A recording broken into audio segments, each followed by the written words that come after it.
So I was told the bitches love pizza. So I bought some pizza. And now I just have to sit and wait for the bitches. I don't know where they are. But hopefully they find me. Because I have pizza. And I was told that bitches love pizza. I'm pretty good. How are you? I didn't want to buy pizza. But it said buy one, get one. And I get 1,000 points for 7-Eleven if I buy it. So I bought 2 pizzas. And I'll tell you what, these homeless people, oh my God, I want to fucking kill them. They make me so mad. Like, I can't believe it. I can't believe it. Like, there's all this free food in town. They know about all the free food in town. And they have the scumbag audacity to fucking ask me for pizza. Like, are you kidding me? Go get the free food down the street. It's like less than 3 blocks away. There is free organic food 5 days a week, less than 3 blocks away. And you're going to ask me for a piece of pizza that I worked hard to get from the government. No, it's not happening. You just order pizza yourself. Cool. Very cool. Yeah, they got 2 in town, less than 5 city blocks away from each other. You can get 2, you can get 4. If you wait for seconds, you can get 4 meals a day for free in Hollywood within 5 blocks of each other. So yeah, let me say that. If you live in Hollywood and one of these homeless people asks you for food, you can happily tell them to fuck off, because the fact is they can get free food in 2 different places all day long. They can get in the afternoon at 11 o'clock, they can get 2 free meals, and they're not, they're organic meals, organic food, half of it's organic, and if they wait for seconds, they can get seconds, and down the street, they have the Salval, and they give out firsts and seconds around 6:30 p.m. So if you live here in Hollywood, and you see a homeless person, I'm begging you not to give them jack shit, because it's people like you that give them shit that are the reason why they come to me asking for shit. And it's so annoying, because I've been there. I already know that there's free food here in Hollywood 7 days a week. If it's not the first 5 days of the week, then you can go down to the LGBT Center and they will give you food and clothing on Sundays. The church gives out clothing on Fridays. They do a Taco Tuesdays where they give you tacos that are worth like $14. It's ridiculous. When I see people giving the homeless people shit, it pisses me off so bad. I want homeless people off the street. I want them in a better position. People are like, oh, you're so mean. No, they have access to it. And some people will lie and they'll say, oh, I got kicked out of somewhere. Listen, there's one place in town, it's called the Center. You get kicked out of the Center, you can't go back, whatever. And that's a real thing. But as far as these food places, if you get kicked out of Salval, they will bring the food to the front for you. If you get kicked out of the church, they'll bring the food to the front for you. So do not believe anybody that tries to bullshit you to get you to give them money or give them food. If they want food, they have access to food. But what they don't feel like doing is going to the church at the time that they have to show up. For whatever their reasoning is, they don't feel like having to go to the church or having to go to Salval at the times when the food's available. So and I can tell you as someone who right now, my back is fucking killing me, my feet are killing me, I have to shit, and I'm just sitting here instead, and I'm still not bitching about it, okay? And when I'm 50 and 60 and 70, I'm still not going to be bitching about it. I'm going to do what I have to do. So anybody in town that's telling you that's homeless in a rough situation, and they're bullshitting you, I'm telling you right now, they got food available, 4 meals a day. They got 4 meals a day. Even if they get kicked out of a place, they are required to provide those people with food. They are required to bring that food out to those people. So, that's that. I'm just fucking sick of it. I'm so sick of the excuses. If people are telling me I don't get a goddamn excuse and that I'm lucky to have somewhere to sleep at night, well then fuck you, it's the same for you. Then I'm going to set the same standard for you. If I'm not permitted to have anything except government money like $400 a month and fucking sleeping on the street, well then I'm cutting all you motherfuckers off. I'm not playing. Some people play with that. I don't play with it. This is my real life you're fucking with. And they're saying, oh, you're coming at the community. No, I'm upgrading the community. I'm setting a fucking standard. Because if you're going to set a standard for me and tell me that I can't have anything more than what you're offering, then it's the same for you. You don't get the double dip if I don't. And if you get the double dip and I get in trouble for double dipping, then you're done double dipping. And if you're not done double dipping, don't worry. The cops and the police cruisers and the ambulance lights are on all day long. All day long. It grinds my gears. It really does. I'm doing pretty good. How are y'all? I'm just annoyed because I didn't even want to buy this fucking pizza. I bought the pizza just so that I get the fucking points for it. And then I have, freaking homeless people that can go down the street and get free food and they know about the food. They've been living here I've seen them for months. They've been around for months. So it's not like they don't know. And they're of competency. And the one put his hands in my face because I wouldn't give him pizza. He's lucky I didn't kill him. I swear to God. And I would have claimed self-defense and nobody would have given a shit. This isn't a game.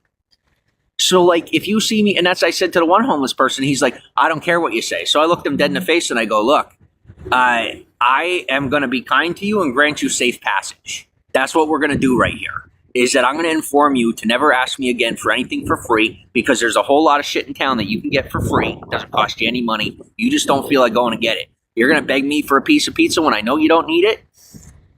I'll give you safe passage and that's the best you got. Don't fuck with me because it's not a game. I don't play on that. Don't beg for my shit when there's free stuff in town. If there wasn't free stuff in town, it's different. I wouldn't be mad at you.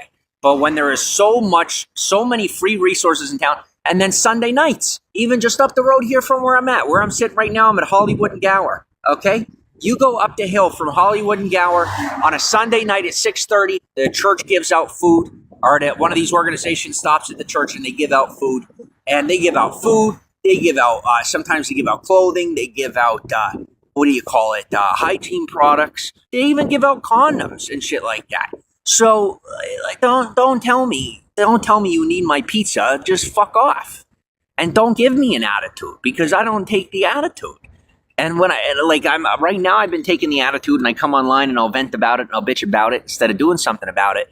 But guys, I'm this close. And I feel so bad to have to punch out a homeless person, but they need to learn that I'm not the person you ask for shit.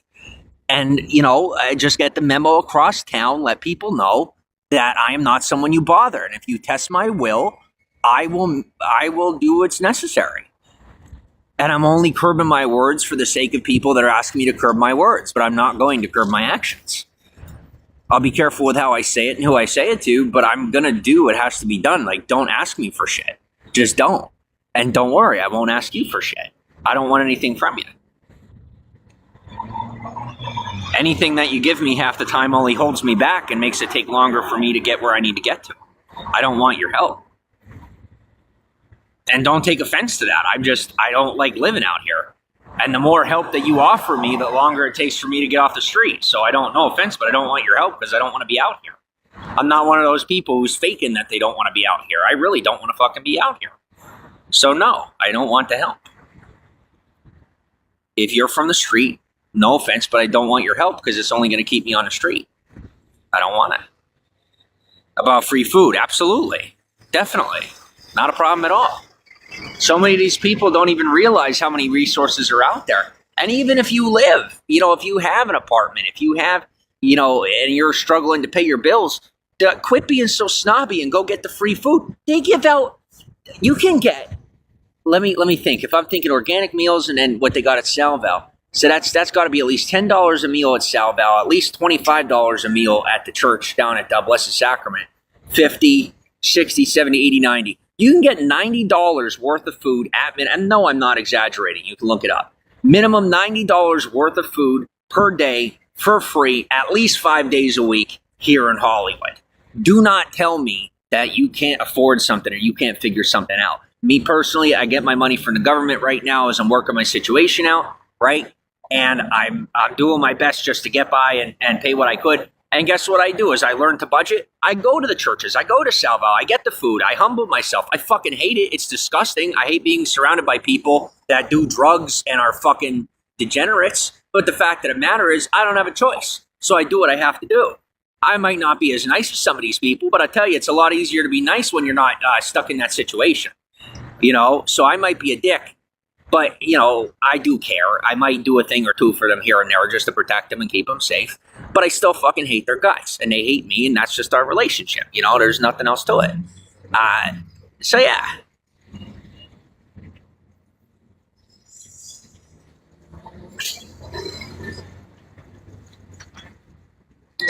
Store for the city as an unhomed outreach. You're getting the message out there. No, that's no different than working for one of these scams in town where they say that you can get, where they offer you commission, and it's not even a fucking job, and then they don't pay you.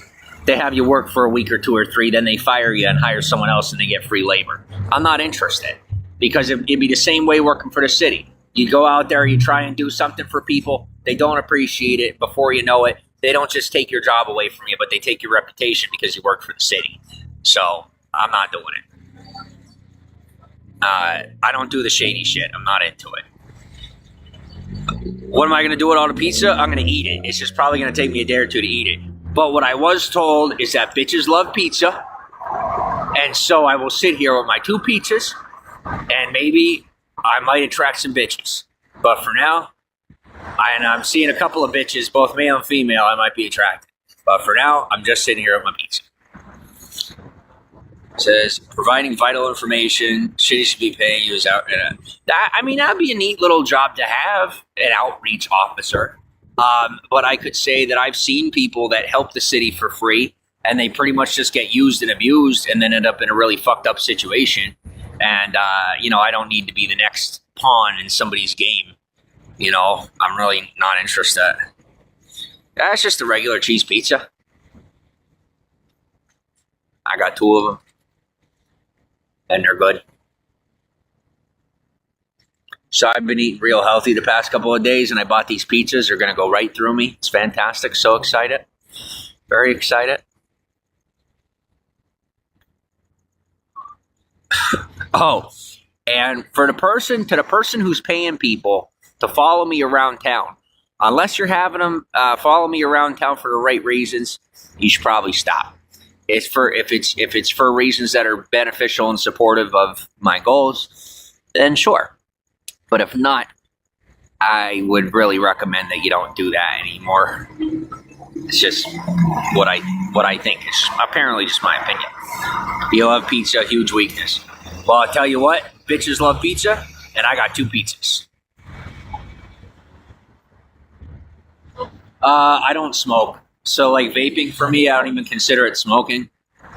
It's just something I do when I'm bored or, like, when my pain is high. Like, they put caffeine and shit in this. So it helps with, like, my foot pain. It helps my energy levels. Helps me stay focused. Helps me clench my asshole when shit's trying to slide out of it. So,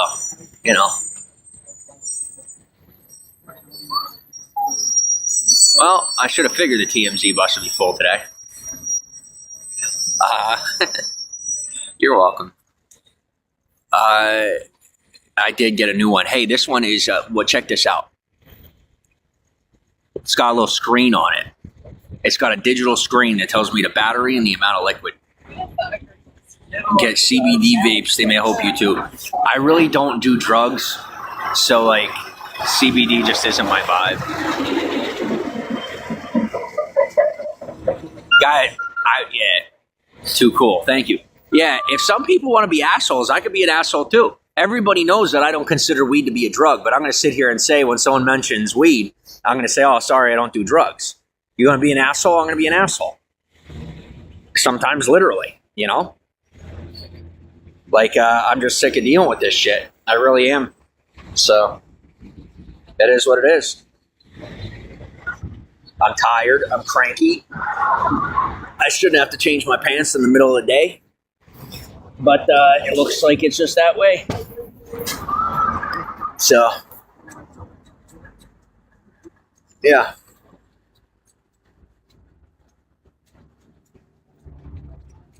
So now you guys are going to come with me because I got to go to the bathroom to change my pants because everyone's got to be such a dickbag that they got to scare me shitless in the middle of the night to the point where I got physical sickness the next day. So thank you to all the people being such jerks to me that I'm scared into the next day to the level where I'm shitting my pants because my stress levels are so high. People will be like, oh, I thought you could handle it. I could handle it. It's just when I was in the desert, I'd either wear a diaper or just shove shit up my butt so I didn't fucking crap my pants. Whereas here in the city, I'm not, doing that. So they're like, oh, I thought you could handle it. I'm like, I mean, normally when I handle it, I'm putting a hole in your head. So, just consider yourself lucky because, in a normal situation, the way that you're acting, I would shoot you right in the head.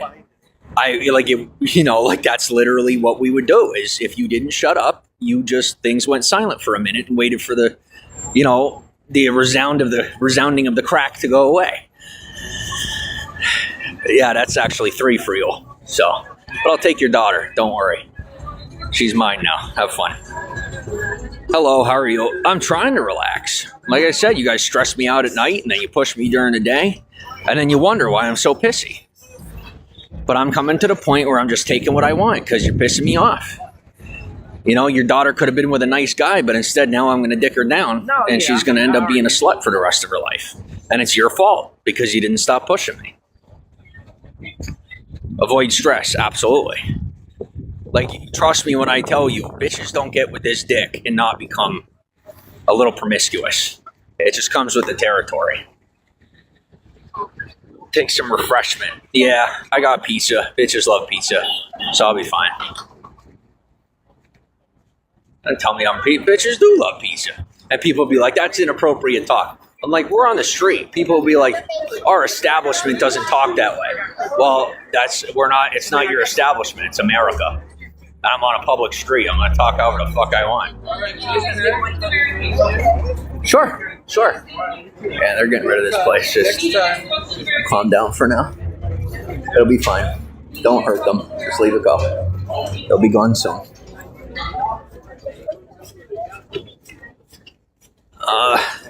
This is like one of their old school tricks to try and make it look like they have customers. And that's how they got as busy as they got. But now the establishment's coming down on everybody and they're catching dues and making them pay their dues and shit. And so this business is real fucked. And it's a shame too because half these theaters in town, people really like them, But I guess it's just the way that they got popular that the establishment is deciding to be real stringent and strict about it. They don't like how they got popular, so they're turning around and making them pay the dues. It just is what it is. I'm trying to enjoy myself, but like I said, I'm pretty pissed off right about now. I don't have anyone around me smart enough to take it seriously. They don't have the level of intelligence required. They're smart enough to buy expensive clothes, but not smart enough to keep their mouths shut. That's just the way it is. So I don't know what's going to happen with this pizza because I'm going to see if I can't just go into the gym. But I don't know if they'll let me take the pizza in there. So I'll see what happens. Wish me luck. I am going to drop the broadcast though because I don't really feel like broadcasting right now. If you haven't noticed, I'm in a pretty bad mood. But I'll talk to you soon. Thanks for stopping in. Thank you. Like I said, as far as the level of trust goes, my trust has gone up with my county. I definitely have much more trust in Hollywood now after being able to have the conversation I had with you last night and still not end up incarcerated. It's pretty nice just to have my freedom of speech respected. But I'll talk to you real soon. Just let me step off of here. I'm going to run in there, change my pants, take a shower, and I'll be out in a little bit.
So I'll tell you a story, okay? I wanted to give you guys a minute until everybody came in to broadcast, or at least we started getting in here.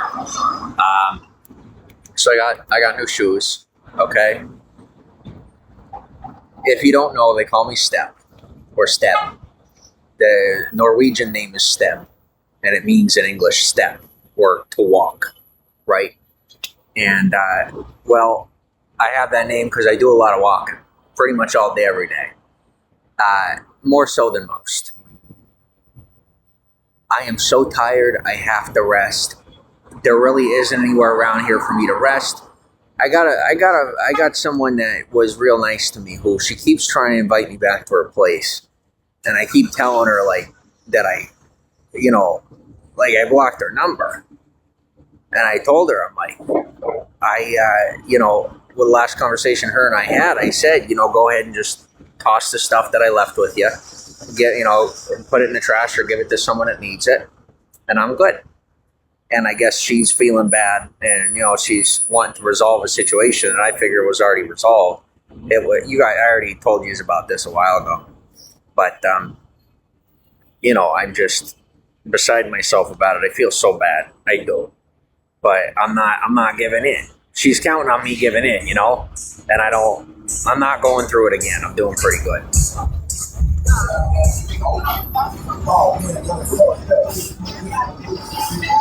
But, so, anyway, I got shoes. right? These are the first shoes that I've bought since moving to LA. For all the miles I've walked, I don't even know how far I've walked on this Walk of Fame. I couldn't even tell you how far I've walked. And I got my first pair of shoes. And I'm so happy, about them. I had gotten rid of the other shoes because they're shoes that someone else had gotten me. And I wanted to get my own shoes. So I made a big ordeal of it, as you could imagine, because it's my first, I'm stepped. And I wanted to get my first pair of shoes. And so it's kind of like the biggest decision I possibly could have made here on the Walk of Fame. Like the first, it's like when you run a business and you start a business and you make your first dollar and you put that dollar up on the wall. Well, for me, for how far I've walked, buying my first pair of shoes is a big deal.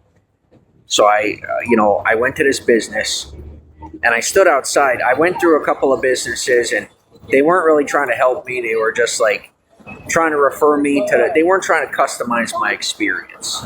They kind of just wanted to get me a pair of shoes and have me leave, So they offered like the most popular pairs of shoes and I wasn't vibing with it. And then on my way out the door, they're being disrespectful. And I'm like, have a good day.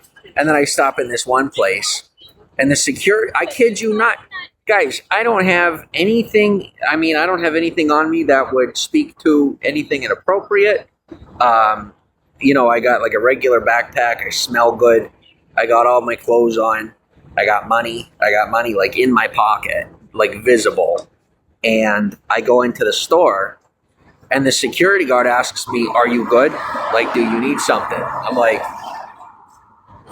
I told him, I don't know why I decided to be nice when he was so rude. But, I said, "Hey, I'm trying to find a pair of shoes." And he in a very nonchalant way showed me the door. So I won't be going back there for anything. And I don't recommend for any tourists to go there or to any of the stores that are associated with that store. And that's the one that's across from Madame Tussauds. They have like 2 or 3 locations. When I had applied to work there for them, they were super disrespectful to me too, and kind of just gave me the runaround. I don't like them. I don't know what their problem is or why they're so rude. But you can find everything they're selling at some of these side shops where the people are going to be far more respectful to you. They're just the most convenient places that you could go to. So I'm not going there again. Marshall's had some shoes, but it's kind of like you had to pick through them on your own. And the security is like real pushy and the customers are real pushy, or at least they are here on the boulevard and are on the Walk of Fame. I just wasn't feeling it. So even though I saw some shoes I could have bought, I just turned around and left. I didn't feel comfortable. So I thought, well, I'm going to give up. And I didn't. I kept walking and I found this store called Drip LA. And so I was outside of Drip LA, and at this point my feet hurt so bad, and they still hurt so bad. I had to take my sandals off. I took my sandals off and put them on my backpack. And so I was walking around barefoot. And most people are like, "Oh, that's gross." But I'm step. I'm me. I do that. I'm the one guy that's on the Walk of Fame that's allowed to walk around barefoot. I don't care who you are, what you're doing. If you see me walking around barefoot on the Walk of Fame, don't give me any flack, because that's my thing. All right? That's what I do. I ground myself. And I don't care when I got $1 million. If I want to come to the Walk of Fame and I want to walk around barefoot, that's what I'm going to do. That's my namesake. If you want to step on my name or disrespect my name, that's on you. That's at cost to your reputation and at cost to your wallet. So for me personally, I don't mind. And so I went to this store. I went outside the store and I stood out there barefoot for a little while. I stood at the door and I had my hand on the stone, right? I was like standing there, obviously in pain, and like kind of looking for a customer service rep. And, I had communicated properly, non-verbally, that I had money, that I was going to buy something. Well, that wasn't enough for most of them. So then I threw my sandals on and I went in the store and I went to talk to one of the guys, within a sentence or two, I guess he had enough, and he literally just, I mean, mid-conversation walked away from me. I was like, okay, not a problem. And then this really handsome, young, kind individual who happened to be a U.S. Marine comes up to me, gave me some proper respect, and he asked me, and he slowed me down. He really did. He was super kind to me, and he asked me, "What's your price range?" He must have asked me 5 or 6 times before I actually was able to calm down and slow down enough to like say like, okay, anywhere from like 150 to like $200 is maximum. And he's like, well, wow, how much do you want to spend? You know, he's like right in my face with it. And I understood that. I'm like, 150. I want to spend 150. And that's obviously more than I wanted to spend. You guys know I'm cheap. And so he showed me to a pair of shoes that were about $100. And I mean, they have the proper supports, and the soles kind of go out to the sides. And so, like, even when I'm tired, I'm not wobbling. And so he picked out the perfect pair of shoes for me, and I was so thankful. Out the door, it ended up costing me like $130 after tax and getting some socks. Can you see? I'll tell you what, I'll make you a deal. I'll show you guys my shoes. But if you are living in Hollywood or you know anyone in Hollywood, what I'm going to ask you to do is in return for, because it is a big deal, guys. You got to understand that with that influence, if I'm showing you my shoes, then I'm repping the shoes, I'm repping the brand. And, you know, they may or may not have, you know, modeled a Nike commercial after some of my influence. Cannot confirm nor deny. But what I want to say is, I'm going to request that you go into Drip LA. If you have people that live in Hollywood, if you live in LA, send somebody, one of your people, to buy a pair of shoes at Drip LA, because like I said, that individual provided me with such wonderful customer service, and he customized my experience. He treated me with respect. You know, I was in there wearing like $5 sandals, and I was obviously beside myself, and I was tired, but I needed shoes. And he treated me with the proper level of equality that's to be expected when you bring in a customer, right? And now I'm trying to pay it forward, right? Is with the 240 that are in here, I want to say, hey, thank you for that customized personal experience, for the respect that you gave me. So I'll show you guys the shoes, but in return, I'm going to ask that you send some people in there to buy those shoes. And then also, so that I'm not getting singled out on the street, if you have anybody that would be willing to buy the same pair of shoes as me, that would be awesome. So I'll show you my shoes. I'm very proud of them. I'm very excited to wear them in and break them in. But here you go.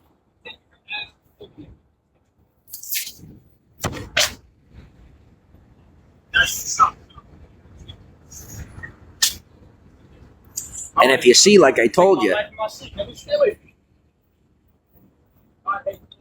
they have, yikes. They have supports on the side, right? The soles, or the soles of the shoes go for, they're nice, right? Thank you. The soles of the shoes, they go out further. And I'll tell you, I feel much more trust with this area, having been that, you know, I'm able to express my I can express my freedoms here in this state. So many people complain about the state of California, and they say, well, they're imposing on our rights and this and that. Guys, no offense, but like, I'm able to express myself more and expound upon my rights as an American and my freedoms than anywhere else in the country, that from my experience. So, you know, I like it here quite a bit.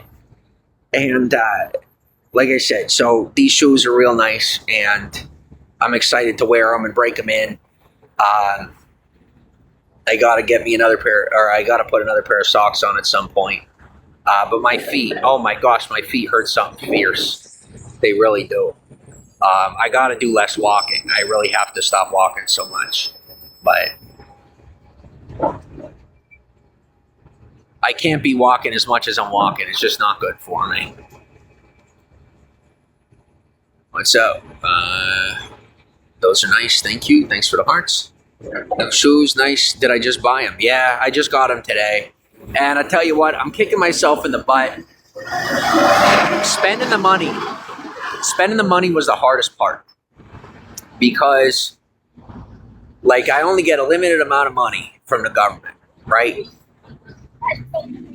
And so I try to be careful with how I spend my money, but I needed a pair of shoes. I've needed a pair of shoes for almost 2 years that I've needed to buy a pair of shoes. Almost 2 years. Years, you know? And I thought, you know what? It's time. And so I told the guy too, I gave him a little bit of my backstory. I told him, I said, I walk up and down this walk of fame all day. And it's what I do. It's what I'm known for here in the area. And so that's what I did, is I got myself a pair of shoes. Sorry, I just had to get that guy an arrest warrant for threatening me with an arrest warrant. New shoes are fire. Thank you.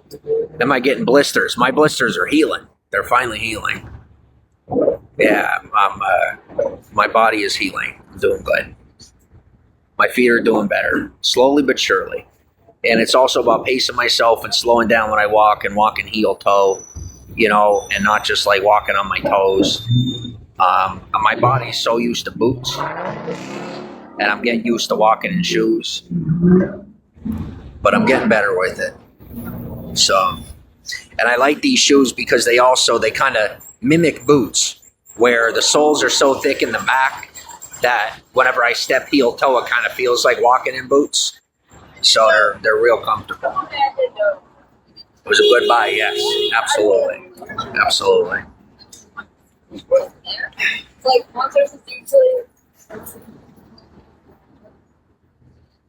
Yeah, so that's it for the day. I mean, I don't have much more to say.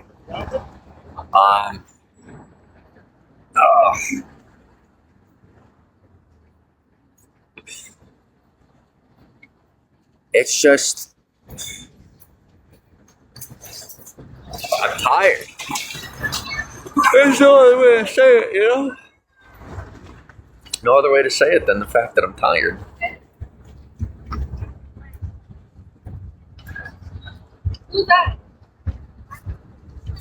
Now, I guess what it is I got some shoes on my feet, some nice shoes, and what I want to do is use them,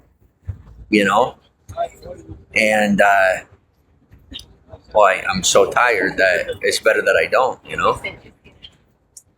It's better that I wait and I relax a little bit so that I can heal up. And thankfully, for the work that I put in the area, I can sit here for a little bit and be comfortable and not have to worry about someone asking me to move from the bench or anything like that.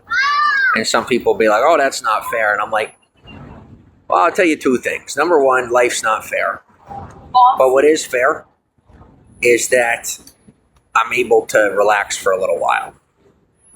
And that is fair. I've earned it. I really have. So I'm relaxing for a little bit,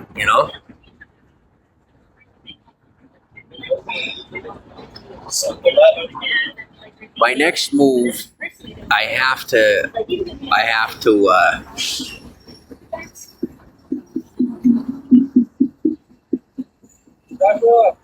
probably have to lay down for a while, but I'm not tired, I'm wide awake. I have a lot of energy, it's just that my feet hurt. Like if I were in a bed somewhere, I could probably do a lot of work. But right now, it's just my feet. It's my feet that hurt, not my body. I got a lot of energy, but my feet, they just hurt. So.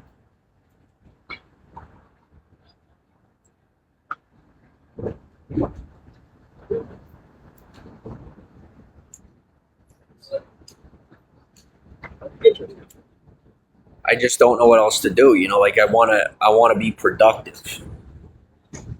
But right now, I don't really know what else to do to be productive. And I'm also fighting in my mind where I know that pretty soon I'm going to have to end up going down to the church to get food just to save money. But I really don't want to. I really don't want to.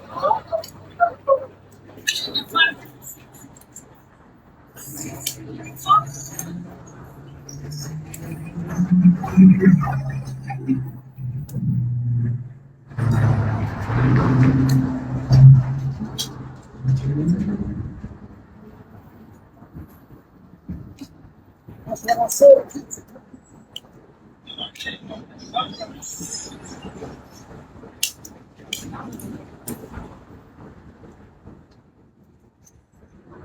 I'll tell you, there's so many people out here, right? And they got different cultures they subscribe to. And I got to tell you, I get so irritated when people that aren't a part of the culture that I'm a part of, or vice versa, try to be interfering in my life. You know, like I'll have people be coming up and they got this thing in their culture where they punish each other. And I'm over here like, bro, I don't subscribe to that culture. I've said it over and over. And some people, you know, they think that I subscribe to that culture and I'm being dishonest. I'm being honest. I don't. I'm not interested in being annoyed during my day, you know? And they're like, well, what are you, a wimp? I'm like, no, I just enjoy my peace. You know, I like my peace and quiet. You know? Yeah, I ate today. I ate plenty. I probably get more food. I'll tell you what, I don't know that I did eat. I don't think I did eat all that much today. Oh my gosh, you're right. I really didn't eat today. I just had such a full day that I didn't even think about eating.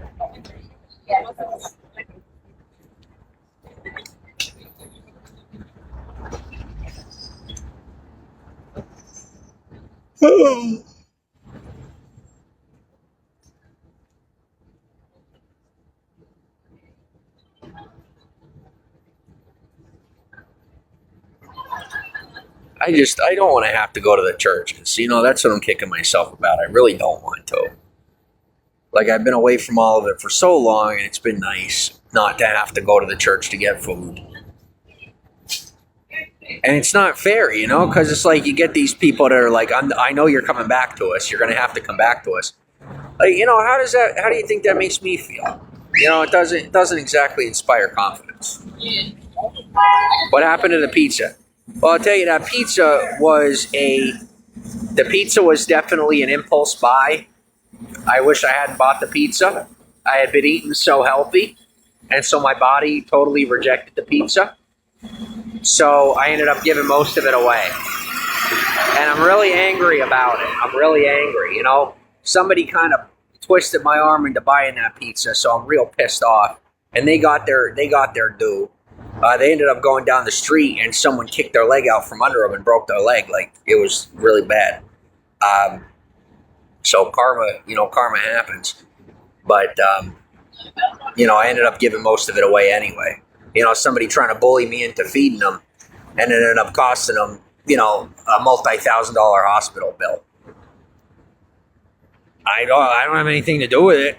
I don't. But that's what happened. So I tell people, I'm like, listen, you know, nobody in this area wants me on the street. They want me off the street, including the cops. Like, they don't want me on the street. So anybody that causes me to waste my money, and I say waste my money, it doesn't work out good for them. Just because people are so pissed off with me being out here at this point. And what it really is I've had the opportunity to help a lot of people out here, but they know that I'm not supposed to be on the street anymore. So they're real pissed off about it and not too happy with like the county or the state or like the organizations that are supposed to have offered me housing. And the people that try to take advantage of me. So I get a lot of positive defense out here, both from people that I associate with and people that I don't. But it would just be nice to have someone properly pull me off the street. You know, it would be good. I'm just disappointed where it's just there's so many people that kind of expect you to give them the power and the control. And I avoid those people because it's going to end up the same way for them. Because now at this point for me, it's not only the people of the street that are defending me. You know, I got people that aren't on the street that are sticking up for me. And so, for example, this person that keeps trying to reach out to me, well, when I was staying her, she offered for me to stay with her in her apartment, and she took advantage of me, and the state ended up pulling funding for her apartment. people talk, you know. So, you know, that sucks. You know, they had told her to leave town to begin with, and then she invited me in, and they thought, oh, well, we'll give her another chance. Then she ended up trying to take advantage of me, so that was essentially the straw that broke the camel's back, and now more than likely she'll be moving back east with her family. Joint personality. Thank you.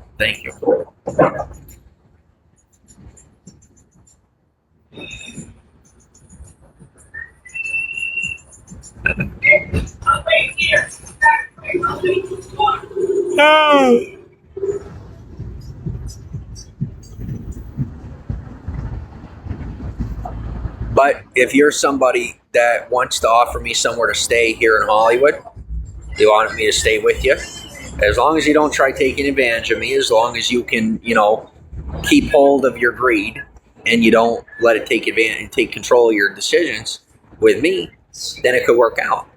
But I could tell you, you know, like I had one friend that had a car and he would offer for me to stay with him, ended up in a car wreck.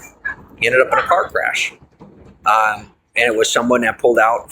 I'm not even kidding you. The person ended up going to prison because they freaking cut him off and they were trying to defend me. And that's not my fault. I don't know who. I seriously don't even know who the person was. It was just some random fan who, like, you know, was real pissed off because they see that I'm out here. And some people think they're like, well, if we get them off the internet, then it's going to stop. But it's not going to change anything. You know, like my network, the majority of my network is underground. The majority of people that know me are people that don't even use the internet. So like you're not gonna change anything by pulling me off the internet. You're not gonna decrease my reach by pulling me off the internet. Just so you know.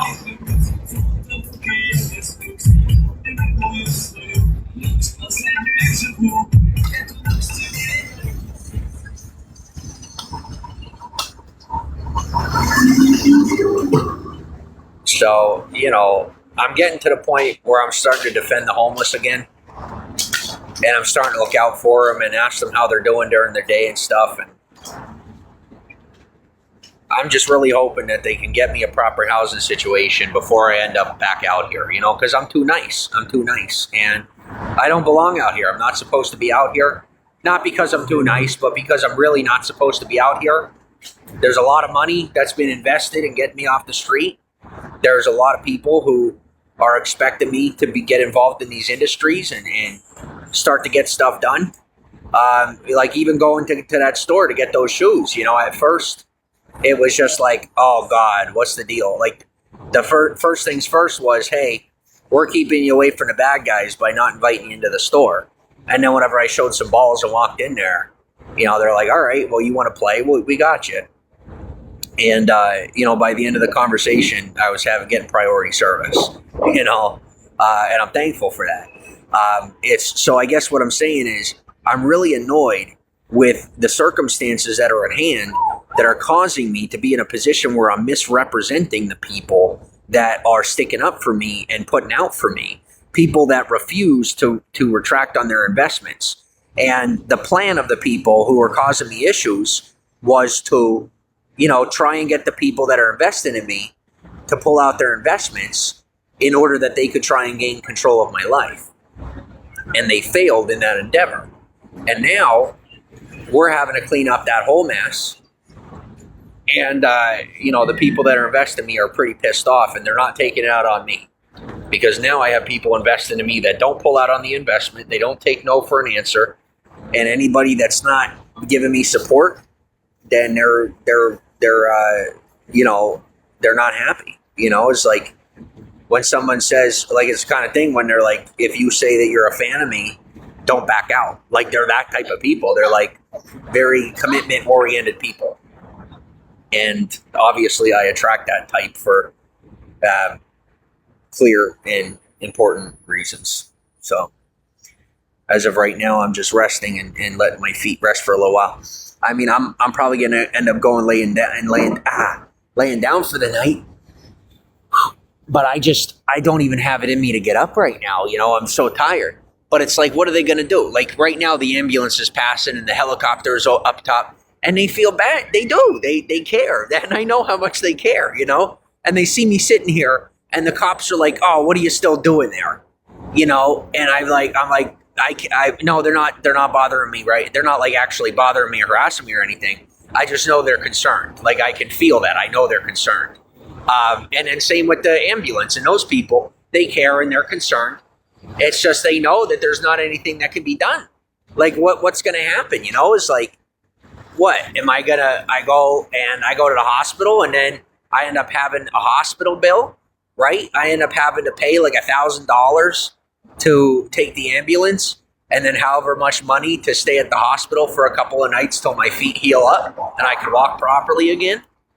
Like I need a long-term housing situation. I need consistent physical therapy.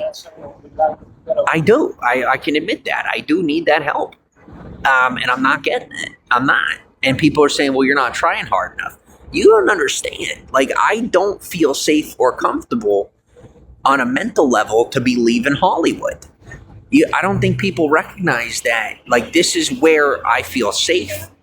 This is the one place where I feel in control of myself, and I don't feel like I don't just fall apart. I don't have outside of Hollywood, I don't have a support system. Here in Hollywood, I have a very solid and widespread support system. Outside of Hollywood, I don't. And so I'm not getting the proper help, and I don't want to be mistaken for someone that's not looking for it. I don't want to be I don't want to be mistaken for someone that's not trying to get the proper assistance. I am. So yeah, that's what I got for you.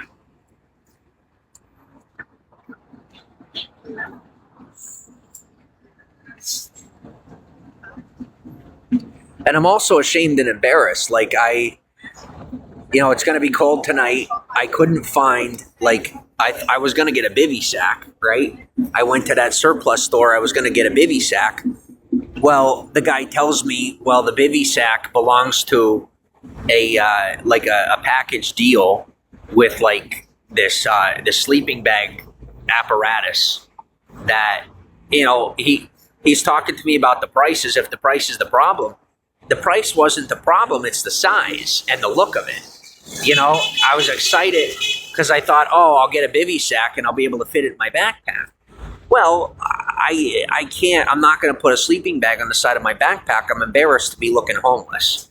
And that's what it is for me. That's why I'm sitting on the bench live streaming with you instead of going to where I would lay down and live stream. And I'm not live streaming with you where I'm sleeping because I'm embarrassed that I'm sleeping outside. It's embarrassing.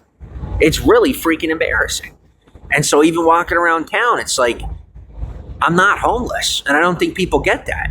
I'm unhoused. And there is a difference. Homeless people are people that live on the street. I don't live on the street. I'm currently occupying the street while they find somewhere for me to live. I don't belong to the homeless culture. Even the homeless people know. The homeless people don't talk to me.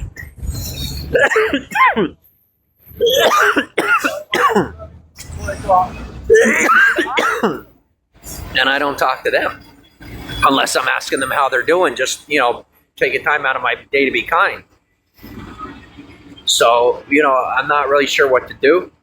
I am thankful to be at the point where I've made connections with people that aren't on the street, who aren't going to pull out from supporting me, regardless of my situation out here. I was made that promise. I was, had those handshakes where, even if I end up, like I said, destitute, or I end up in a situation where, I'm doing rough, that they're still not going to pull out on me, that they're going to find ways to get me where I need to get to. And all I have to do is continue to endure the situation long enough for them to make the moves they have to make. Somebody had tried to get a warrant put out on me, and they took care of it within 15 minutes. Immediately made a phone call. So I have those connections now. I've had those connections, but it was kind of where I wasn't being trusting enough to allow them to do what they do, right? I would tell them to hold off, I'll figure it out. And they said, well, we don't think you're going to be able to, but, go ahead and try. And if you don't, then you learn your lesson. And they were right. I made it a lot further and I lasted a lot longer than any of them expected. Compliment or insult, I take it as a compliment. I take that information as a compliment. And now they are making the proper moves to get me the support. Because as you guys know, yeah, it's not odd. It's basic corruption. It's in the game.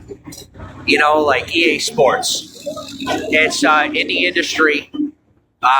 People, they sometimes play dirty. And so, I've thankfully been able to connect with people that don't play dirty and can stop people from playing dirty.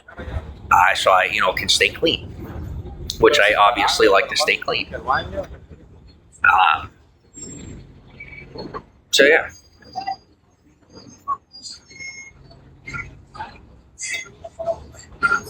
And they say, well, if you accept our help, then you owe us. And I'm like, I don't really see the problem here. I'm pretty good at making money. I'm pretty good at making bank and, spreading my influence. And none of them have been disappointed thus far. I've made a lot of people a lot of money in this town, and I got no shame in it at all.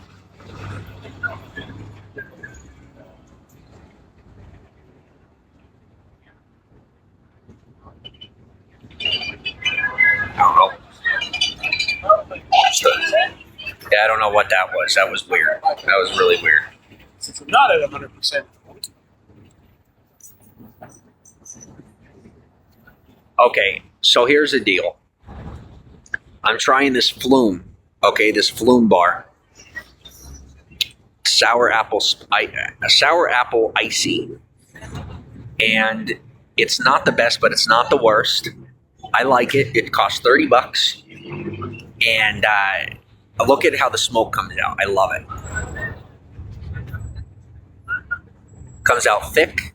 It comes out smooth. The vapor is thick and smooth. And it has a good taste to it. Now,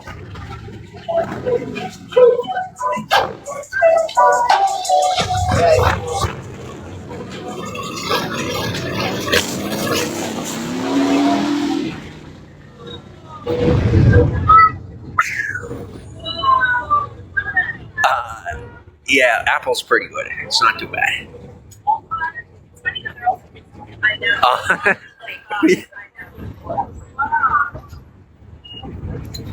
I just don't drop it. Don't drop the Flume bar. The expensive one, don't drop it. Because it will crack real easy. But it doesn't break apart. So, still works. I follow Jimmy Kimmel. Finally. Only took me about 2 years to find him. I wanted to wait until Jimmy Kimmel was in my feed. Okay, so for being in the area, right? I'm a Hollywood local. If they're not showing up in my suggested feed, then the algorithm isn't yet considering me a local. Well, now I'm being suggested Trejos. I'm being suggested Jimmy Kimmel. I'm being suggested to one of these this Bitcoin place down here, and so I followed them, right? And so that's good. But what I am being suggested against by the powers that be, they're telling me, well, as far as the celebrities and everything, they're telling me it's off limits. They are all off limits. Do not follow any of them until we get you in a situation where you are on their level and on par with them. It's not appropriate for you to follow them. And at first I didn't understand, but now I get it, because it just, like, me now being considered on that level socially makes it look like I'm stalking them, right? Just like following somebody and then being like, oh yeah, I like their content. Well, here's the thing. Some of these people nowadays, the content that they put up is family. Like, they're putting stuff up about their family and their friends. They're putting up personal stuff, not just professional stuff. And so, they don't want me following them if I don't know them yet personally, if I'm not in their environment yet.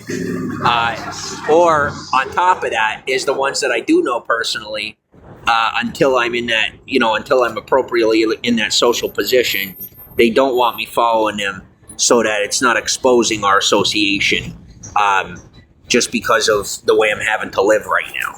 It's not appropriate or fair to their reputation. So, that's fine. And I'm told that I don't have to worry about my reputation, that I just have to keep powering through my situation, that they have the resources and the finances to clean it up. They say they trust me just to do what I do, they've seen enough of me that they know that I know what I'm doing, and they trust me to do whatever I got to do, and that I can just take my time. And so that's what I'm doing, is I'm becoming more comfortable in the area. I'm taking my time. I'm learning and I'm growing, and I'm getting there one day at a time. And I'll tell you, as far as waiting on the housing authority and all that, I've given up on that. If they're going to come through, they're going to come through. If they're not, they're not.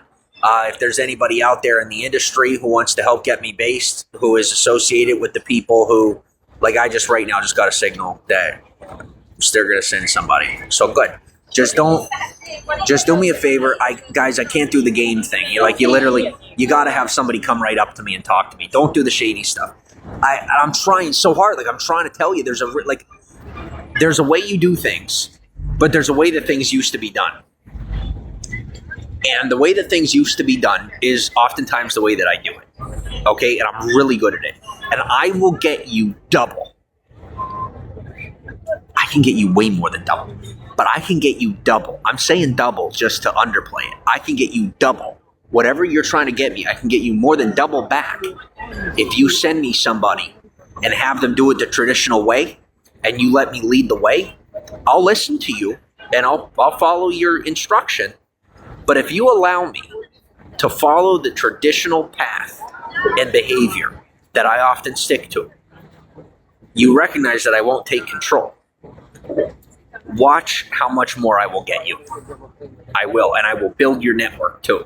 I will help you connect with people that you say you don't need, but I know you want. That you might be a little too proud to admit you want, but I can get them for you. I can get you connections with people that you can only imagine.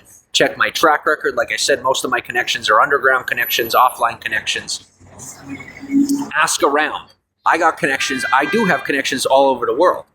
I know people that run other countries. I'm not exaggerating or making this up, okay? So, like, if I wanted to right now, I could reach out to somebody and get on a phone call with someone that that is a leader of a foreign country. And that's just one example. But what I'm saying to you is, I have gotten people plenty of connections. There's plenty of proof of that. Like I said, like offline, there's plenty of proof that I've helped people to build their connections with one another. And if there's people that you want to know that you don't know, that live in a traditional and live and exist in a traditional space, and you're more of a new age type of person, if you want to know old money and you're new money and you're supporting me, send one of your people, all right? And have them be forward about it, one of your women, because I will tell you, if a man approaches me on the street, I'm not going to feel comfortable. I'm not, okay? I've had too many men on the street approach me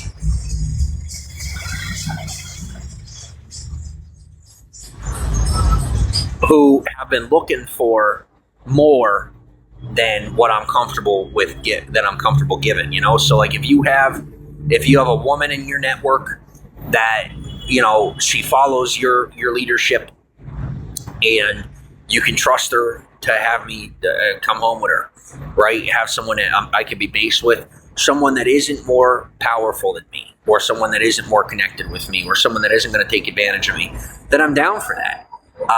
But like I said, it's like, I know that you guys have your way of doing things. It's just, I'm trying to offer you more. And also I'm trying to maintain control of myself. So like, I want to buy in, I really do, but I'm not looking for the short term.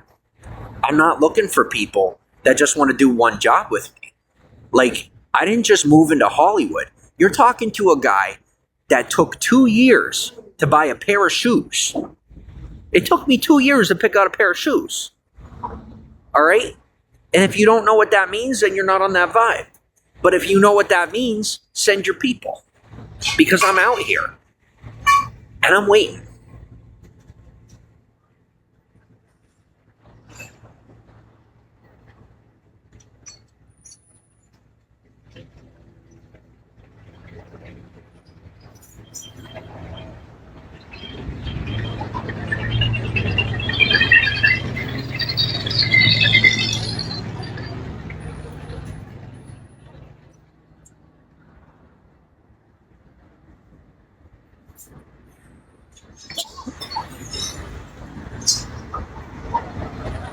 And I'll say this too, okay?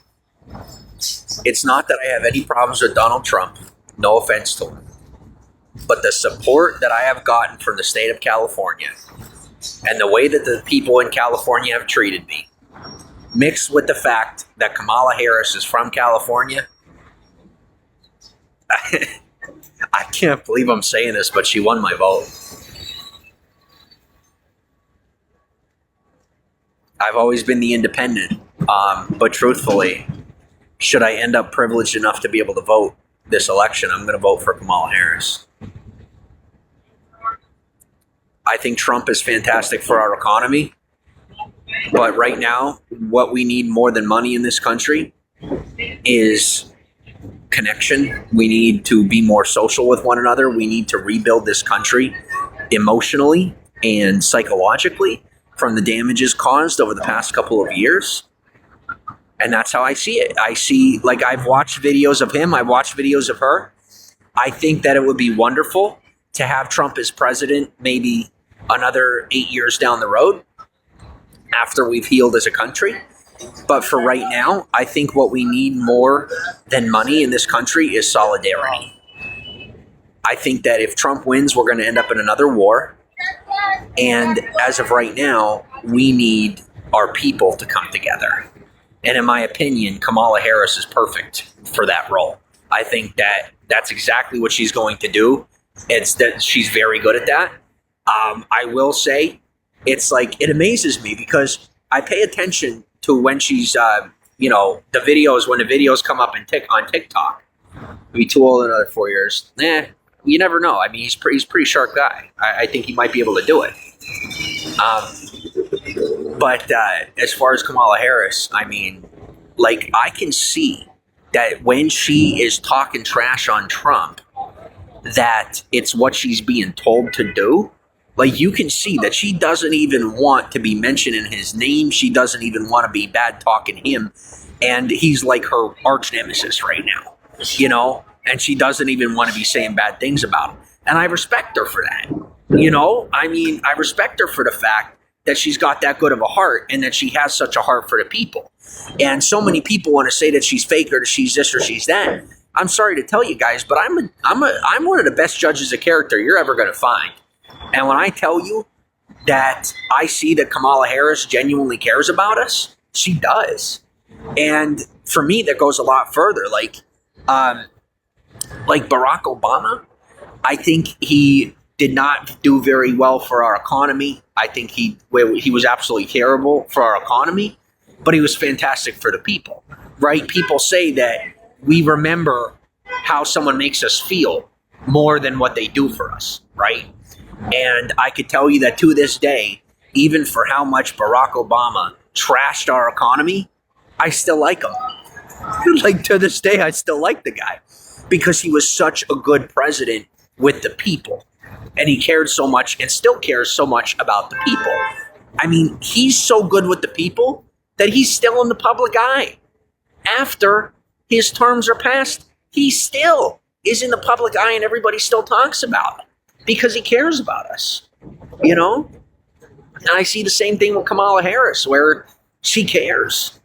So, that's my opinion. That's my stance. And I'll tell you, I'm the type of guy that often ebbs and flows. I don't often make choices. You guys know, especially you guys know that I'm a Libra, right? And that I am, it takes me a long time to make a choice, and I can be indecisive. And I've chosen Kamala Harris over Donald Trump. I choose Kamala Harris as our next president. I think that we'll have a lot of turmoil in our country economically. at first, but in my opinion, the way that she's going to bring people together is going to invigorate us as a people to put the work in and make sure that we stick up for one another and don't allow our country to falter. So that's where I stand with the election.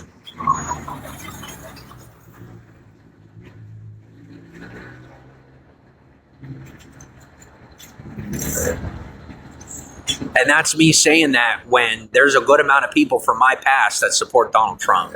Like a lot of them. I'd say about 75% of the people that I have ever known in my life before moving to California support Donald Trump. And I just said I support Kamala Harris. So I don't know what the effect of my words are going to have. I don't know what support I'm going to lose. Apparently, oh, thank you. Good. I'm not losing any support. But I mean, come on. For how I've been treated in this state since I moved here, how could I not support Kamala Harris? How couldn't I? It would be wrong of me.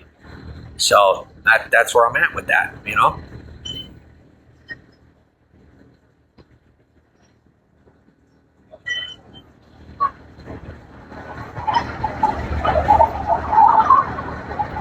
All right. Well, something I am going to do, though, is I just want to swap something real quick. Give me like a second.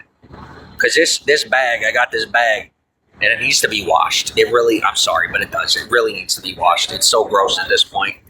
I'm embarrassed about it. So I'm going to swap out what I got here.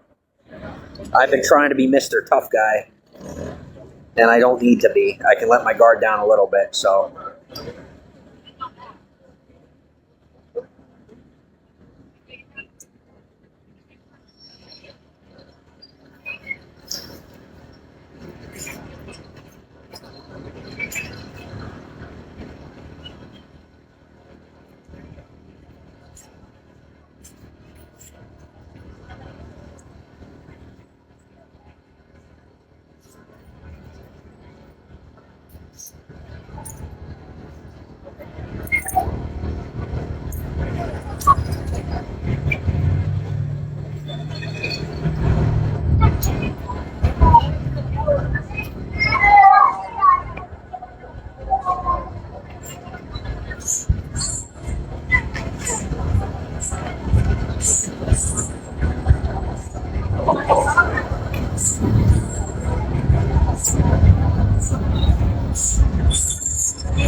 Yeah, so I guess I lost support from some people, some of the people that are lower in the food chain, as they say, because I said about Kamala, that I support Kamala.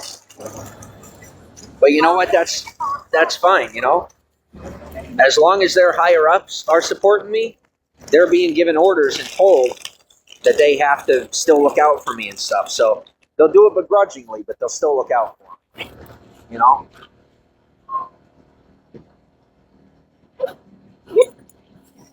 I don't expect anybody to change their mind.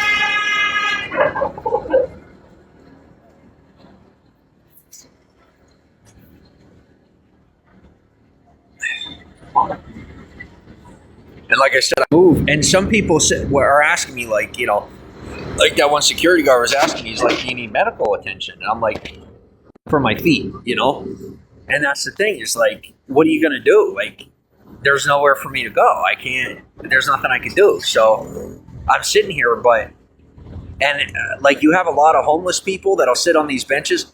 Like there's some homeless people that are kind enough that they don't sit on the benches. You know, they won't take up the bench. And they're not walking all day. They're laying all day, which is whatever. I mean, they're doing what they're doing. But they're also not going and taking up the whole bench. Like there's homeless people out here who will not be walking and not be doing anything that takes up their energy, and they'll just sit on the bench all day. And the benches are made for people that are getting on the bus. And I'm sitting here because my feet are so tired, I literally can barely walk. I'm like wobbling around. So for now, I have to relax. But it's just annoying where there's only 2 or 3 benches along the whole Walk of Fame that I could sit, because you got homeless people that'll go sitting on the benches for 5 or 6 hours, and they're not even doing anything. And at least if they were walking around, it'd be different. But it's sad because there are a lot of people around here, a lot of homeless people that are walking around all day, and then they don't have anywhere to sit at all. And they're kind enough not to be sitting on the benches. And I mean, me, I'm about halfway, right? Like, I don't want to be sitting on the ground because it's gross. I put my mat down if I'm going to go on the ground. But then at the same time, I can't be walking nonstop all the time. And any of the people that you see out here that are walking nonstop, it's usually because they're doing drugs. That's the only way they're able to do it. But my recommendation is, don't be faulting the people that aren't sitting. Because that sometimes people get annoyed. They're like, oh, well, they're around and they're in the way. Yeah, but would you rather than be taking up your bench or trying to be? Because that's what they're trying to do. In case you didn't know, they're trying to be respectful of your space. Most people don't know that, and some people don't even care. But eventually, you care when it comes around. So that's just my viewpoint. Thanks for the gifts. But on that note, I am going to try to take a walk. I'm going to see if I can make it down to my spot, and then I'll post up for the night. But like I said, thankfully I didn't lose any support. I just have a couple of people that are a little disappointed in me for choosing Kamala over Trump. They're not too happy about it. But they still got to do what they're told anyway, so, it should still work out. But like I said, I'm starting to make choices. Finally bought my first pair of shoes, so that's good. And I'm getting a little less indecisive the longer I'm here. It took me 2 years to get comfortable.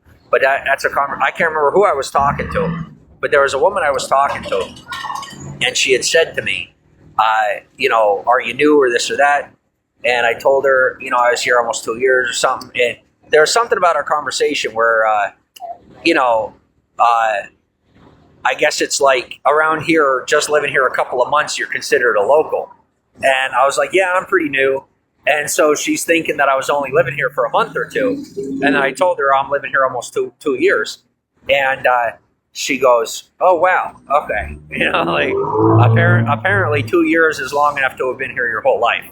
Because a lot of people just don't make it out here. But me, I told you I'm not going anywhere. I love Hollywood. And, I'm getting things sorted slow but sure.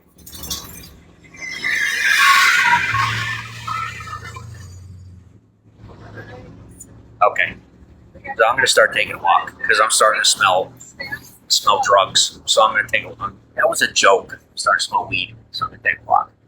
But I just don't do it. I don't have any problems with marijuana. I don't even consider it a drug, honestly. It's a plant. But I don't smoke it myself. And if they smell it on me, it's trust me when I tell you, it's that much harder to talk to people that don't do it. So I'm going to get moving.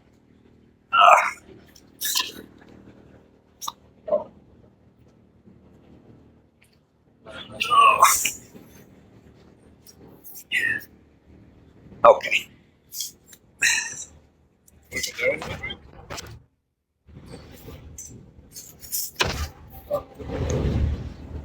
I have to say I'm so thankful for my upbringing where let me get this on my backpack real quick. You guys are going in my pocket for a second. Just follow real quick. Give me like 2 seconds.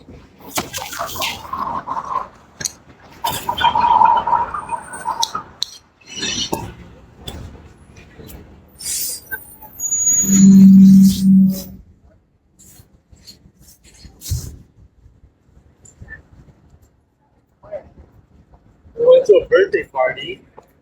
Did they have a...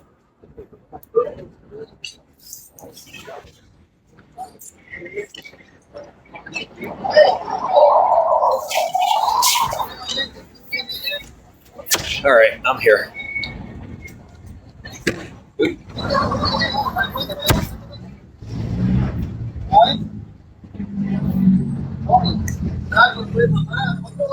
Yeah, so I gave in and I got myself a vape. I'm not too happy about having gotten a vape, but I was just so cranky because I was going through nicotine withdrawal, and I was just seriously cranky. So I had to get myself a vape. Yeah, I have to walk very slow. It's not that I have to. I could push myself, but then I'm wobbling as I walk. So if that means I have to walk super slow, then that's what I'll do. But I mean, it's to the point where I look like I'm physically injured. I'm not kidding you when I tell you there's people that are spreading rumors saying I got my butt kicked just to cover for me to explain why I'm walking so odd. But I'm walking so odd because I walk so much. And I appreciate the help, but I also told you not to do that. So that's why I'm putting you on blast like that, because I told you not to be spreading those rumors because it brings that energy in my direction. If you lie to people and tell them that I got beat up, not only does it make me look weak, but it also makes it look like it puts me in a position where someone might actually try it, okay? So as much as I appreciate you trying to find an excuse for me, it makes me look bad. And then honestly, what ends up happening is somebody gets mistaken for me and they get beat up, okay? So don't be saying I got beat up because I didn't. And it makes me look weak. I just walk a lot. And that really is what it is. I walk so much that I'm here hobbling. And that's why I have to slow down. But the medical professionals in the area, they know me by name, okay? Anybody driving these ambulances, the fire trucks, the police officers, they know me by name, all right? I'm somebody that's out here so often that there isn't a single shift that hasn't seen my face or at least heard my name. And they all talk, so they all know me by now. Any of them that I haven't met personally. So, don't worry about me. If I'm ever in any actual danger or if I'm ever, physically impaired to the level that I legitimately need emergency services, I will receive them. So the reason why, the medical professionals are passing by and they don't offer me help is because they know that I'm going to deny the help. They know that I'm going to say no, thank you. So they don't stop. Now, when someone calls on me, which every now and again it does happen, they'll drive by and they'll look me in the face and, with that look of like, are you okay? And I say, yeah, I'm doing good. And then that's it. But I thank you guys for not, making those calls to them so you're not wasting their time. I am pretty stubborn. I like to handle my stuff on my own for the most part. But, admittedly, I am to the point where before I end up with any chronic issues physically, I am going to end up having to get some sort of long-term, consistent physical therapy. But I'll work on that. I'll work on getting that. But like I said, first I got to get proper housing because I can't be going back and forth places. I do have someone who has a word in with some of the local places here in Hollywood. They're planning on kicking a couple of people out who are like doing drugs on the property and selling drugs on the property and causing problems. So they plan on kicking them out of those beds, and those beds will open up. And so when one of those beds open up, I was told that they're going to put me in one. So I should pretty soon. But if not, no offense to the state, but if one of you guys out here, like, I'm ready, okay? So like pretty much anybody, okay, everyone that I know in the celebrity community does not have any immediate association with this, like the state or law enforcement or anything like that. They're mostly people who have international connections with their own personal groups and families. And so essentially the offers that I'm getting are from people that either belong to certain organizations or groups, or they're really tight knit with their personal nationalities. And so, with their hereditary nationalities. So the offers that I'm getting are from people like that who either have their own associations or have an independent ability to offer me that support. And so I guess what I'm saying to you is that I am now open to that. I'm open to your support. Just understand that I am tightly knit with the law enforcement community and, the paraprofessionals here in the area. I can't say on a personal basis or on an immediate professional basis, but what I can say is that as a layman, I do for a lot of I don't have an official title in the community. I don't, but I do quite a bit for the people out here. I just don't talk about it. If you ask them, they'll tell you that I don't do anything for them because that's what I asked them to say. And that's that.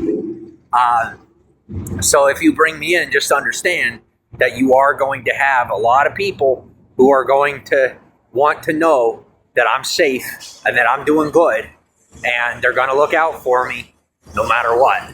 So as long as you're comfortable with that and you can handle it, then then things will be okay. But what I will say is there are certain groups that I refuse to associate with, and if you do have either if you have any associations with these groups, either in the public or on a private basis, then I don't have any interest.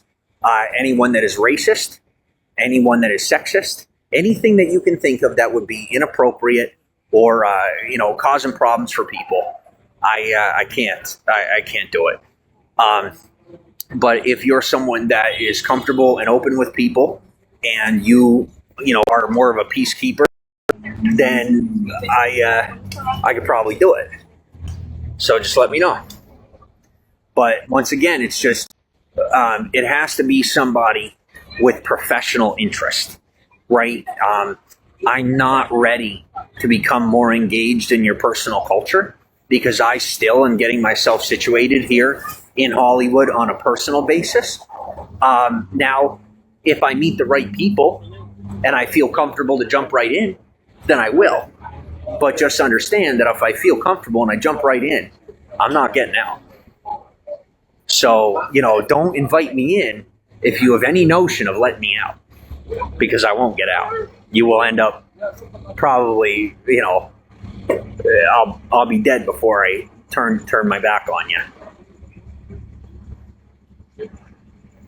So, if you want me in your group, if you want me a part of your people, invite me in. But just realize that I have my commitments, and I'm not going to turn my back on the people that I've already made commitments with. So if I have commitments with anyone that you're not comfortable with, then we probably shouldn't associate. But if you're the type of person that's as open as I am, then it could probably work out.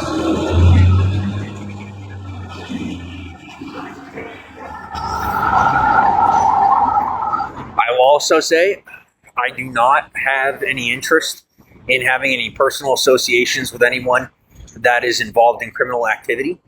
I do not judge you for your preferences. I will tell you that I have traditional preferences. I have very traditional preferences. And I say that because I may be able to ebb and flow with things that you're into. But on those days when I'm having a tough day, I default to my traditional preferences. I default to all of a sudden not having any interest in things that you do that most people may not do. So if there's and I know that's like a non-negotiable, right? Some groups are like, listen, when we go out to drink, we go out to drink. And if there's a day where I have to compartmentalize and I have to focus and regroup mentally, and I don't feel like going out to drink, I can't be with a group that tells me, well, you can't be with us unless you're drinking with us. And so there was even that way years ago with my buddies, where I was always the odd one out because we'd go on mission, we'd do what we have to do, and then whenever push came to shove and they would go to the bar or they go to the club or they go to the strip club, I would stay at the office and I'd keep getting work done. And so I was always the odd one out because of that. And I'm not looking for a replay of that. So, if that's how your culture operates, then I don't think we're going to jive well. But if you're someone that can be comfortable with me being that guy, then we could probably make something work. Just don't be ill-advised enough to look down on me, because I operate the way I do for a reason. I see a lot of things that most of my buddies even back then didn't see because of the way that I choose to stay disciplined. And like I said, I'm now open to offers. And I know we've already done this before, but the difference is that now I built a lot more. I'd like to believe that I built some more trust.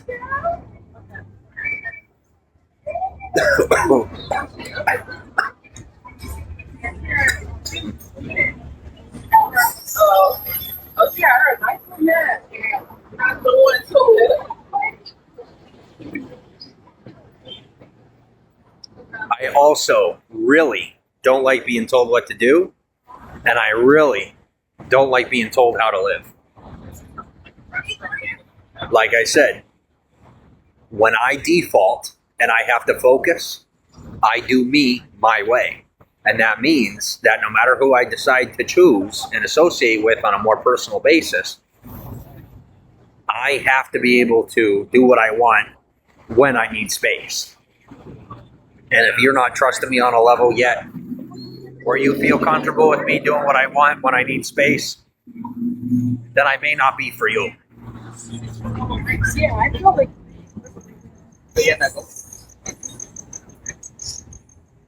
But I'm not too interested in doing any of this again. I'm doing pretty good. And admittedly, I'm starting to get irritated when, Why is that? it's a shame. And if I have to wait for certain personnel to be weeded out and replaced, then that's what I do. And I bide my time. You have no idea. I mean, when it came to the prison system and being assistive in the reorganization of certain facilities, I bided my time. And they restructured the entire facility. And they didn't do it for me. And I can't say that I helped them with it. And I didn't do it in California, because God knows we're not doing that here. But I make the best of any situation. And they told me, you're going to do this, you're going to do that, and this is how it's going to get done. And I said, oh, is that really how it's going to be? And so I sat back, I bided my time, I remained patient and respectful, and they restructured the entire facility, including staff. So, if that's how I have to do it out here, then that's what we'll do. But I have a feeling that that's what they've already done, is that they've restructured. So if you guys have restructured to a level where I am capable of making it within your organization, then I think it's about time that we move forward. Because there isn't anything else that I'm looking for from you to move forward. I'm ready to move forward. I'm hoping that there isn't anything else that you're looking from me to move forward. If you are someone that has to have me not smoking a vape to associate with you, then I think that might be a little too strict for me. But know that I have my goals, and my goals include not smoking. My goals include, making healthier decisions and not using curse words and things of that nature. But as long as you're comfortable with me being where I'm at in my life, then I'm ready. And just think of it this way. The reality is that you get a benefit of being a part of my redemption story. So if you pull me in at this point in the game, you can say that you helped clean me up. I've cleaned myself up most of the way. And if I clean myself up the rest of the way on my own, well, you don't get any of that credit. But if you pull me in at this point, then you get to say, hey, you already heard some of the good things that I've had to say about the people that have helped me. And the people that have tried to hurt me, I still got good things to say about them. So, you show me what you got, and we'll work together. But once again, I'm not doing the power struggle. It has to be someone who recognizes my ability as something they're interested in, not someone someone that's more of an equalist. People that are more equalistic in nature, in their hierarchy. That in your hierarchy and the way that you operate, that you don't see yourself as more than me. You're in recognition, or at least your leadership is in recognition that the structure can change at any time, and that you're adaptable and capable of changing structure at any time. And that last but not least, should there ever be any qualms or issues, that they could be worked out peacefully. Because I don't do scandal and I don't do drama.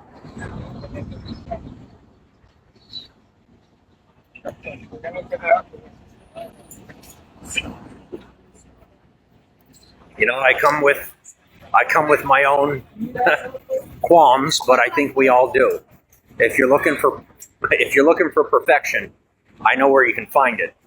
But if you're looking for someone that's going to get the job done, you're already looking at them.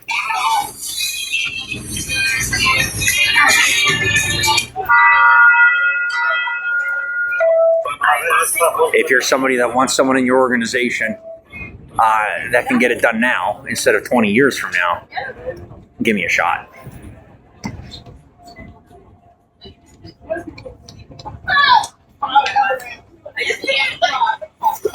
And you guys know where I sleep. It's not that hard to find me. So yeah.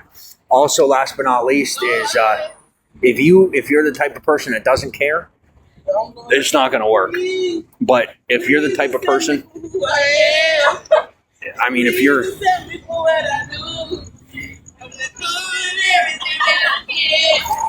I guess what I'm saying is, if you're in denial, it's not going to work.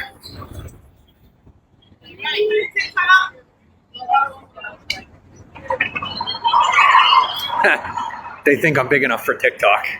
That requires 1,000 followers. Not me.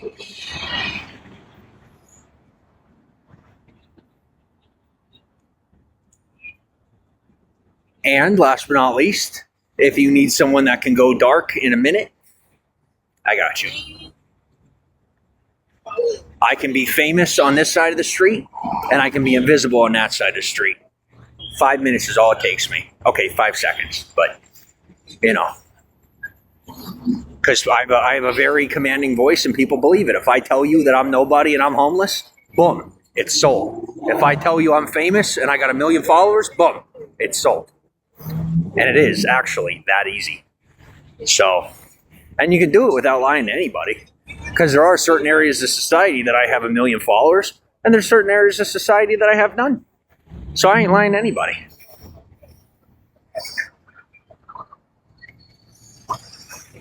And if you don't like how I roll, then don't expect old school, because that's how we roll. You know, I mean, it's the people.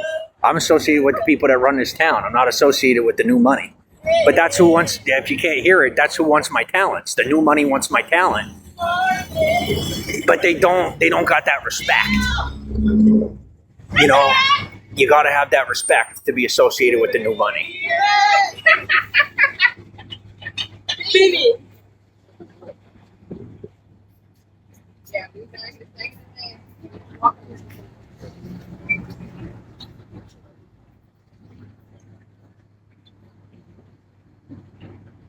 So I guess, you know, for me, it's I found that balance. When I first moved here, I was going for that real old school, and I accomplished those goals, and I made those connections, and I'm comfortable, you know. And then I met some people that are more new school, and they're real new school, and I don't really think I jive personally with either one.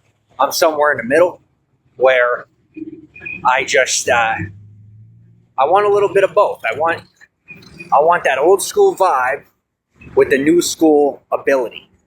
You know, like where you're connected and you know what's good and what people are into. Like that, you know what's trending. You know, where you're old school and you can handle yourself, but you also know what's trending.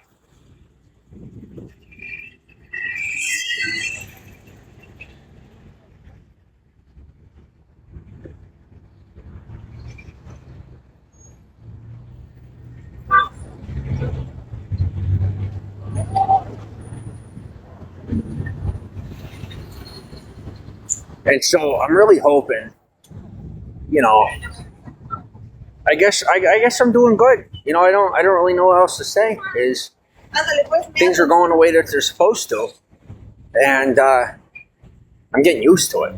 You know, and but I'm getting to that point where I'm getting all nervous because it's like things are going the way they're supposed to, and I have to get used to it.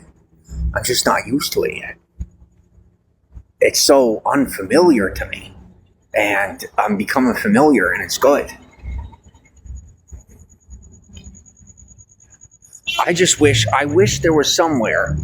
I want to find somewhere that I can lay my head that doesn't smell like piss. You know? I know how gross that sounds, but it's like, where do I go that I can lay my head down for the night? I put my mat down and lay on it. And then I'm not laying on the ground, but somewhere that doesn't smell like piss and shit and city, you know? Like, I'm doing good. I'm showering every day. Sometimes I'm showering twice a day. You know, I got proper change of clothes. I got a good backpack. You know, a nice new pair of shoes. And it would be such a shame. Like, that's like I was going to the spot that I'm used to, and I don't want to go there. Because it's gross. It's so gross. But where do I go? I don't know. So I'm going to take a walk. You guys are going to take a walk. All of you are going to take a walk with me. And we're going to find somewhere that I can lay my head that isn't caked in piss and shit. Excuse my language. That I'm going to lay somewhere that doesn't smell like city. Or it just doesn't have grime, you know? Just go. You're welcome. Yeah, so that's it. And I was so busy doing stuff for people today that I missed a star. There was somebody, and I that's 2 stars I missed. Now the one down here, I didn't know who it was, so that's fine. But there was a star down there by Sopranos. I think it was like a block off Sopranos, or no, it was right at the Soprano building, and I didn't get to see who it was. And they come. I'll tell you what, man. It took me living here over a year to be able to keep up with the pattern of traffic, to catch up with them when they're putting a star up. They do it quick. They make sure. You guys heard of In-N-Out Burger, right? Anybody eat it yet? What do you guys think? Yeah. Yeah, In-N-Out Burger is the best. Absolutely recommend it. If you're ever going to have a cheat day, go to In-N-Out Burger. Absolutely. Hey, what's up? But yeah, you gotta you gotta really know where to be and when to be there when it comes to them putting up these stars, because I remember when they put in Zac Efron's star, it was real easy to see Zac Efron because his star was like right on the main strip down the road. Whereas down here and further up the road, it's like you don't see it because I didn't get to see Willem Dafoe get his star put in, unfortunately. But I do like to see, when they put the stars in. I love seeing when they put the stars in. No, that's fine. I don't think she lives in Hollywood, and I'm not trying to bother her. I don't really know her anyway, and she doesn't seem too interested in me. So,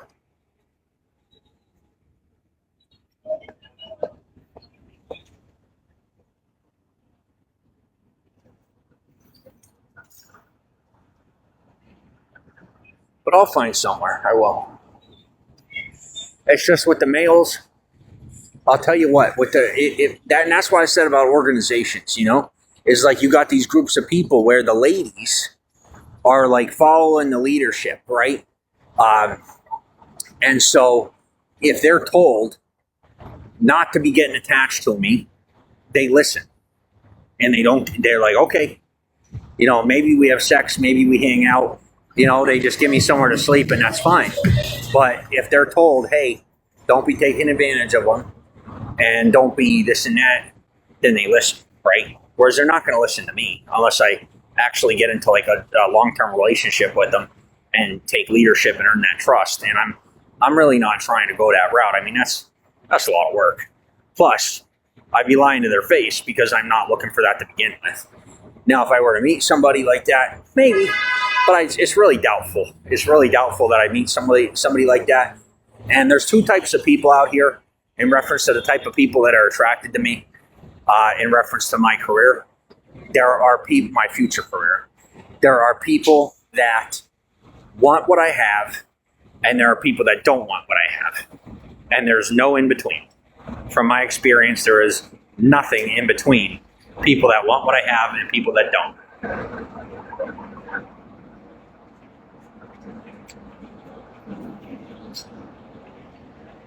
So, yeah.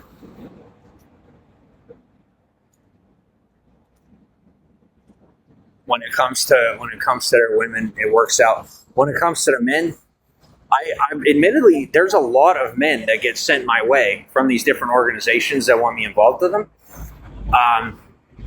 But I'm not ready to, okay, now here's what it really is. A lot of these guys are really good guys, and they do want relationships. They do. They care more than most. They get very attached. And I'm not really trying to go home with a guy for that reason, because it's leading them on. It's not fair to them, because they don't try to take advantage of me or anything like that. they end up wanting a relationship.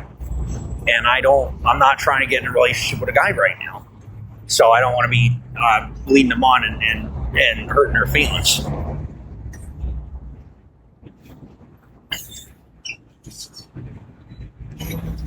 And then some guys will be like, well, I'm not looking for a relationship. I'm just looking for this and that. But I'm not even looking for this and that when it comes to a guy. So that's, it's always something, It's like I get so close and then it's always something. Let's get some water. But I'm getting there, It's kind of like springboarding. Like I got everything ready. I'm right on track and in line where I'm supposed to be. And all I got to do is meet the right lady that'll take me in and be willing to have me involved with her just long enough to get my stuff situated so that she could then, I could then, move into my own place or start paying her rent or something like that, But so many people, they get into these organized relationships. And, I'm getting tough. I'm not going to lie to you. I'm getting pretty tough. But I don't know if I have it in me to take advantage of somebody like that. And I know a lot of people have it in them to take advantage of me like that. But I'm a softie. I care about people. And, I know that's part of the game, right? But once you're in that game, then you're in it. And I don't know if that's a game I want to be in. Just trying to get you in her. Oh, really? I apologize that I don't recall. But I'll tell you, if she doesn't live in Hollywood, I don't think it's going to work. It has to be somebody that lives in Hollywood. Like when I say I'm not leaving Hollywood, I mean I'm not leaving Hollywood for a good long time.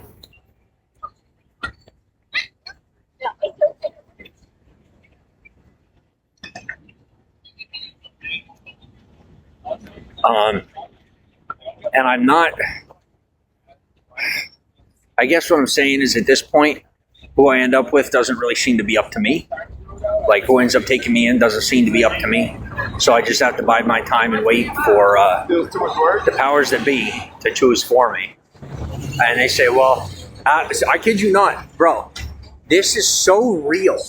It's ridiculous. Like I'll be walking down the street and I'll have a guy say to me, pick that one or that one. And they're so good at it. It's the most wild thing. Like you never believe it. I'll be walking down the street and they'll put two of their women in front of me. And I don't even see them coming. And so there'll be two or three women walking in front of me. And then there's a guy behind me that I don't know is behind me, walks up next to me and looks at me and he goes, pick one. And he's not pimping out women. He's coming from one of the people that are supporting me, trying to offer me somewhere to live. It's freaking cool. It's like stuff you see in the movies. I was about to count. And I still haven't said yes yet. Because, like I said, there's so many of these women that end up wanting a relationship. And they when they find out that I got it going as good as I got it going, they don't want to leave me. And they don't understand that as I'm moving up in the ranks in my own life, that I'm going to have to end up leaving them. That I can't stay with them because it's not appropriate for me to stick around with them. Like even staying with them short term is something that is pushing the limit a little bit, So, we'll see what happens. But I'm at the point where I think I have to. I have to make a choice. There's no more pussyfooting about this. I don't have time to pussyfoot about it any longer. Excuse me. But what I will tell you is it has to be somebody like in my age group or younger. Obviously, at least somebody that can hold their own and maintain their own. I'm not trying to get. I thought that I was open to marrying into a family. But I don't think I'm interested just because I have a previous marriage. And in respect to her, I don't think just because of her lifestyle and the way she lives, it wouldn't be fair to her for me to get involved like that. But yeah.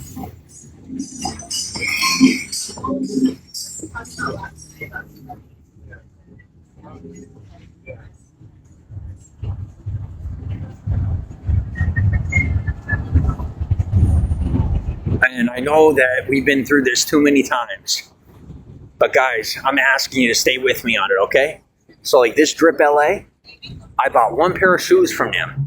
Do you have any idea the amount of traffic they're going to get and the amount of foot traffic in the business that they're going to get? Because I bought one pair of shoes with my name. They're going to get a lot of traffic for that. And the businesses in this area that I've been able to associate with, they're going to get more traffic and get more customers because of that. Well, same goes to you. If you're willing to put out and keep testing and help me figure out a good situation, it's worth it. Don't give up on me. Go old school with me. Old school means you go slow, you know? And eventually you figure something out. Remember, it took me 2 full years. It took me 2 full years to buy one pair of shoes. All right? So I don't know how long it's going to take me to pick a woman. I don't know. It might take 5 years. It might. The housing authority might get to me before any of you guys do. But I'm honestly hoping that one of you guys gets to me before the housing authority does. Because I would prefer buying into an organization and moving up more quickly. I have all the appropriate facilities. I got everything worked out for myself and I'm ready. And I know that I'm ready. So, you know, if I end up with the housing authority, it's just going to be that much more work. But I have to tell you, if they offer me somewhere to live here in Hollywood, I'm going to take it. So I don't know how long you guys have. Maybe a month, maybe 2 months, maybe longer. But, you know, if I were to have my choice, I'm going to have to choose anyway.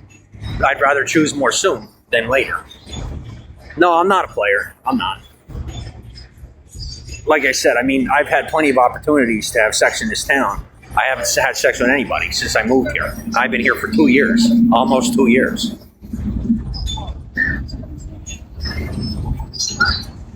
So I am not a player, trust me. I'm very choosy. Very, very choosy and selective.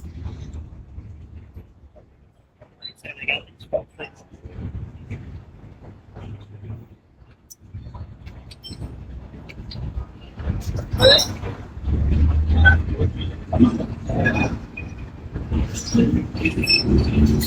when they tell me to kiss the ring, I kiss the ring. Give respect and get respect, you know?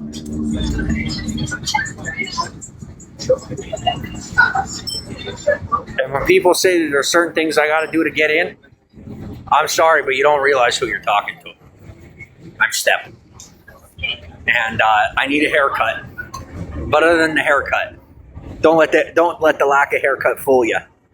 I know what I got to do and what I don't got to do. And if my track record doesn't prove loyalty to you, then you go ahead and you choose your code over someone that can help transform your entire organization and multiply your assets. Because that is something I do on accident. Good night, Fonz. Thanks for stopping in.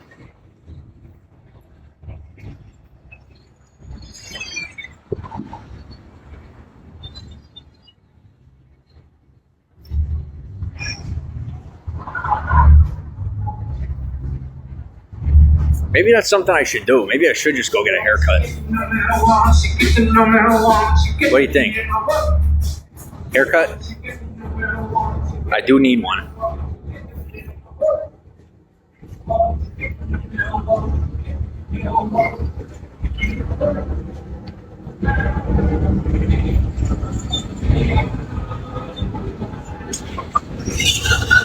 I don't think I'm too late yet either.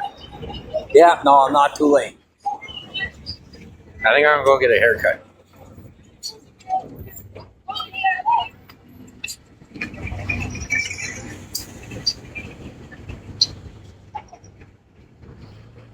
Do I want to become a comedic actor? I think I'm pretty funny all on my own. Yes or no question? Yes. Yes, I think I'd be a fantastic comedian. I think I'd be really funny. What I could tell you is no different than music. I'm not good at writing. I'm real good at singing, but I'm not good at writing. I am terrible at it. And same goes for when it comes to comedy. I don't think I could ever write a comedy act. Guys, you know when I'm funny, when I actually make a good joke, I am insulting, I am rude, and I'm hilarious all at the same time. And I know that's the expectation of a typical comedian, but like I go pretty far with it. I'm the type where I'll get real popular real quick, and I will make more enemies than friends. So I really don't think that's the route that I should take.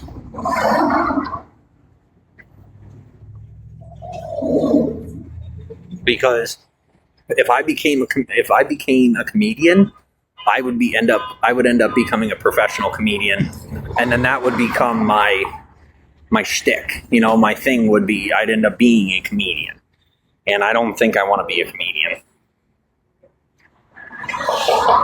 Now, as far as if you look at like Brad Pitt and some of the movies that he's done, or you look at like Johnny Depp and some of the movies that he's done, that type of acting, I think I could do, and I would enjoy. But because that's definitely the vibe that I'm on when it comes to humor. I have very, very dry humor, but I would have to be scripted, and people would have to be telling me what to say and what not to say. So.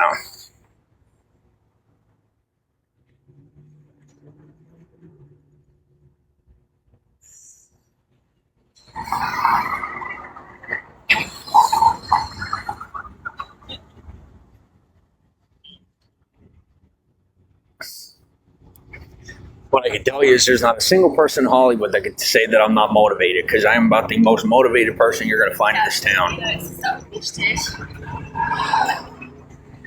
See, I'll tell you something that bothers me, is having forgotten some of the languages that I once knew.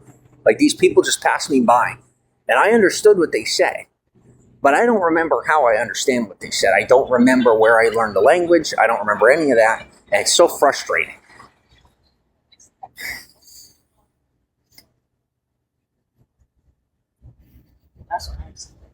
I'm good at talking. Thank you. Yeah, I'd like to think I am.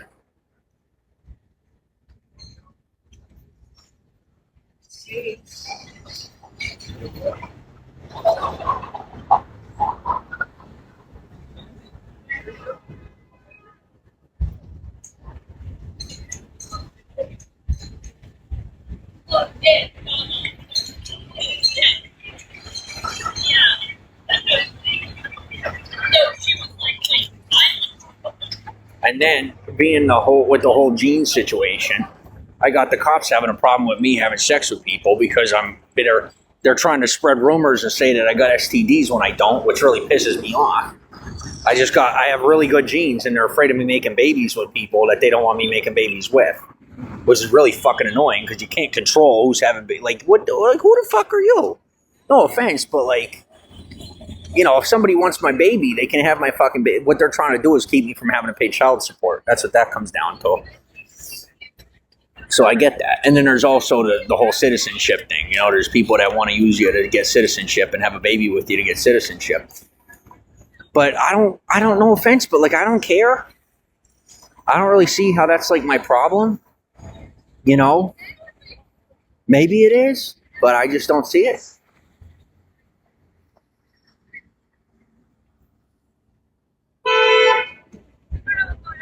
Man, are you guys protective? Jeez. I'll tell you what, one thing that is familiar here for me is it's like I'm back home where I grew up, because my parents where I grew up were so protective. And I mean, I didn't have a cell phone until I was 16 years old. And here I'm like 30 years old, and I got the authorities telling me what I can and can't do. I feel like I got parents. I feel like I got 6,000 parents trying to tell me what to do and what not to do.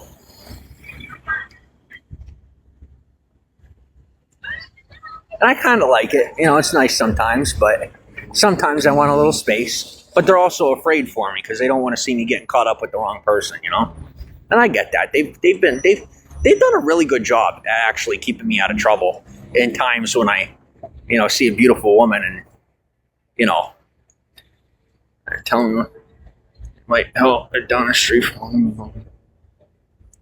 No, I appreciate you. Yeah, there's a place down here that I'm going down to where they give haircuts. I'm thinking I'm going to go get myself a haircut.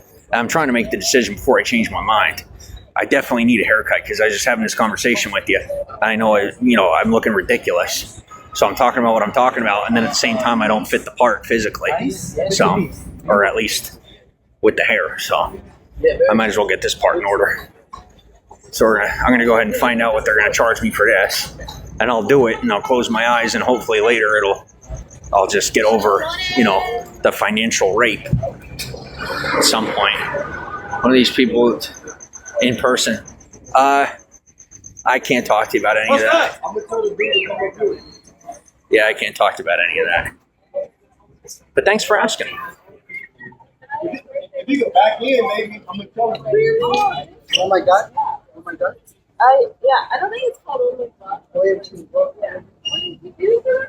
On Sunset, world famous comedy store and famous actors hang out there all the time. Oh, that's cool.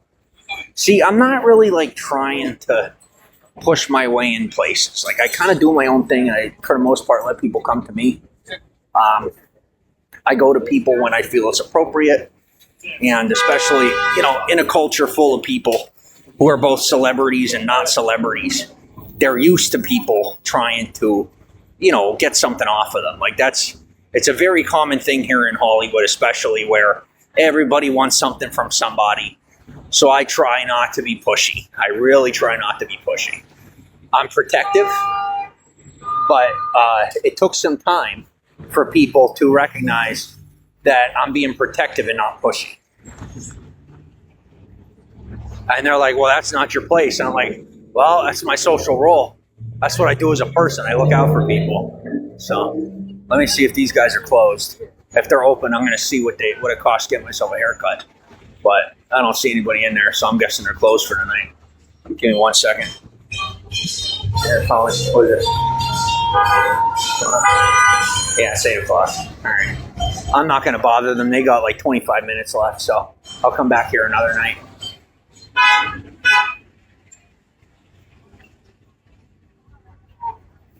I hate that. I don't know if you guys have ever. Jeez. I have lived here almost 2 years, and I am still not used to seeing somebody's pretty faces. I'll look at somebody and I get shocked. And it still hasn't gotten old yet. But I don't know if for any of you that have worked in business before, it's the most annoying thing when you're about to close up and somebody shows up, but you're also happy to serve them, if you're good at what you do. But for me, I don't necessarily like when people show up at last minute, so I don't want to be doing that to them. I'll wait for another night and then I'll go in there.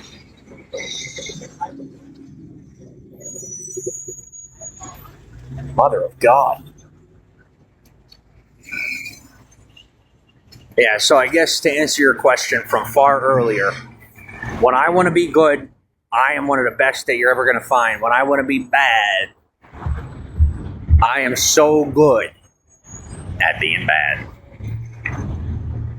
You don't even want to know.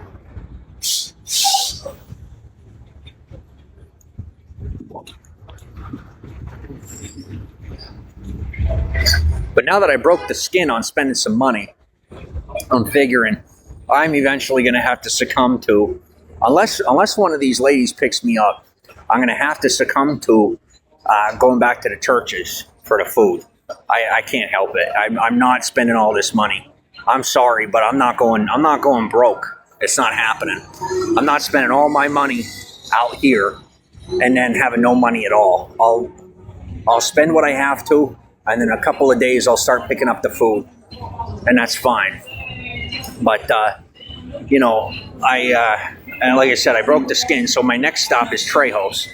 Now that my algorithm says that I'm a local and I'm worth it, I will go ahead and I'll get some tacos in a couple of days. And then I'll brave it and I'll go down the street to, where is it? I can't remember the street. I can't remember the name of the street, but where Trejos has, I know where to go. But he has a donut shop down the road. I'll go get myself a donut and coffee. So I love it. And it's a mixture of best of both worlds. He's a celebrity, and he also has, runs his own business. And you guys know what I come from both sides of the fence. So for me personally, I really resonate with that.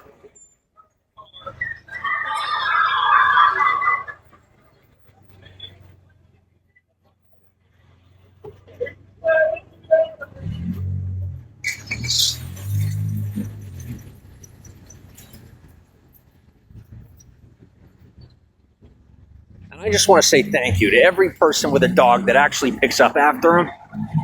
One of my biggest pet peeves in this town are people who leave the dog poop on the side of the road. It makes me so mad. It's so gross. So to those of you who have the manners to pick up after your dog, we thank you. As a community, we thank you.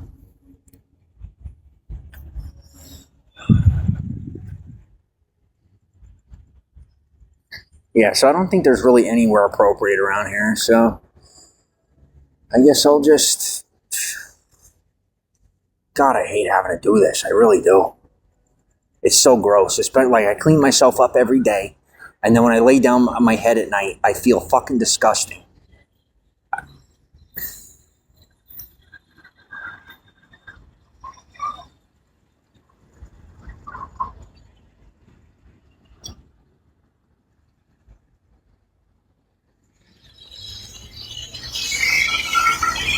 So, in case you didn't know, I am to the point where, I kid you not, I'm getting paid to go into businesses. I'm getting kicks for just looking at people. It's the wildest thing. I love it. I absolutely love it. And people are like, oh, we all get that. I'm like, well, it's new for me. Brand new for me. So, you know, I'll eventually act normal about it, but for now, I'm just busy, indulging.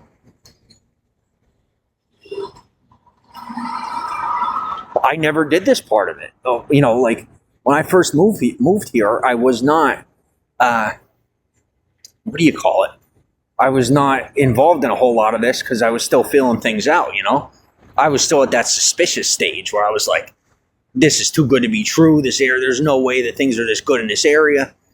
And, whenever I got comfortable enough, I chilled out. And even now, this is me being chill. So now I'm to the point where I'm just upset that I'm spending so much money. Oh, it kills me. But it's like with every dollar I spend, there's always more. And that's something else I'm not used to, where, normally it's like you spend money and then you run out of money. Well, here, it's like there's always the next job. There's always the next opportunity. There's always the next hustle. There's always the next job. There's always the next contract. And so, I was watching Seth Rogen on TikTok today. There was a video that came up, and he was talking about a buddy of his who, was complaining, saying, oh, I'm never going to get a job again in Hollywood. And then all of a sudden got like this star role, right? And that is pretty much like Hollywood in a nutshell, and not just the music or the movie industry, but like Hollywood itself, where you'll think that you're never going to make $1 again. You'll think that your day's about to be the worst day ever, and then it becomes the best day ever. So I don't count on it because I try not to be overly optimistic, but I don't, I don't count my chickens before they hatch. Let's say it that way.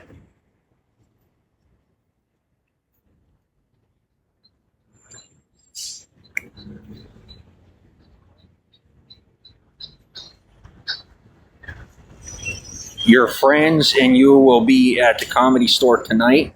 Thought you might want to hang out. Well, that would be cool. I mean, I could, but like, where's it at? This isn't one of those things where I show up and you're not there, because that's really annoying. That happened to me years ago. It hasn't happened in a long time, but, not a big fan of people pulling my leg. I'm not going to go any further than that, but you get the point. And I keep forgetting about Trader Joe's, too. Like, they're right here, and it's a store full of organic food. And I keep forgetting that I can come to Trader Joe's.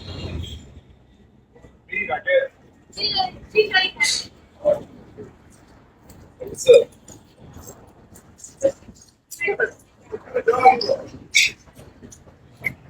Oh. Здравствуйте. Спасибо.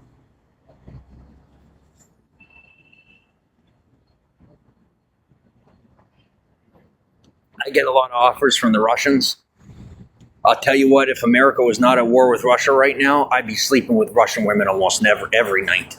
Almost every night. But right now, you got to understand, to my Russians out there, please understand I am an American and I am deeply rooted in the veteran community. And I can't just be going out there with people that some of my best friends consider their worst enemies. You are not my enemy. You're not. But if I were to sleep with one of your women right now, I'd end up getting my butt kicked. I kid you not. If I slept with a Russian woman, I got friends on the street that would beat me up so bad I would be unrecognizable because they are so obsessed with the notion of, they're brainwashed. I don't know how else to say it. They're brainwashed against certain groups of people. I'm gonna go in here, but right here. Oh, well, I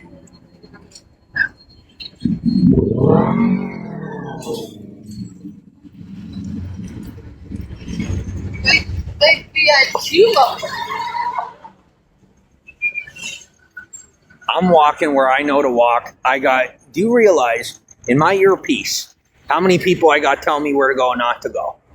Guys, I'm going to start cutting off signals if I have to, because I got one person telling me, yeah, you can go that way. No, you should go that way. And then I go this way or that way, and then you say I shouldn't have gone that way. I'm sorry, but I don't know where the hell you want me to go. I'm doing my best. I'm going back up to where I know and this is exactly why I stick to Hollywood to begin with, and I stick to the Walk of Fame as much as possible, because so many of you guys are trying to send me in different directions, and I come to the point where it's overloading, and I don't listen to anyone. And that's when y'all get annoyed with me. You're like, oh, you won't let any of us tell you what to do or where to go. Well, there's a reason for that, because there's so many of you trying to send me in different directions that I don't know what to do. So I just start doing what I want to do instead.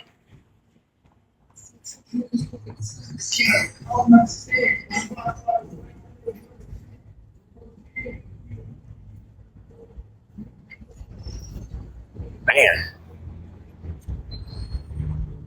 And something else I'm not used to.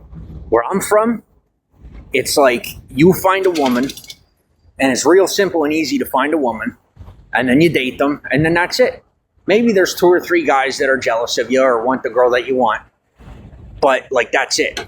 And if you get to talk to her first, then that's it. They quit and they go on to the next one. Here, you could be dating somebody for years, and they're still after each other. And it's constant. It's constant. There's so many people out here, both men and women. And I mean, the culture is vicious. It's just absolutely constant. Absolutely constant.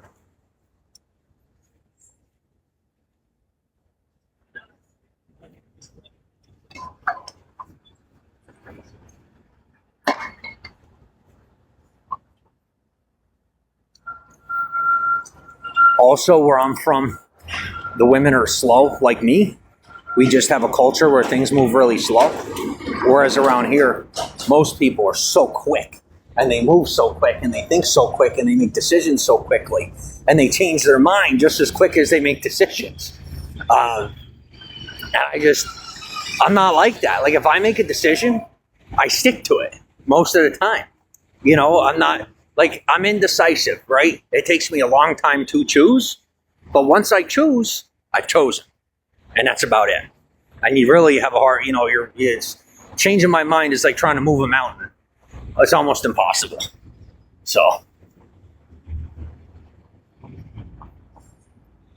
like I told you, I'm getting into the industry, but I didn't ask. I didn't ask for your invite. I would love your invite. But what I'm saying is, I'm getting in. You can either invite me or leave the door open. One way or the other, I'm getting in.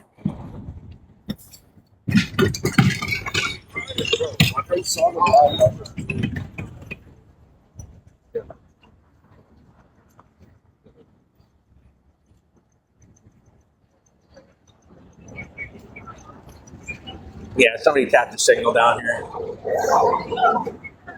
The feds will be here in about 5 minutes. Just letting you know.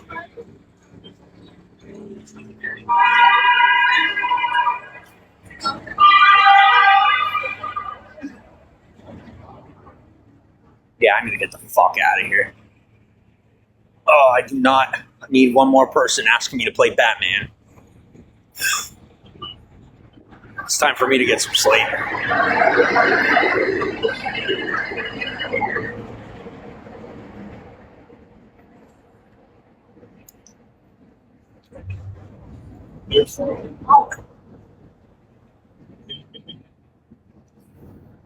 But I guess I'm giving in, you know? I'm quitting for the night. It's fine.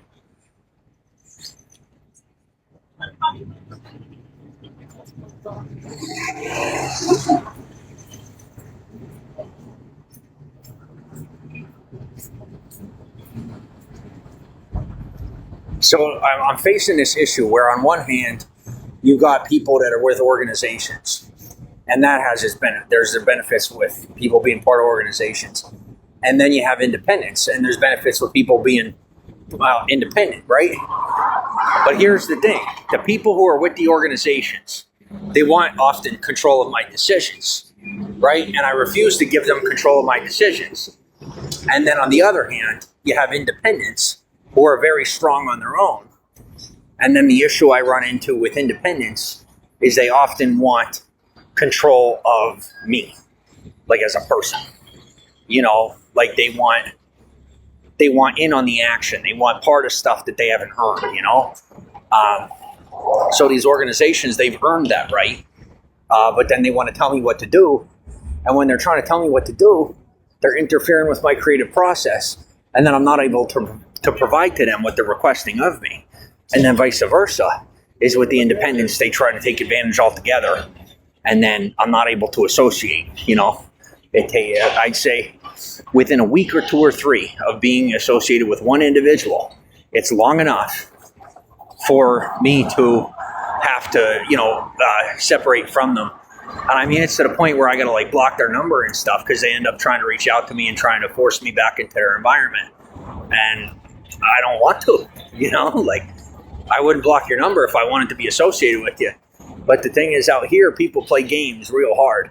And so you block somebody's number and they think it means that you just don't want to talk to them right now or something. But I'm a very finite person when it comes to that kind of thing. If I block your phone number, it's because I blocked your phone number. If I block your phone number, I don't want to talk to you. I didn't say, well, maybe we'll talk later. I mean, I don't want to talk to you. And I'm done with you, you know? And I know that's just pretty tough, but that's just the way I got to be sometimes. So.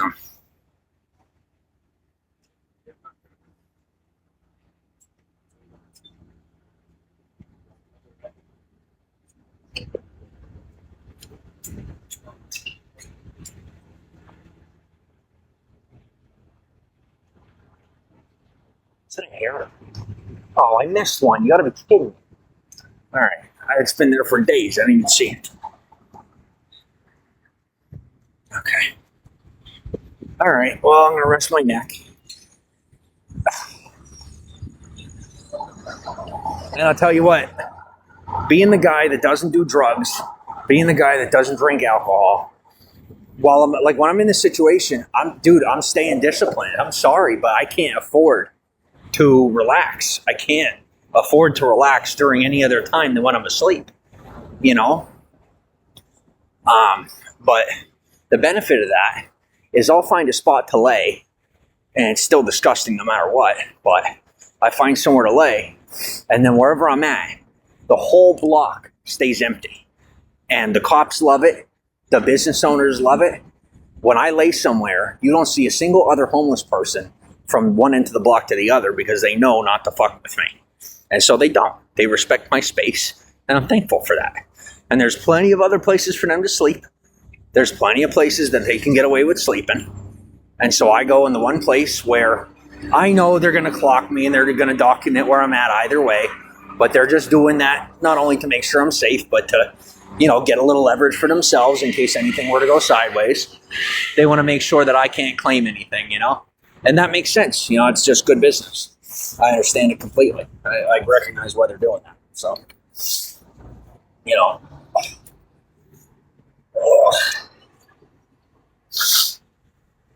are you tonight? I'm doing good. Yeah, I know you told me where that place was, where that comedy place was, but I don't think you understand how tired I am, and like the oh fuck, and the mindset that I'm in. Like this mat is so awesome. I got this mat at Target, and I'll tell you what, no matter how many times I put it down, it never smells. No matter what I do, it never smells. I'm so thankful. Oh my gosh. Because you would think that being out here that it would catch a stench, but it doesn't. It still doesn't smell. So I go in there. I get my shower every day. Sometimes I'll take 2 showers each day, and I stay clean. I change my clothes as often as possible. And now my next step is to go and to find somewhere to like a laundromat. I got to find me a laundromat.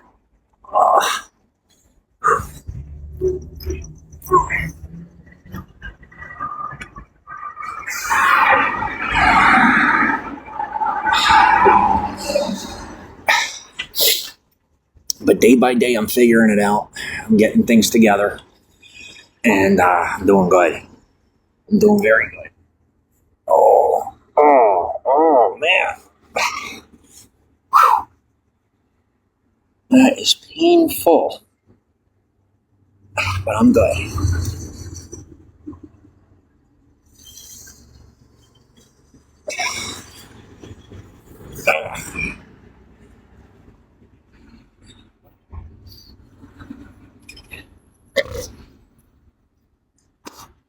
And as you could imagine, just at the appropriate time, the creeps show up, right? And this is where it gets annoying, is where, what do you call it? It's not a longtime fan. No, if they were a longtime fan, they'd know where I'm from. Like I've lived in California for like 2 years, and then I had somewhere else that I lived my entire life. So anybody that's a longtime fan of me knows where I'm from. Anyway, just don't mistake my confidence for arrogance. I'll leave it at that.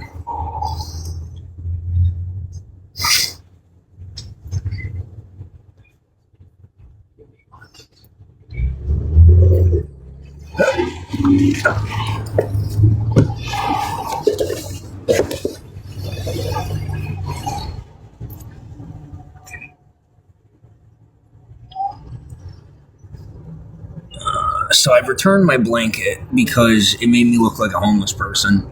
It was too big. And I haven't found another blanket, so tonight I'm going to be raw dogging it. It's going to be cold tonight. But I do not want to look homeless, so I'm just doing what I got to do.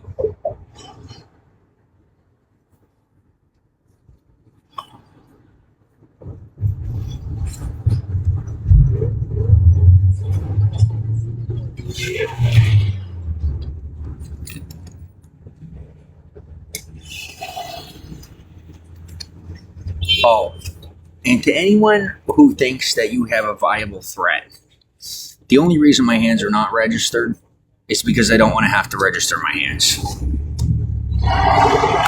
Makes sense? Somebody just walked by and flicked their knife.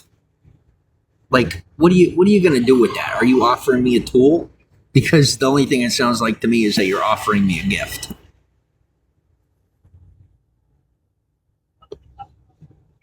Ignorant people. Hell yeah.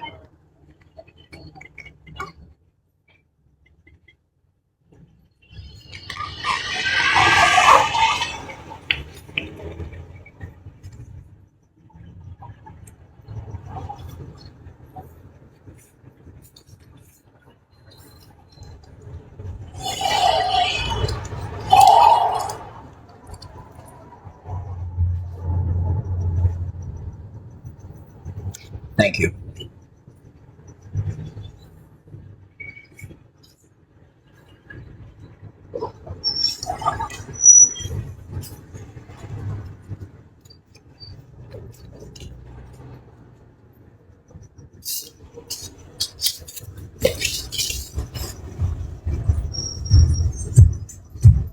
Thank you to the people that are out here that respect my space and don't try taking anything from me. I have to say, it's really nice not to have to deal with the violence or deal with any of that. So I do want to say that on the one basis, yeah, I can defend myself, yeah, blah, blah, blah. But that doesn't mean that somebody couldn't try if they really wanted to. So I guess what I'm saying is thank you for being respectful of me and not forcing me into a position where I would have to defend myself. Thank you. Rather, for those of you that are involved in that culture, very kind of you. Thank you for that mercy and for that opportunity just to be able to relax and not have to worry about my stuff disappearing.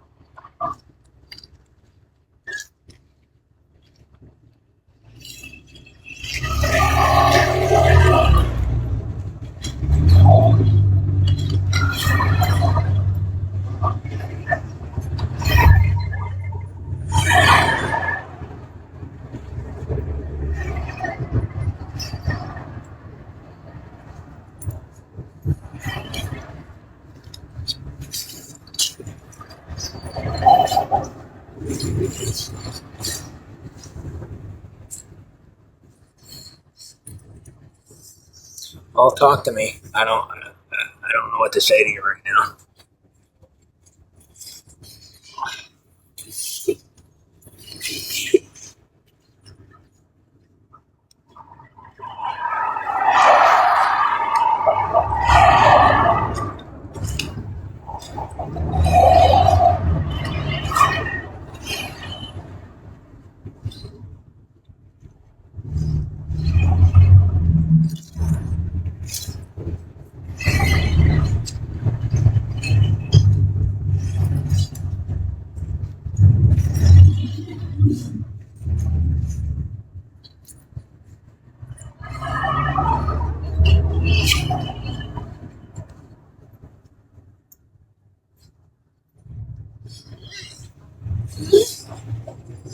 What I will say is with this vape, I don't know what it is, but something about it makes my lips tingle. I don't think that's a good thing.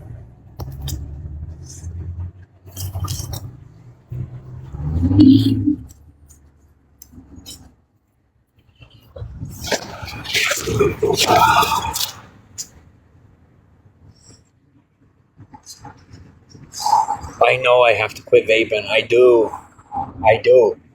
But like right now is not the time. I think once there's a roof over my head, then it'll be time to stop vaping. Because like if when I quit, when I'm not vaping, when I'm not getting that nicotine, then my I'm just not doing good without the nicotine. I get real cranky, and I mean real cranky. You guys saw how I was just with a couple of days of not smoking the vape. So once I move in somewhere, I'll stop vaping. But for now, I can't go without it. I can't. I just can't handle this environment and come off of nicotine at the same time.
And I'll tell you, in this town, some people will tell you, well, don't put this away or don't put that away until you do this or do that because someone's going to think you stole something. I said, guys, I don't know where you're at, but, like, what are receipts for?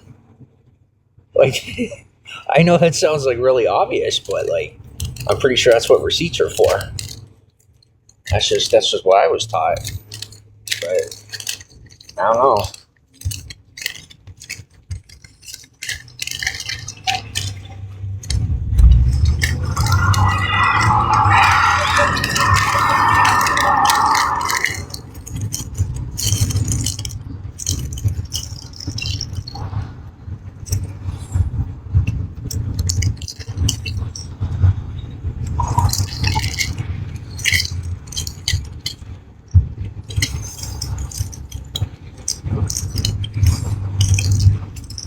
So I'm going to say this out loud, since some of these ignorant people are refusing to just accept what is. I'm going to tell you right now, I am giving so much more to you guys than you're aware of or that you know about, okay? So before you tell me that I'm not sharing what I got with you, I am sharing goods and services, bringing services your way and providing you with goods and resources that you can't get from anywhere. The government wouldn't even give you what I'm giving you. And you're complaining if I won't give you a pair of shoes or I won't give you money? I'm giving you stuff that is worth more than money. I'm giving you stuff that you couldn't get if you wanted to get it. All right? So slow your roll and give me a chance here. Don't be getting so mad at me. Just be patient and understand that the stuff I'm giving you, it took my wife almost 3 years to find out how much I had given her. And I still don't think she knows. I don't. Because she was so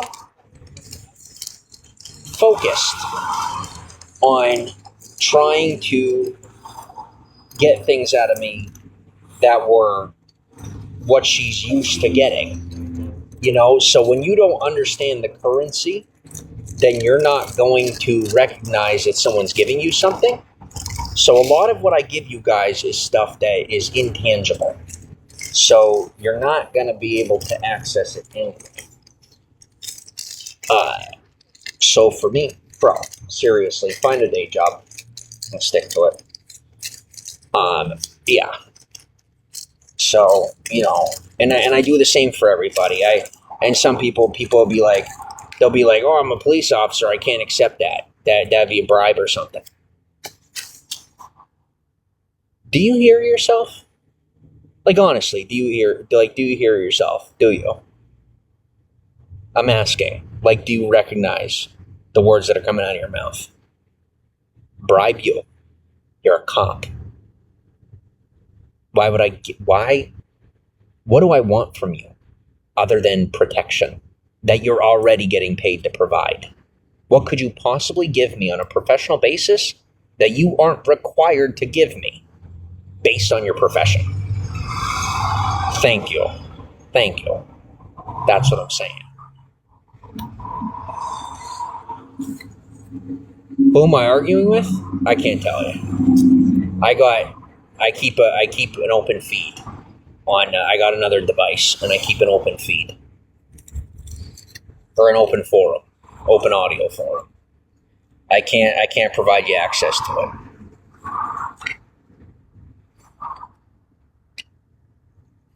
I told you guys, I'm hustling, I'm making moves, I'm doing what I gotta do.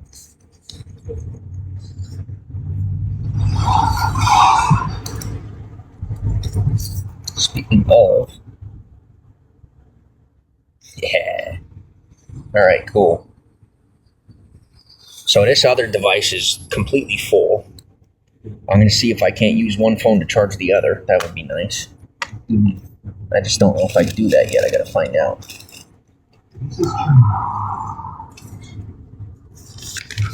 And for all the people that are coming to me and admitting to me when you're telling on me, thank you for admitting it to me. I appreciate you for admitting it to me. I'm not doing anything I shouldn't be doing. But for the people that are like reporting to different people and telling them what I'm doing, knowing how much I appreciate my privacy, thank you for staying honest with me.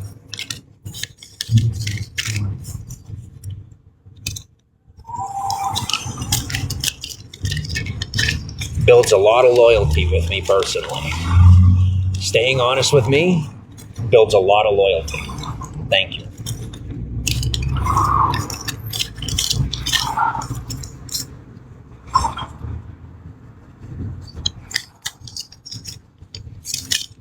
Did I or did I not say we're not talking about Compton? Next person that brings up Compton? Whatever, not you guys, but here. Next person to I don't know who's in here and is also in here. So whoever's bringing up Compton, that's on you. If you bring it up again, it's on you. It's a matter of national security. You do not ask. I was never in Compton. And there isn't anybody from Compton that even knows I was ever there. The most you ever had is footage of me getting off the the train. Okay? And we're leaving it. It's staying that way. I'm not changing my mind. It's not going to happen. You don't have anyone that matches my description. No, you don't. I'm sorry to tell you, but no, you don't. I'm good. I'm that good. You are never going to know. You will never, to the day that any of us die, more than likely, you will never know the work that I got done in Hong Kong. You will never know about it. Because I was never there. That's my way of saying thank you for the hospitality. I didn't associate with anyone while I was there. So by hospitality, I mean, the city itself. And thank you for the mercy. And for the thank yous I get, you're welcome. For those of you who recognize the things that may be attributed to me or may not be attributed to me, you're welcome. Thanks for the follow.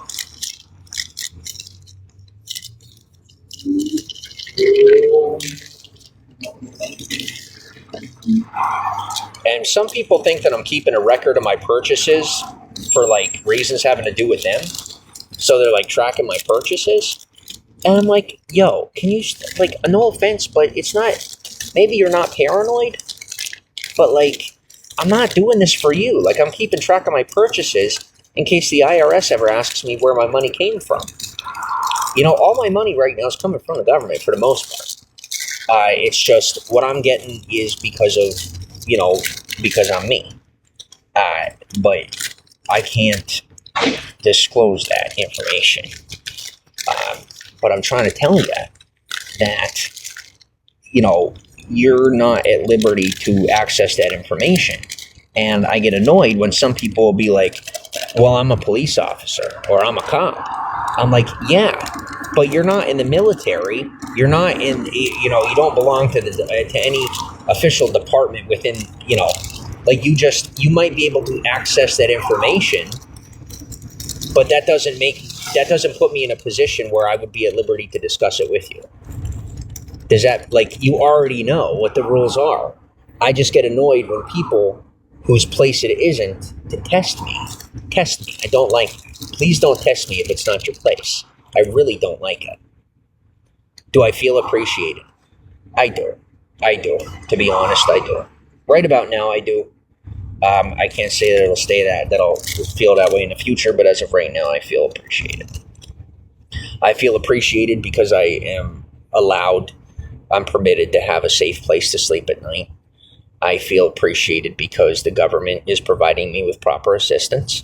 I feel appreciated because I am being appropriately compensated for the work that I'm doing.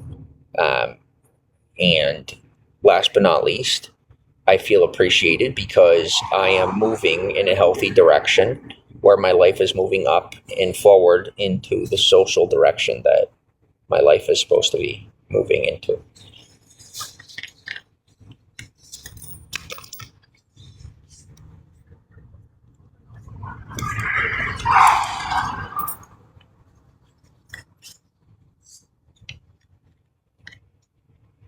What about you? Do you feel appreciated?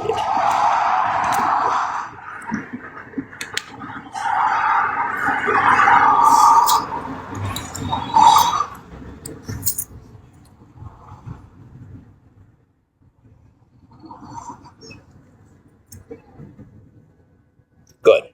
I appreciate you.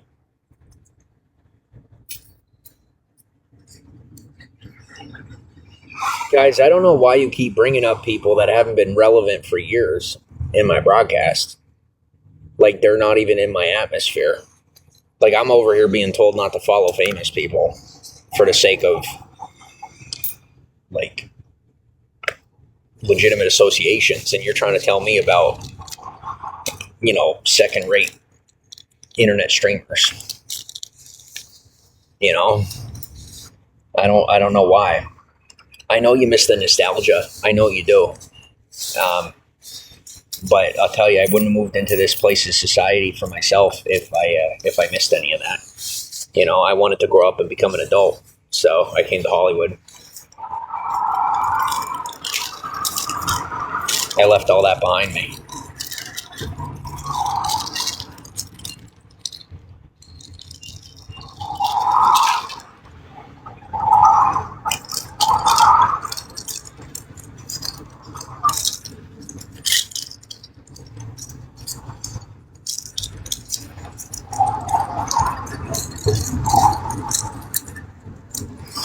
don't think I'm better than anyone. I just have my craft and they have theirs, you know. Hi, Rain. How are you?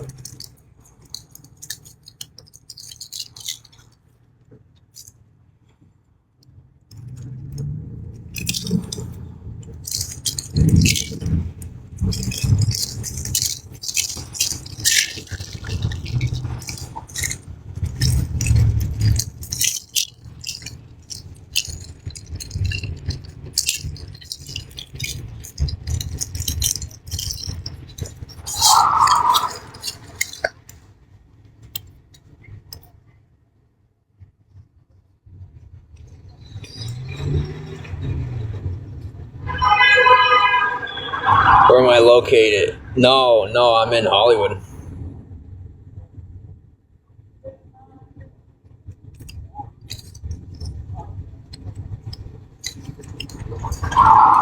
And to anybody out there that has like these rules for themselves about who owns what and who has what, I'm not the guy.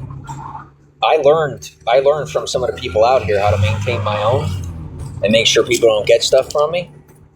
And I really don't play that game. People be like, you owe me this, you owe me that. I'm like, you're welcome. And that's where I leave it. And they usually end up speechless and they don't have much more to say. And when they're not smart enough to be speechless, well, then I remind them, hey, here's what I'm going to do for you today. Not only do you not owe me for the disrespect, but I'm also going to grant you safe passage. And then they'll tell me, well, I'm from here. I'm like, hi, my name's Step. I don't hear anything further. Ever. At least not in Hollywood.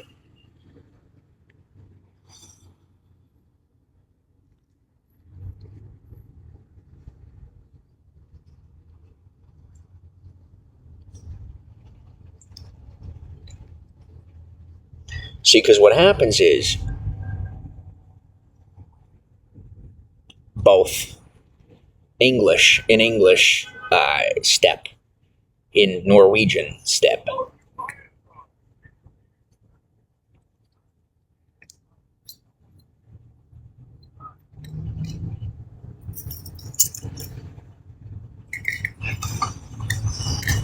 Let's put my change in my little coin purse. Thank you. Yeah, I thought about capitalizing on the name. I thought about using it for business. And I changed my mind. I say, you know what? The streets gave me that name. My family, my ancestry gave me that name. You know, I'm not using it for business. So people know me as Step or Step. My real name's James, obviously. But I'm not, just for business, I use my legal name, and then people know me as Step. I gotta find a bigger coin purse. Good problems, very good problems. I need to find something else to keep in here. What should I put in? Because I always have too much change.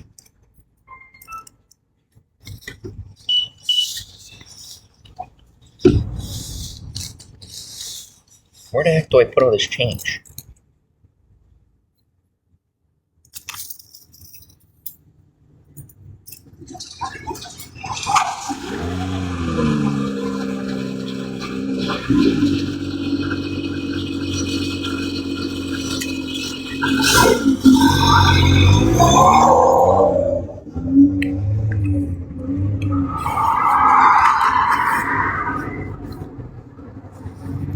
Where'd the beer go? What beer? What are you talking about?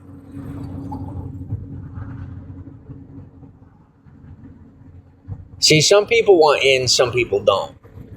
The people that want in, don't ask me about the beer. But if you don't want in, that's fine. You know, some people, they want to be a part of this conversation. Then you guys, you don't ask about the beer. But if you like just being here, then that's fine. Ask about the beer. Ask all you want. Alright. So this has to go in here.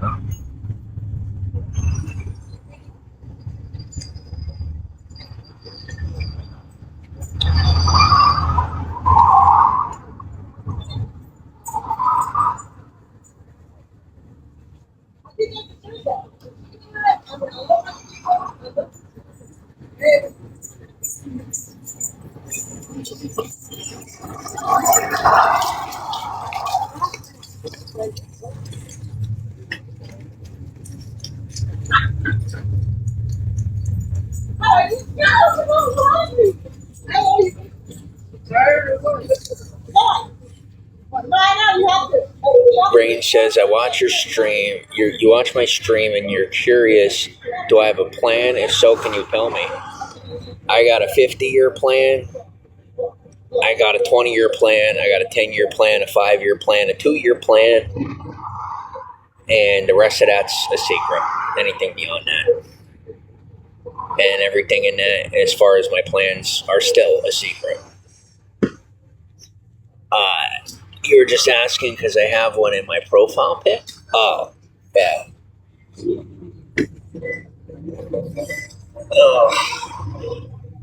This is just going here for me.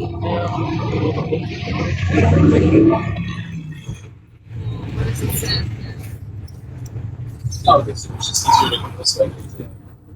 I think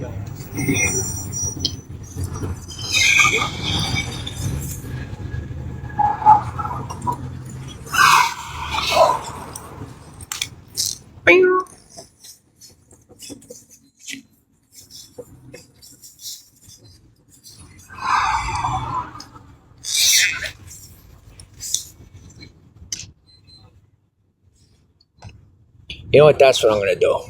When somebody pulls up and they try to put and they don't have money to put in a machine, don't happen often, but every now and again, I'll give people money. I'll give them the change to put in a machine. That's what I'll do with all that change.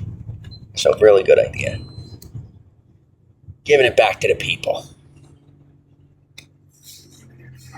Listen, if you don't want me to be a dork, don't invite it. All right? But if you like it, dig in.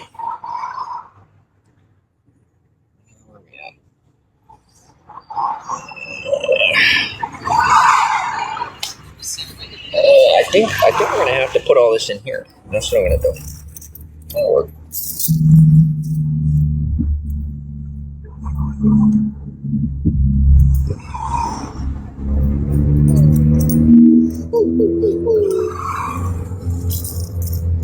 Am I in Los Angeles or New York?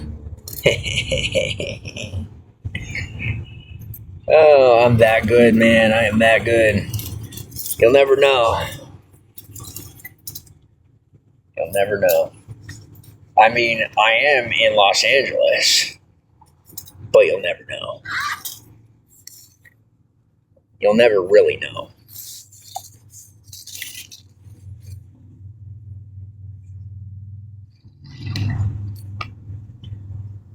Cause I have had the time of my life. People need to take a chill pill before I gotta go kill Bill. You're from New York, but you're currently on a trip with your family to see national parks.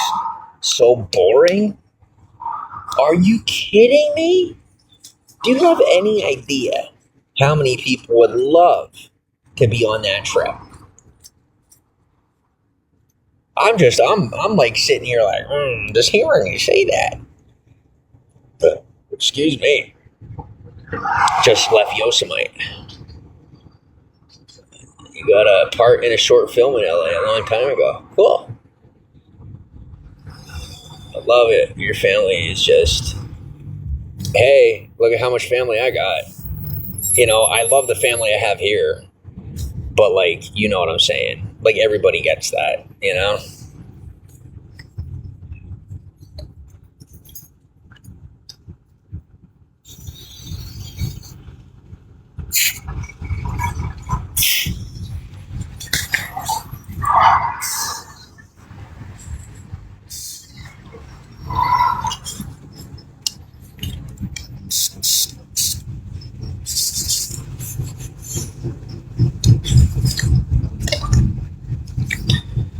Okay.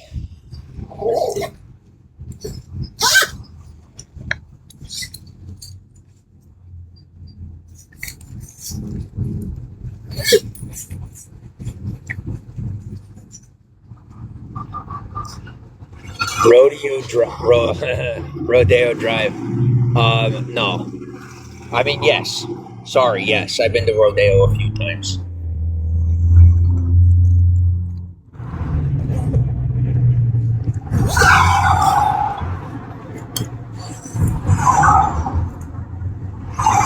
I'm just here trying to sort out where I'm going to put stuff. That's all. How's our battery doing? We're doing good. What scent is that? Lavender. I like to use lavender. It's a very calming scent.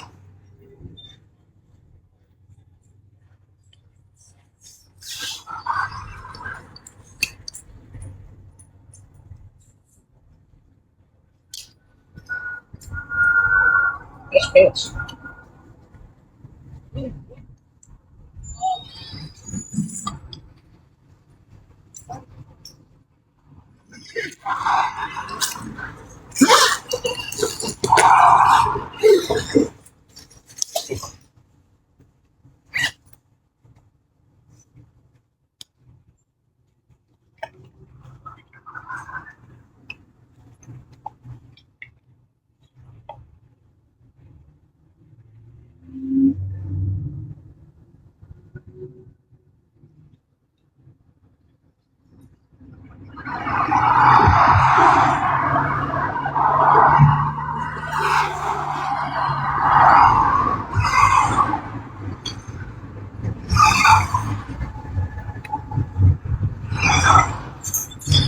Yeah, I hate to have to be this person sometimes, but I'll tell you what, mom and dad aren't here no more, and I'm a big boy now.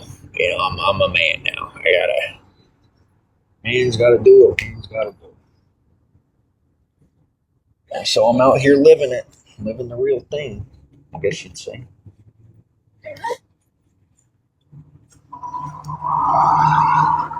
No means no.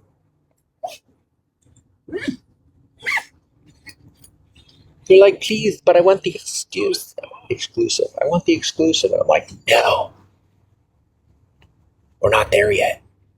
We're not there yet. The TMZ buses, pretty much everybody in the TMZ bus at any point in time is like, hey. Or they're like, oh my God, it's Steph, look the other way. He needs his privacy. But it's kind of cool. They're like, you realize you live out there. And I'm like, but I'm famous, suck my dick. Like, guys, never, like, when you make a deal with God, as they say, you know, like, always be prepared for, you know, the particulars. Always be prepared. Like, well, we agreed to this, but you didn't say this. And I'm like, well, you got me there. You got me there, didn't you, big guy?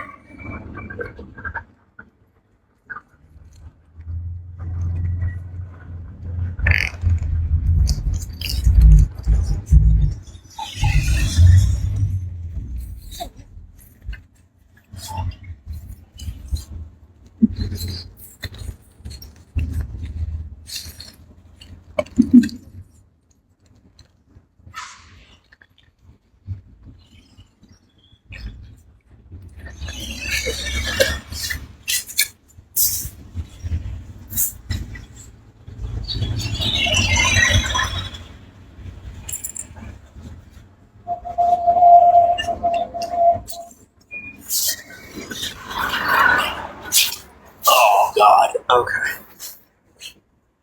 So no bundling up tonight, unfortunately. Oh, it's going to be a cold night for me. That's okay. Hopefully I'll be warm somehow.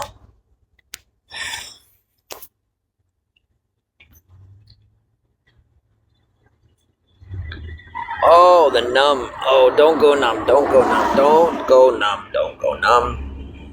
Please don't go numb. Oh. For the love of God, do not go numb. Okay. Okay.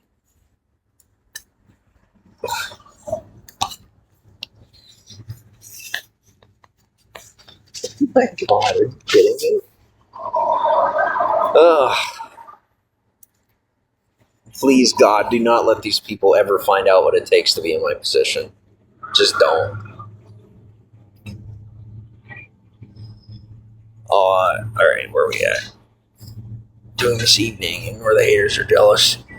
I'm chilling. What are you doing?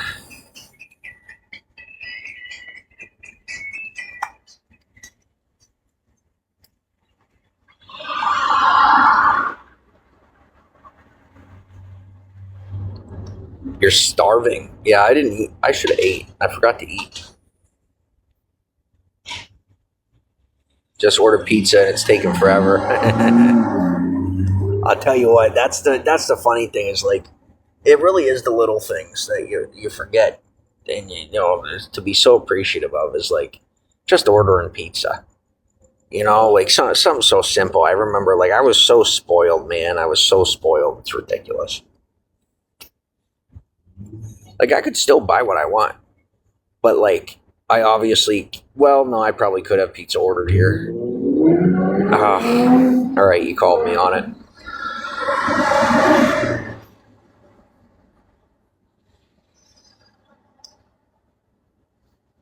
Now is that a coin? Is that a coin or is that me? Just cold? Is that just me being cold? Yeah, I'm just cold. I was feeling around. I thought I dropped a coin, like a quarter or something. And it wasn't a quarter. It's just my feet being so friggin' cold that I didn't realize that I was just freezing cold.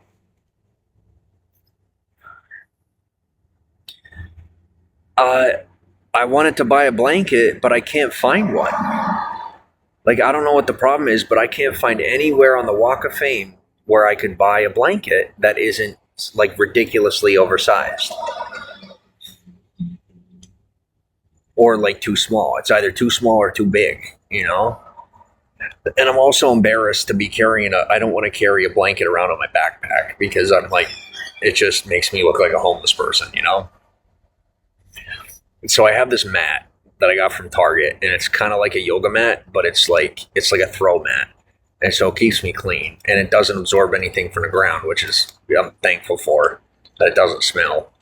But I'm gonna have to find something. In New York, you're spoiled with delivery services. In Yosemite, it's taken forever.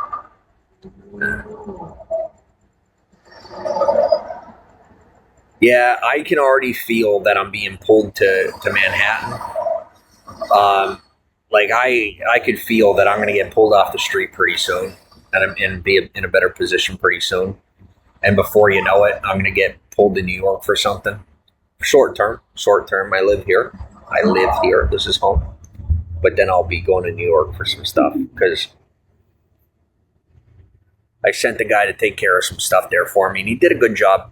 But they see what a good job I do here in Hollywood, so they're hoping for me to spend a little time there in Manhattan. And Manhattan is so connected that I don't have to like be out there physically. You know, I could just do it from the apartment. I can take care of what's going on the street from the apartment. You're right outside Darius. I thought it'd be faster. Oh,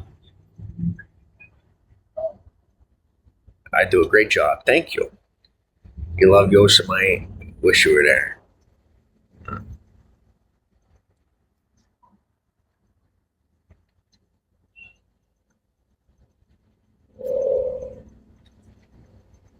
Would a mylar blanket work?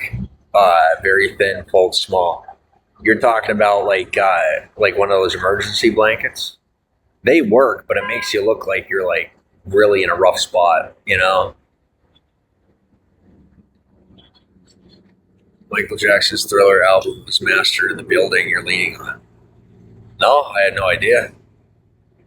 That's pretty cool. That also explains why I haven't been removed from the property. But good to know. Thanks for the information.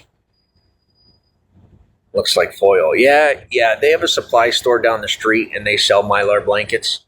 Um, I don't have I didn't have the audacity to buy one and be using one, just because of how it looks. You know, they're so reflective, and it makes you look like you're like dying on the street. And I don't want to give that impression.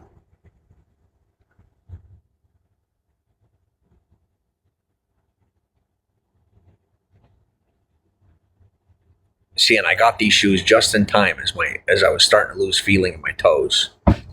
So the feeling in my toes will come back in a couple of days. Many famous albums were mastered in that building. Thriller was one of the biggest of all time, of course. Yeah, I was walking by this building one day and I saw in front it said some sort of recording studio. I didn't know. But yeah, see, I don't know everything. You know, I like to think I know everything, but it's news to me.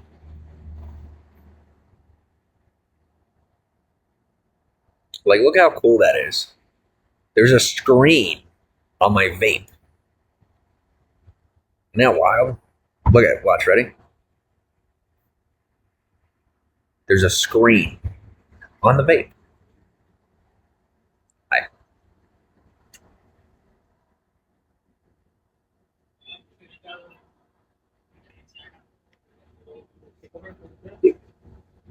Un calzón de $500 como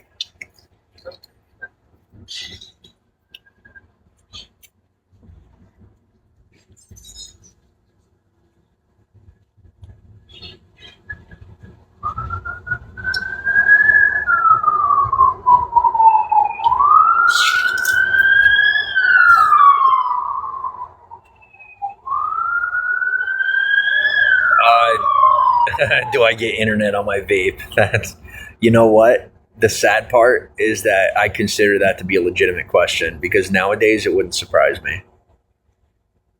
Diggity says I could get a lightweight puffer jacket and use it as a blanket, and they pack really small. That is a genius idea. Thank you. That is really smart. I could just get a down jacket from. Where can I find a North Face around here? I know we have Melrose down the street, but they're like super expensive. Where can I keep it cheap? I don't know. I'll come up with it though.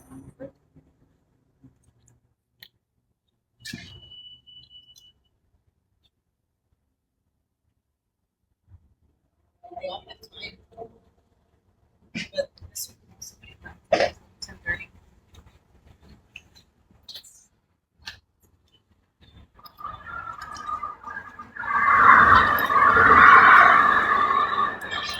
Sammy says you love New York. If I ever go there, go to Ray's Original. It took me almost 2 years to get used to Hollywood Boulevard and the Walk of Fame.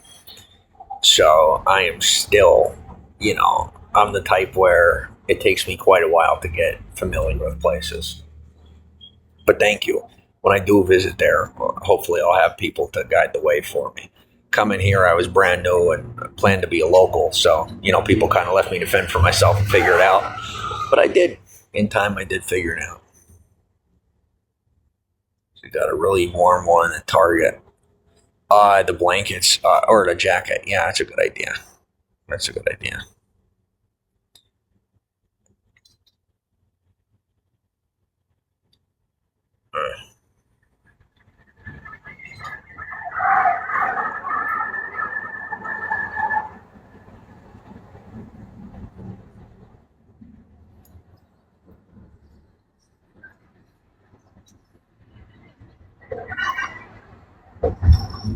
It's hard to move and start over. Yeah, it was tough. It was, but I've done it successfully, and I don't know what I did right, but they seem to like me here. So I don't plan to go anywhere anytime soon.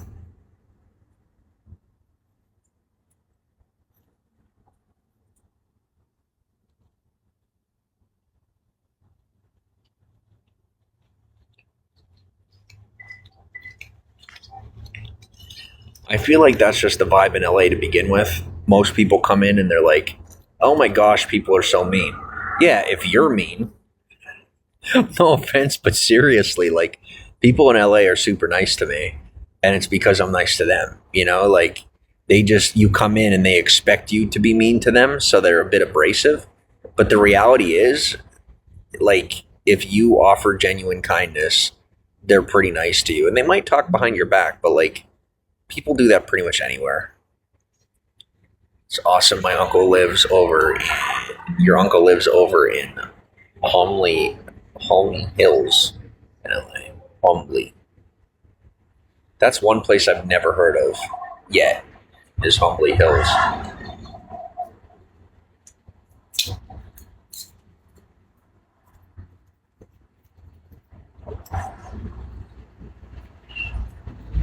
Bel Air area. Okay. And I've been places that I still don't know the name of. There's also that fact. Factoring in that, like, I go places and I'm not looking at street signs and stuff. I don't know where I'm at half the time. So if I'm outside of Hollywood, I'm like, I don't know where I'm at. So I've been to Bel Air. I don't know, like, the areas in Bel Air. I don't know. I couldn't even tell you where I was. Have I tried one of the 1,000 scooters and explored LA? No, I was supposed to get like this free service from Lime, from one of the scooter companies, but it just didn't work out. I don't know what the problem was, so I don't really use the scooters at all. I don't feel like spending money on the scooters. My own 2 feet work just fine. It says it's Bel Air. It's called Humbly Hills. It's a producer, director, can't remember. Huh, all right, cool.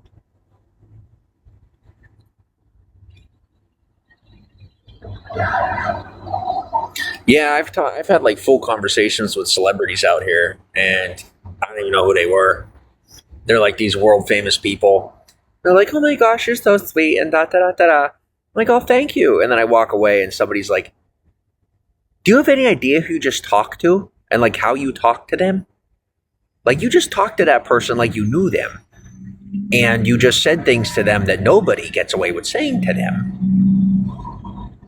And then they're like, "It's such and such," and I'm like, "Can we bring up Google real quick? Because I don't know who that is." And then they show me. I'm like, "Oh, it's like Slash's cousin or some shit." And I'm like, "Okay, my bad." And they're like, "Not your bad. You just made a real good impression." I'm like, "Oh, that's fantastic." And apparently, especially out here, celebrities love it when you don't know. A lot of them love it when you don't know them and you have like a regular conversation with them, because it doesn't happen often. And I tend to do that a lot. So, and sometimes it'll be a celebrity that like I know of, and I just don't, like, my brain is just geared towards thinking about them in the movie or the TV show that I've seen them in. And then I talk to them on a personal basis, and it doesn't really register for me that I'm talking to a celebrity. It doesn't, I don't realize it. And then later on, I'm like, oh wow, I just talked to that person, Like, I've seen celebrities on the street. I've seen, I don't really want to say, to tell you the truth, because I don't want to just like give away someone's, if whatever reason they were on the street or whatever. I don't want to just give away their position or their reasoning. So, but I've seen some really cool famous people out here, and I've gotten smiles from. And there was this one, I'm not going to say, but there was this one beautiful woman that I saw that I'm extremely attracted to, that I've seen in a lot of TV shows and movies, and like I've seen a lot of her stuff. And I was just I was sitting somewhere, and she passed by, and she looked at me first, and she gave me this look like, "Come get me," like literally, she's like flirted with me. This celebrity fucking flirted with me as she's walking by. And I looked at her and I was like, and I blushed and I was, oh my gosh, she's so cute. And it took a second to register. And by the time she walked by, I'm like, oh my God, that was so-and-so. And they just flirted with me. And it was pretty cool. Headshot for the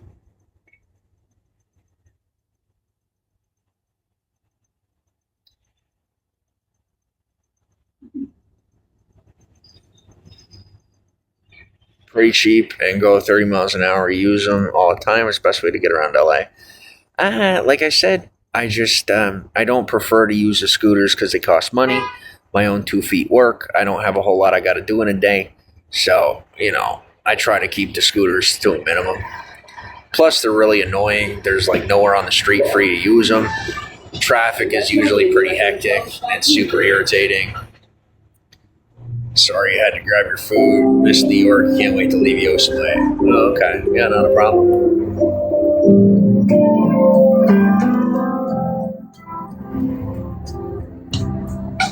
I'm afraid of Southern North. Sorry, some people would prefer spending $500 on a speaker than $15 on a pair of headphones. Sammy goes, sorry, I had to grab. Oh, yeah. Yeah, I caught that.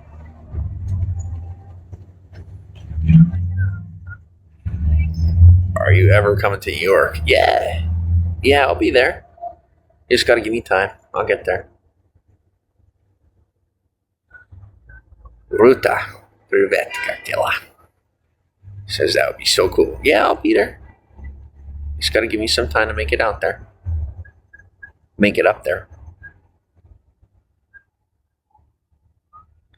And by the way, I was feeding you total BS about not getting with a Russian woman. Like, of course.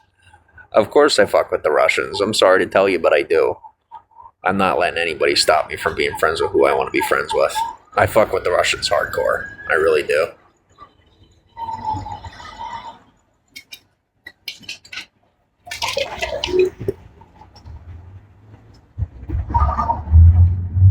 All the Slavics, to tell you the truth. I don't know, just something about their culture. I really love the Slavic culture.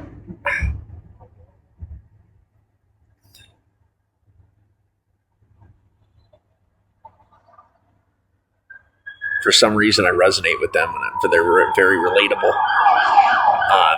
Like my dad, my pop, the man that raised me, he was Slavic, and so I it's pretty easy for me to relate. He wasn't Russian; he was Czechoslovakian, but yeah, Russian women are smoking, bro. They're all over the place here. And they're like, some people paint this picture of like Slavic women and Russian women saying that they are like, they'll throw themselves at you or this or that. And they're not that way out here. I don't know how it is anywhere else. But here in LA, they're very poised. They're very private. They're very respectful. They have super high standards.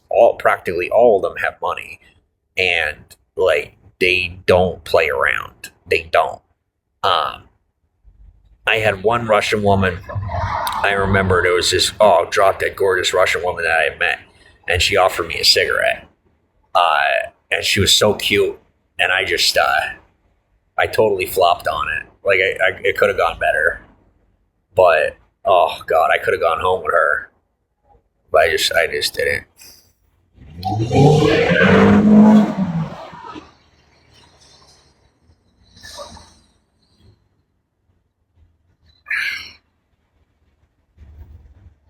I guess some people just don't like Russians.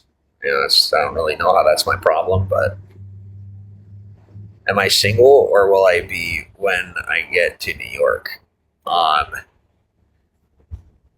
Will I be when I get to New York? Oh man, you're good. I can't tell you that. I don't know. As far as am I single? Technically. I'm in a marriage. I'm in an open marriage. And I am in a situation where we are in an open relationship and divorce is on the table should both parties agree upon it. We haven't ever been in a position where both her and I have agreed upon separating. So we're technically still together. But I am dating. Like I am, open to meeting people. And when I get to New York, yeah, probably.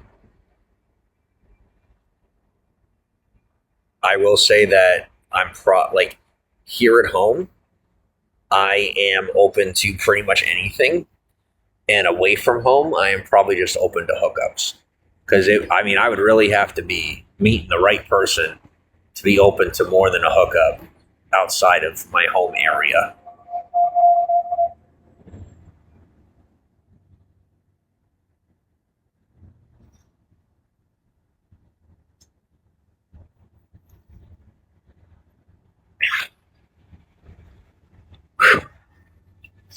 Yeah, this sucks though, not having a blanket. I feel stupid, but I should have found a blanket. I think I might have to get up and go find one.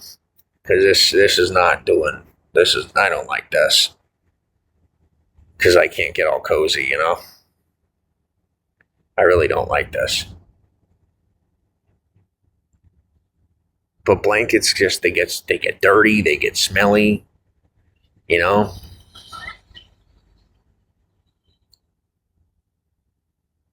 so I don't really want a blanket. And I don't think I would wear it. Like you said, maybe a packable jacket. But I feel so exposed without a blanket over me. I feel exposed. Love being cozy. Can't wait to get home and curl up in the by the window. Yeah, I hear you on that.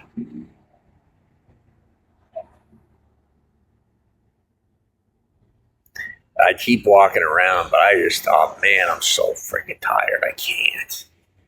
And I'll tell you what it is if I'm really tired, it doesn't get that cold at night here. So if I'm not tired enough that I'm falling asleep, then I'm not tired enough. You know, I shouldn't have to have a blanket to fall asleep. If I'm not falling asleep without a blanket, then I'm not tired enough.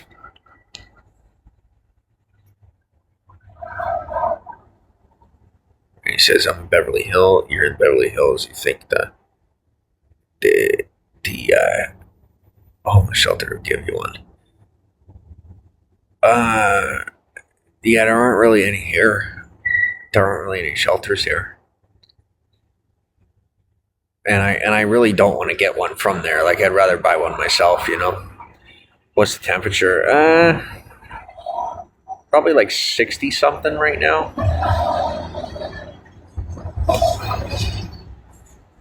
Well, let me be the one to be forward and say, if you ever want to hang out, you know what? Let me ask you, if you don't mind me asking you, and please realize that you opened up the conversation by letting me know where you're at.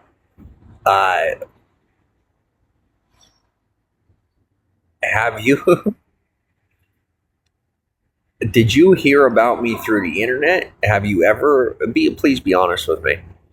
Did you ever hear about me before finding me here on Bigo?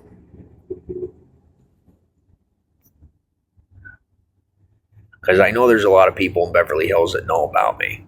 I was just curious to know if you're one of them.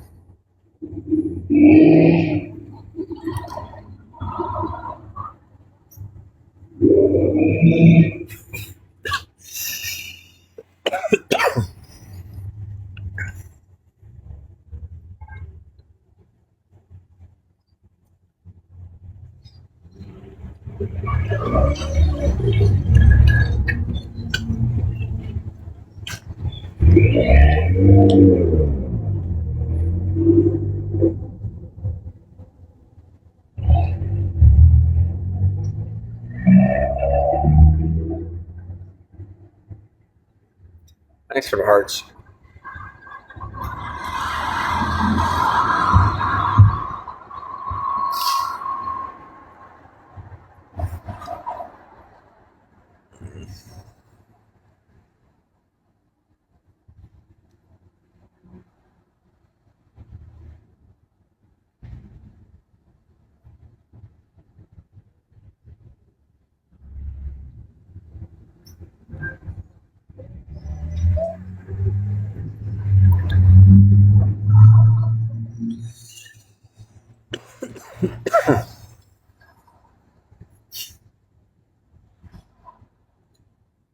I look familiar, but haven't seen it out there. Been out there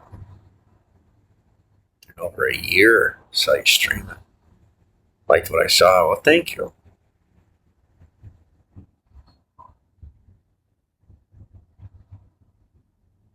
Uh, are you both from around here? Because that was a different person that made that first comment. You thought I looked familiar. Do I stream on any other platforms? Not right now, I don't.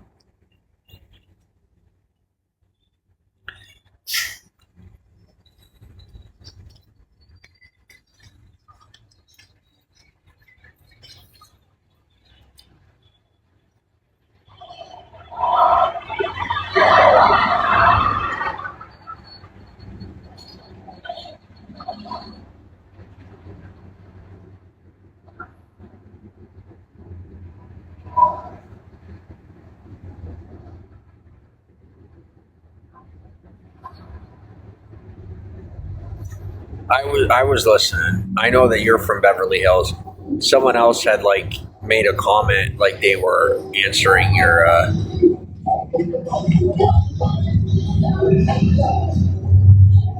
Yeah,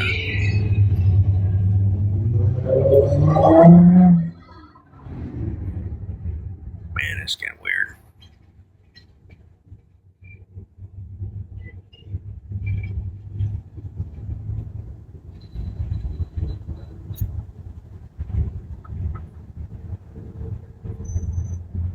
Sorry, but yeah. I've been living here almost 2 years.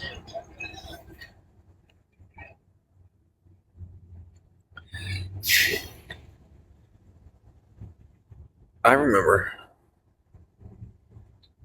You just threw me off for a second when you left your comment. I talked to both of you. That's cool.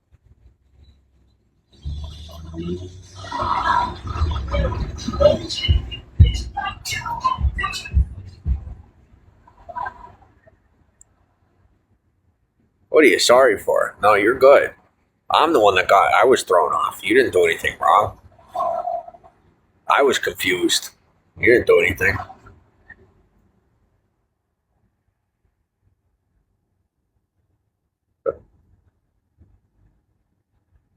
You're in flyover country. That's the worst.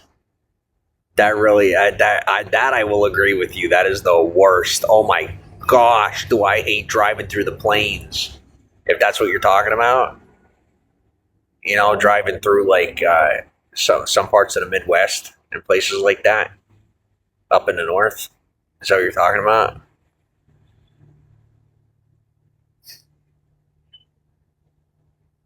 And it's just, oh my gosh, it's just grueling and like endless, and it's so hard to stay awake while you're driving out there.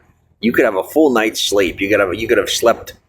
You had a full night's sleep for a whole week, and you go through the plains and you're still falling asleep driving. The plains is like, yeah, plains is like, if you ever been on Interstate 80 runs pretty much from all the way on the East Coast in the north, all the way out west. And if you drive Interstate 80, you go through the plains. And it's pretty much like flat land. It's all farmland. And it's just empty. There's nothing for miles and miles and miles. And it's just terribly quiet out there. And you're in Minnesota in the middle of a farm field. Yeah. And that's pretty much how that goes. I know how that goes.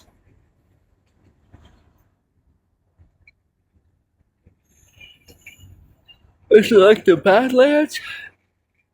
I take me. Act all hype. She's trying to act all hype. Oh, Hi. dragging my freaking bed. This shit is heavy.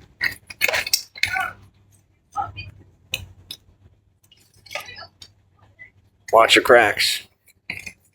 Um, your ex is from Erie. Oh God, God help you. Yeah, Pennsylvanians are pretty hardcore. We don't play. People from most places are like, we don't play. You got to remember, Pennsylvania is one of the first states in the nation. If there's anybody that doesn't play, we don't play.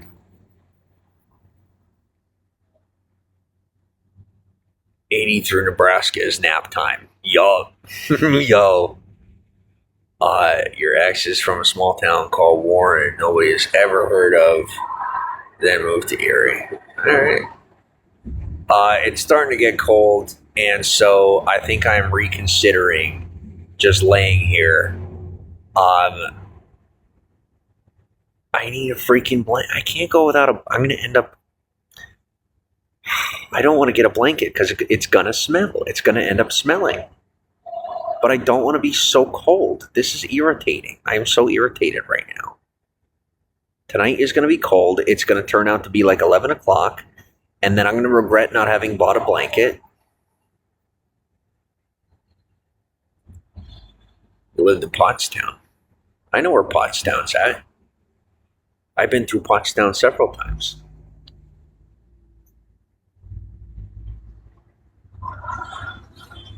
What interstate? I know that's down 476, right? If I remember correctly, going down to Philly, it's you run through Pottstown going down 476. You think they have free laundry places in LA? They do. I don't need to do the free laundry. I just haven't gotten to it yet.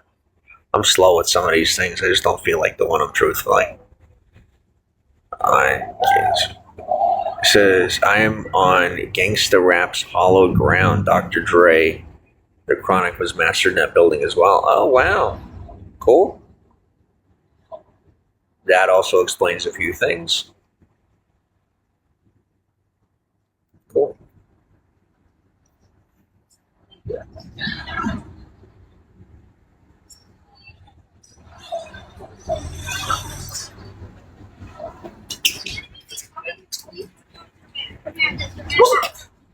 It's really good.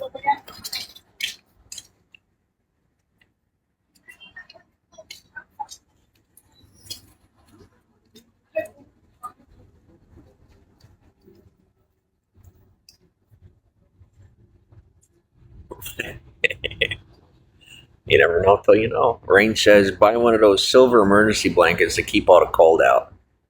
I might have to do that just to have something to wrap in. He says, your location has sent me down a musical rabbit hole. You're welcome.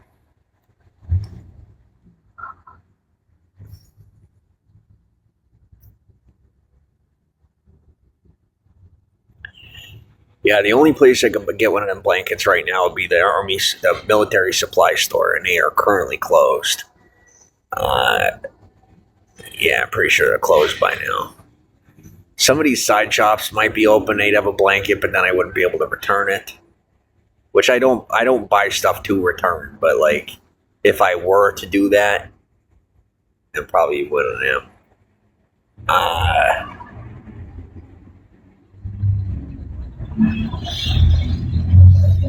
I think I'm just gonna have to put up with not having a blanket tonight. I think that's it. That's okay. I'll lose weight faster anyway. Surrounding us, don't buy a silver blanket. Stay trapped down in the station inside, and you stay wet and sweaty. Get wool. All right, thank you. So sweet.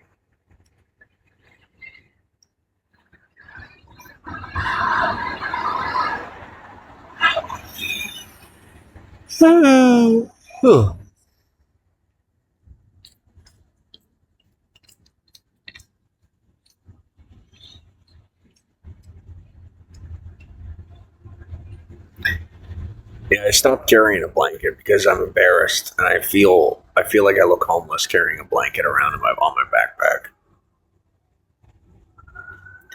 It's just what the look people give you when you have a blanket on your backpack. I'd rather be cold, honestly.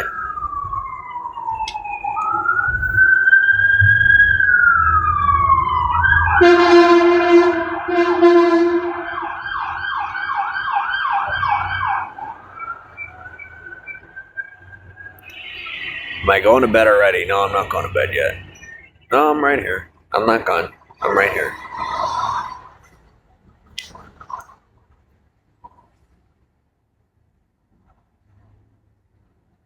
Besides, we're at 10,000 Fire, in case you haven't seen it.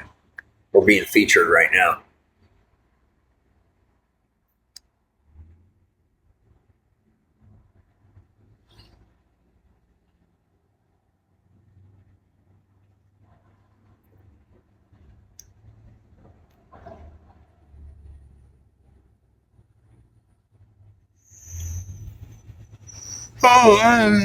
Cold tonight. Okay, so now it's time to try and see if I can get this phone to charge the other phone. Oh, no, I don't want to do... Do I go buy a blanket or don't I? I buy a blanket, I look homeless. I don't buy a blanket, I'm cold. I don't want to buy a blanket. I don't want to buy one. I just don't want to buy one. I'm nice and clean. I'm well kempt. I don't need the drama. Excuse me.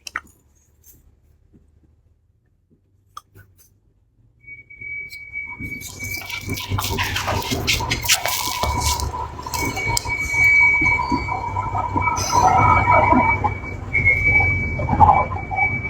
buy a blanket. Buy it. Warmer is better than cold all night. Oh.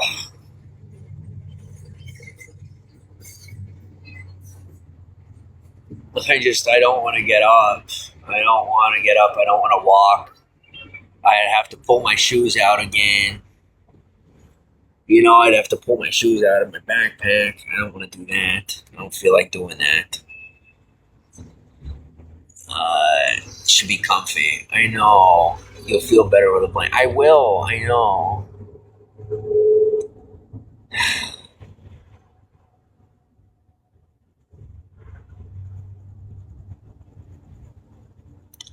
Okay. My health is important too. What if you catch? You're right. You're right. I will. I will end up getting sick if I don't get a blanket.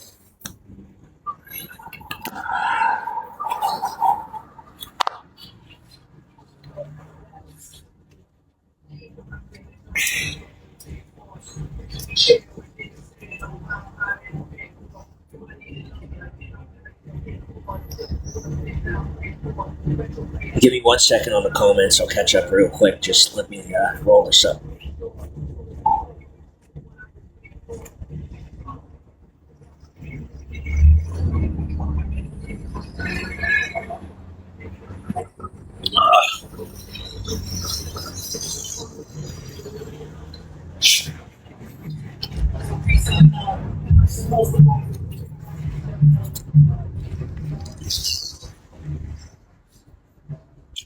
Okay.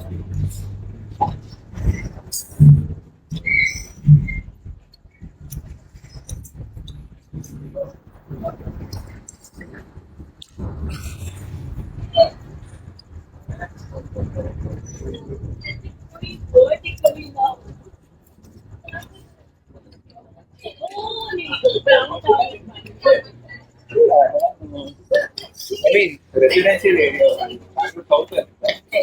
Summer holidays.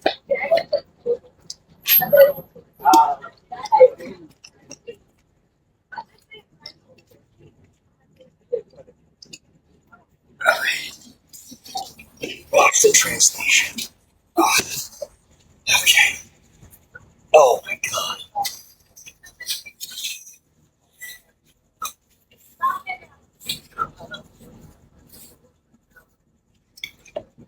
Alright, here we go. You guys have convinced me. I am on the hunt for a blanket. Let's see if I can find one at one of these shops.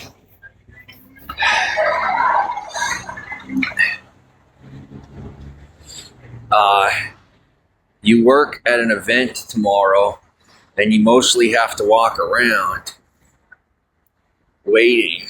You bring a blanket with me, and no one thinks you're homeless. Yeah, because you're at work, and everyone knows you're at work. But I walk around the boulevard all day long, some days. And so, I look sometimes homeless, I don't, maybe I don't. But I have to say today, people are like really not cool.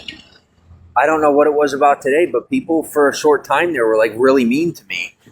And I remember that. Like, I don't forget that. And so I was just like super embarrassed. And I'm like, no, I'm not. I don't think people realize how hurtful it is. And then being in the social position that I'm in, and I guess people assume me to be like super tough.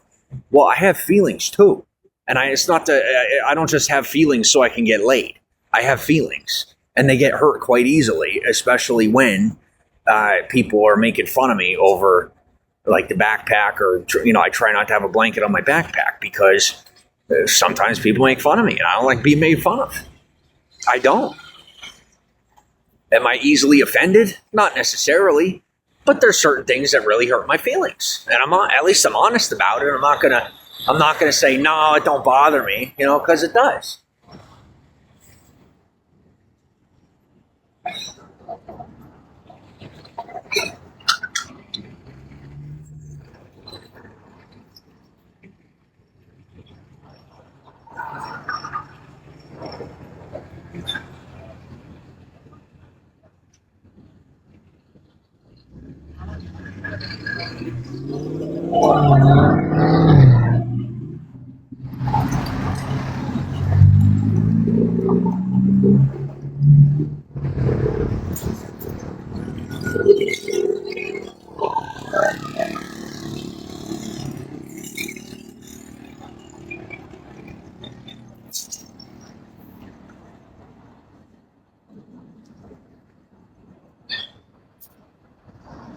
Your best friend is here. He thinks I'm cute and wants to know if I'm on Grinder. No, I'm not on Grinder. Sammy goes, am I by myself tonight? Like sleep-wise, do you need a companion to come over? I mean, you're welcome to. If you're a female, you're welcome to. But I don't know. You know, I don't know if you'd want to. I mean, I'm like out here. It's not, you know. I could tell you that. No offense to anybody that lives outside, but I don't really get too close with anybody who's outside. It's not really my thing. But if you're female and you don't have anywhere to go, you're welcome to come hang around if you'd like to. Just as long as you're clean, you got to be very clean, because that's the thing for me. Is I keep myself very clean.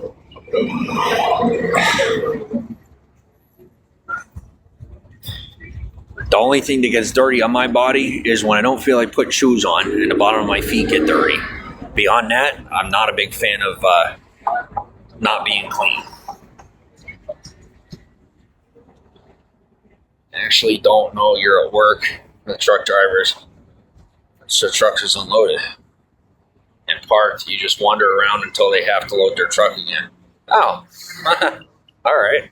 Oh, it's better than not having a job.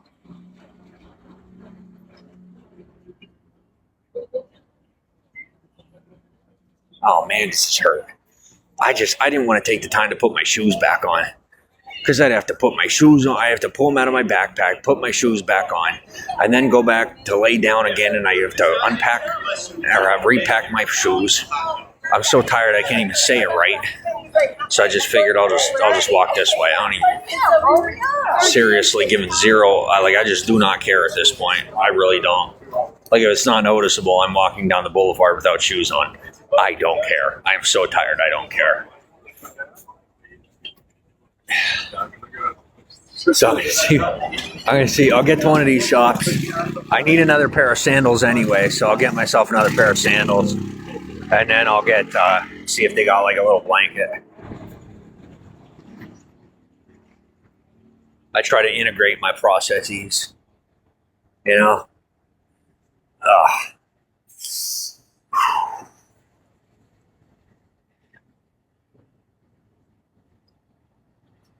I'll tell you, the sun was so bright today that now after the sun's down and being outside all day looking at the sun, or looking, with the sun in my eyes, it's like hard to see at night. It's so bright out here.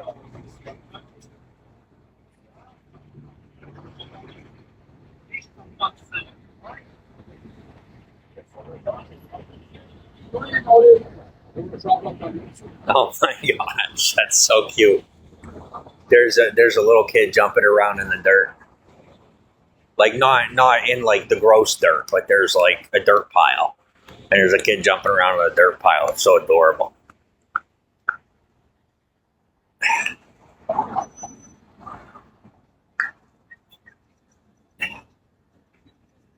Alright. I gotta find, that's enough. I have to get up to one of these shops. Hopefully one of these shops are still open. By this time of night, most of them are closed. But there might be one open still yet. Hopefully. Should get those soles that just stick to the bottom of your feet and get them at the beach. I've never heard of that before. I've never used those before.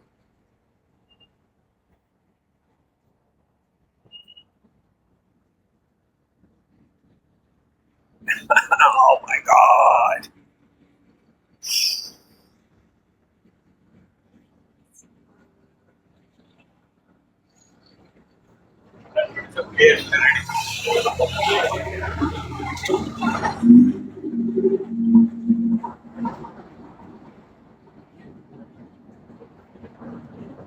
I don't even know what I just saw, man. I'll tell you what. Out here on the streets, you see everything. All right. Out here in Hollywood, you see everything. There's all different types of people. All right. And sometimes you just see something that catches you so off guard. And for me, I just saw some people that seemed totally regular. And the looks on their faces just said they were up to something. God only knows what. And it just cracked me up. I just couldn't help but laugh. I really couldn't. I was like, oh my gosh, they're about to do something they shouldn't be doing. And they're going to have a lot of fun with it. So good luck. Good evening. Are my feet still hurting? Yeah. My feet are going to be hurting the next couple of days, maybe next couple of weeks.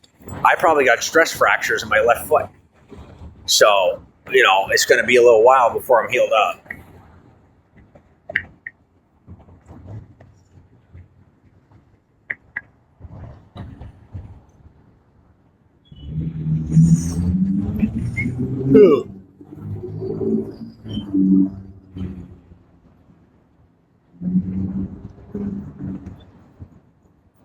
Oh, God.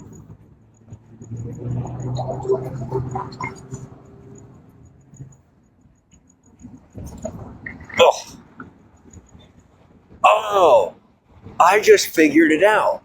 So the reason these undercover cops keep telling me they're cops is because when you ask if an undercover cop is a cop, they have to tell you they're a cop. And so, there's all these undercovers that I don't mean to ask if they're cops, but I accidentally ask them if they're cops, and they tell me they're cops. That explains why they're telling me. I didn't know. I'm like, why the heck are you telling me? Unless you just don't feel like being undercover anymore, why the heck are you telling me? But now I know. And like I said, some people don't like the whole barefoot thing, and then I remind them of two things. Number one, we're in America, and number two, we're in Hollywood. If you're going to have anybody barefoot, it's going to be in Hollywood, in America. This is the one place where that behavior should be, on some level, acceptable. So grab some food. I must be hungry. I'll tell you what, I probably am hungry and I don't even realize it. I've just been moving all day. I'm not even thinking about it. So I probably am pretty hungry. So I might grab something. But I'll tell you what, I've gone this long not eating today, and I don't really feel like eating. So I might not. It's just some days I'll tell you the truth, some days when I'm sad, I just don't get hungry. I just don't feel like eating. And today's one of those days. I'm embarrassed about my weight. I've still got a little bit of a gut, and I'm used to having real nice muscles. And right now, I have a gut, You're going to get fat now. Keep walking. He's with the cartel, and he just pissed me off. So, bro, try Norway, okay? You're not violent. You're a child. All right, anyway.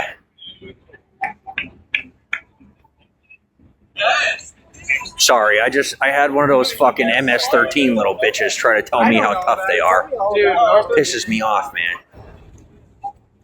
They don't know. They don't know what tough is. I ain't trying to start a gang war. I'm not about that shit. But, people are like, oh, MS-13. I'm like, do you know anything about Scandinavia? Or any of the people that come from these countries? And countries that you don't hear about? Guys, some of these people, they're like, oh, it's the most notorious gang. It's the people you don't hear about. It's the people you don't know about that you need to worry about. And I could tell you right now about a dozen different types of people, groups of people that would clean them up and chasing them out the country. So I'm not the guy. And now here he is following me, wants to make a friend. How are you? You okay? All right, I'm just making sure. Are you lost? No, I'm actually looking for my friend. She just took off. All right, yeah, because I live around here. If you ever need directions, let me know. A drunk girl with a skirt on. All right. Her car's over here somewhere. She's got drunk. I went to the bathroom and she was drunk. Bro, it happens. Oh, for real? Yeah. Well, maybe she's got a friend you could call? Oh, she came with me myself. All right. You see her around. All right. You got the audio? Yeah, track him, take him down. He tried to rape somebody tonight. She got away. You can kill him if you want. I don't give a fuck. It's none of my business. I prefer if you kept him alive. Probably useful. Looks like he has money. Or it's like, All right. Inspire you to be strong. Please don't be sad about life. I try not to be, but sometimes it gets to me, It just comes with the territory. It's just what it really is I see so many people out here who don't seem to be able to find a better way, and I feel bad for them. When you see all these people out here and there's nothing you can do for them, I mean, half of them will claim that they're cops when they're not, just because they're that scared, And what do you do for them? How do you get them off the street, But like I said, I got to keep moving forward in my situation so I don't get distracted.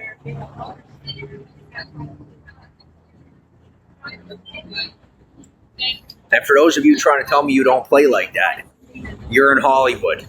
That's how we play. If you don't play like that, learn how to play like that, because that's how we play in Hollywood. You're welcome here. We want you here, no matter what you come from, no matter what you're about. And I mean, whatever you're about. Just realize that when you're here in our space, there are certain rules that we play by, and we appreciate you respecting those rules.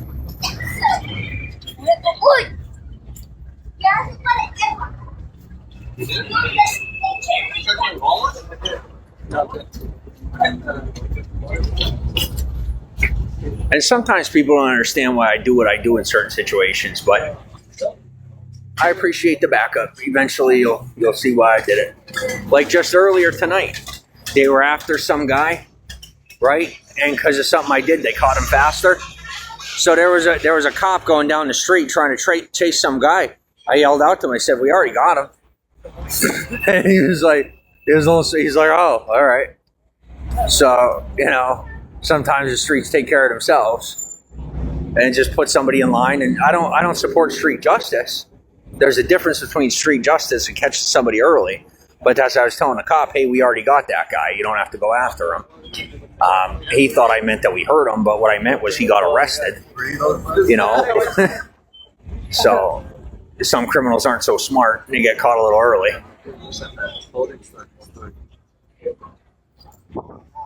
I'm going to say, well, that wasn't part of our plan. I'm like, well, look, he got in my way. I'm sorry. I didn't intend to interrupt your interrogation or investigation. I was minding my own business, doing my own thing. And some scumbag tries to steal something. Well, he got arrested before you caught up to him. And that's, next time, just, I guess if you're going to guide him in a certain direction, don't put him in front of me. Because I don't have time for it, And I literally mean when I say I don't have time for it, that I don't have time for it. I'm tired. I want to go to bed. And I don't have time for somebody who's trying to make problems because they get in my way. And then, then they make my night go longer than I plan on.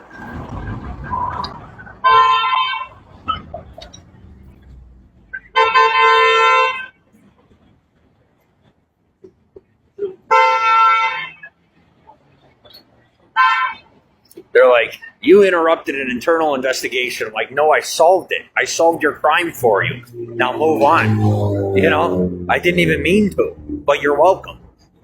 Next time, don't put them in my way. I'm not trying to do your job for you. I'm naturally investigatory. That's part of my personality. I just do that with people to vet who's in my environment, I just do it so well that sometimes I cross paths with people that are trying to catch somebody in one way or another, and that's how it goes. People sometimes mistake that for other behavior, but that's not my vibe. 9 times out of 10, I don't even hear about it until later. Tonight was just happenstance. Hey, go ahead. Do I ever get scared of some of the troublemakers, brave and confident? You got to understand, it's very easy for me to appear brave and confident. Number one, I'm Norwegian. And so, We are known as the toughest people on the planet. We are known as, okay, so the healthy side, we are pretty much the smartest people. Like we're the people that the world turns to for answers. The Viking side of the culture are pretty much the toughest people on the planet. And in America specifically, people don't know this, but a lot of people have heard of MS-13, right? And they say, oh, it's the most violent gang in the nation. No, it isn't. The most violent gang in the nation are Odinists. The most violent gang in the nation are formerly Scandinavian people who have come to America that are obsessed with Odinistic culture and have decided to become violent or oppositional to the government. So in case you didn't know that, in an underground sense, MS-13 is actually not the most violent gang in America. The Odinists are the most violent gang in America. They just exist in the mountains in the country. They exist in the most remote areas of the country, so most people don't even know about them. They're people that, so you got MS-13 who know how to run the streets and stuff. Well, the Odinists are people that not only know how to run the streets, but they go through the trees. Like they're people that, they know how to move through the navigate in the middle of nowhere, and you never knew they were there to begin with. So, like, there's scary people, and then there's ghosts, and those people are ghosts, and they are very scary. They are very violent. I met one of them in prison, and he was half my size, and he was the scariest man I've ever met in my entire life. He was. And he didn't come off intimidating at all. But you crossed him one time, and you blinked, and the person that he was having an argument with was on the ground grasping his neck. And everybody was wondering what happened. And the only way you had to even prove that he did anything to the guy was to look at the camera. You were sad and depressed the other day. Listening to me made you want to try harder. Well, good. I'm honored. Absolutely. Happy to be here. You just got to push through. Sometimes you got to push through.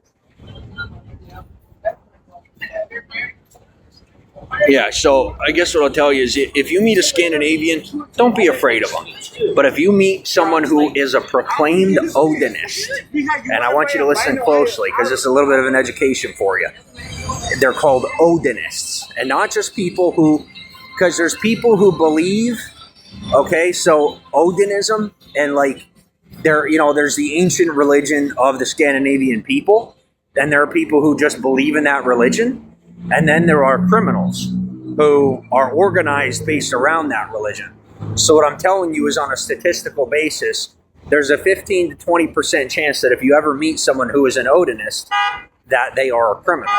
And if they are a criminal within the typeset, being a part of the religion of Odinism, run away. Don't even just walk away. With as little fear as possible, bolt in the other direction. In the opposite direction, because that you are dealing with at that point one of the most dangerous criminals on the planet, literally, and most definitely one of the most violent criminals on the planet.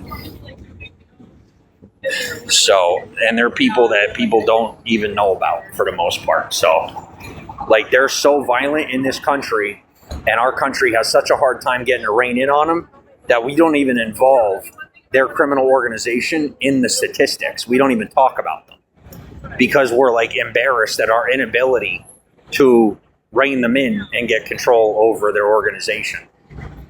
61 so weird. Richie round up to 65. Right off stage. I don't know, just somebody talking to himself.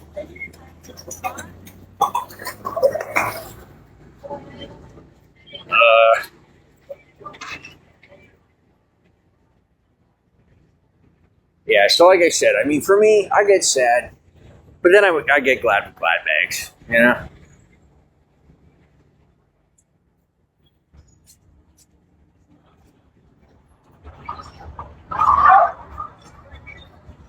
Sammy goes, you love Norwegian, you're from... No, I'm from America, but I am Norwegian by nature.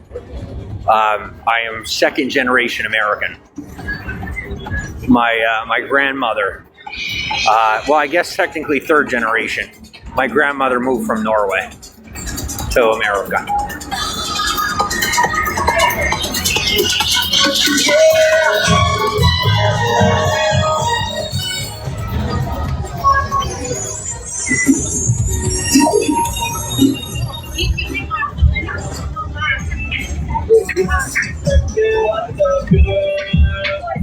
Alright, so let's see if they got sandals.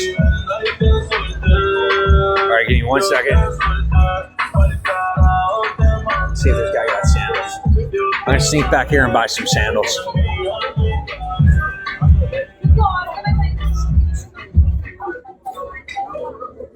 You got sandals back here? You got sandals? Thank you. Okay.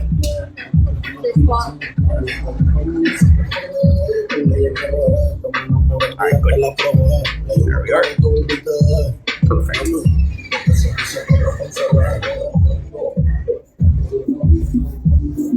What do you think, Mama? And do you sell blankets?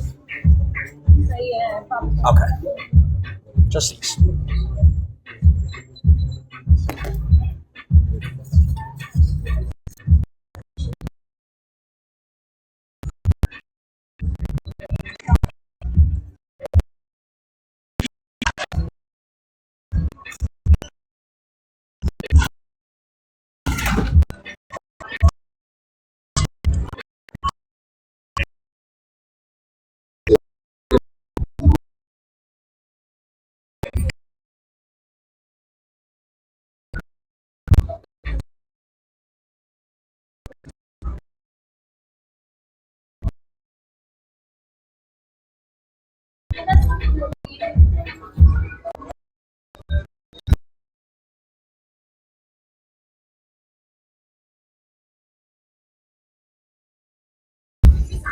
Okay. So he doesn't sell any blankets, but I got some sandals. I gotta throw these down and throw them on.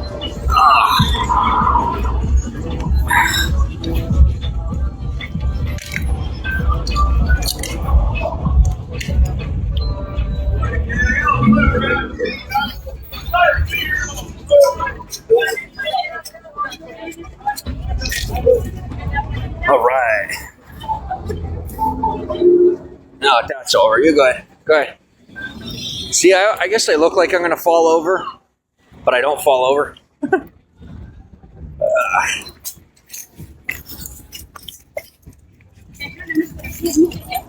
So the battery is getting pretty low. I don't know how much longer I'm going to be here with you. I got to set you down for a minute, though.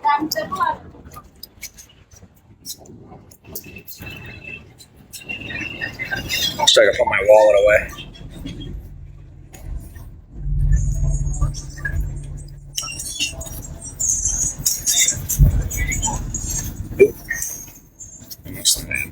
Do that. Keep walking. Okay. All right. So I'll try one more store and see if I can find me a blanket. And if not, then it's just going to be a cold night. And at least I covered up a felony for someone that committed one against me. So that's fine. It's been a good day.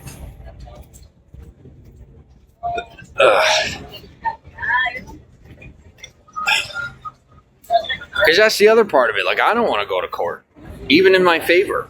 I hate court. It's so annoying.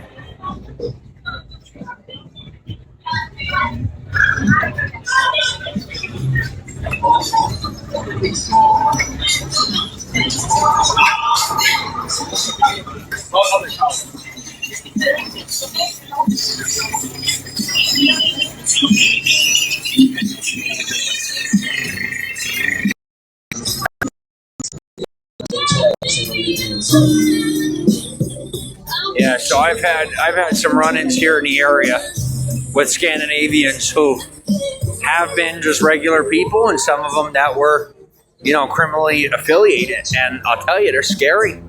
And I did just what I told you. I mean, I might be Mr. Tough Guy in town, And I still walk the other way because I'm not stupid.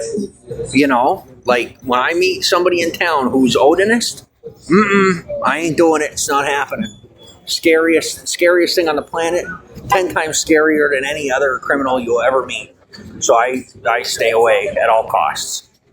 It doesn't make you weak to respect yourself enough to stay away from trouble, you know? Wool or Mexican style poncho works great for repelling water while staying warm. Thank you. Yeah, let me see if I can find one. Yeah, if I can find a poncho, like, what do you call it? I can't remember the name of it, but I know what you're talking about. That would be perfect.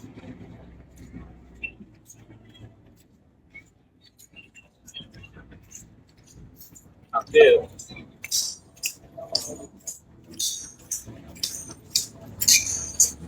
You sell blankets anywhere? Do you know if any of them do?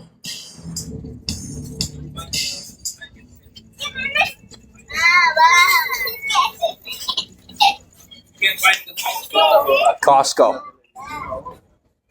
Have a good night. Very funny. Very, very funny. Costco.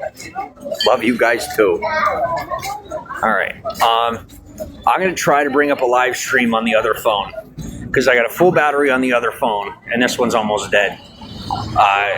So, you know what? I could probably stay live at least till I get back to where I was at. And then I'll go from there. But as of this now, I'll just walk with you till we get back. I should be able to keep battery at least till I get back, and then I'll swap phones. No, you got no. They're not. You're fine.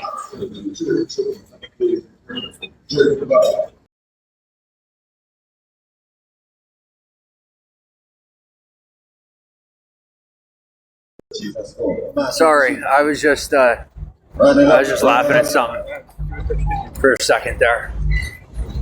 Oh, listen, you didn't get me in the swamps. You ain't getting me here. You didn't get me in prison. You ain't getting me here. Right, turn patty, right here. That is food, turn patty, right here. You got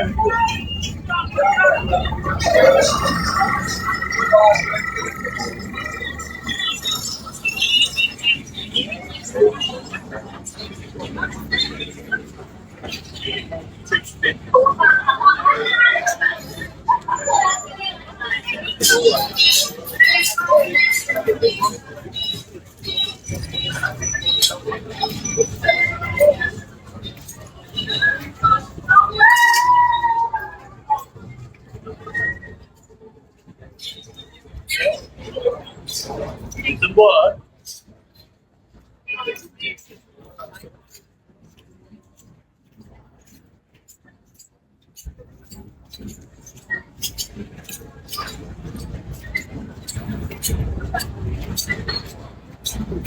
Okay.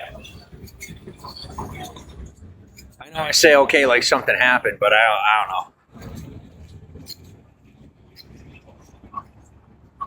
What? The cops were like mad at me for stopping someone from sideswiping them. They almost just got T-boned. And they look at me like I did something wrong. Ay, ay, ay.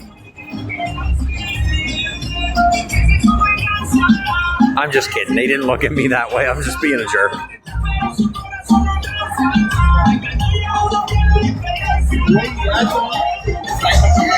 While you're home,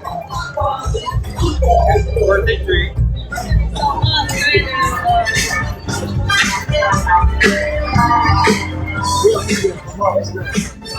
gotta do it like my baby.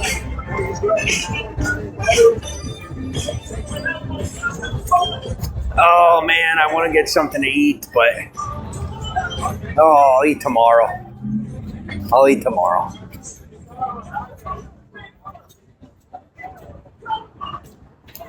For all the people that didn't get to eat today, I'm going to go the rest of the day without eating. Because, I'm so noble and all that stuff. Just kidding, obviously. Hey, stop making that smell so good. Delicious. Smells delicious.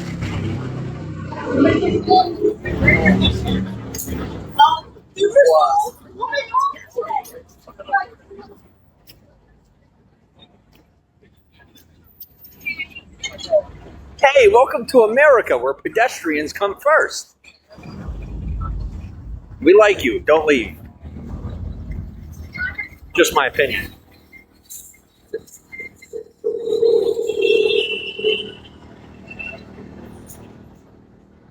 What?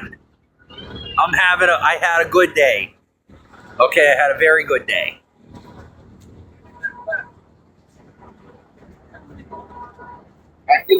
Plus, you guys are being super nice to me in the comments tonight, so, you know.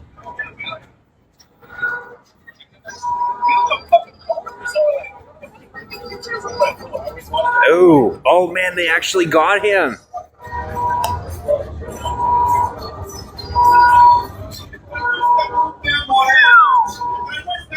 That is wild.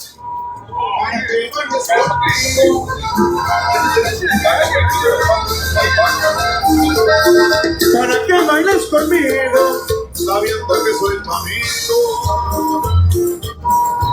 One of my biggest haters went to prison tonight. Si sabes que por ti I didn't say jail.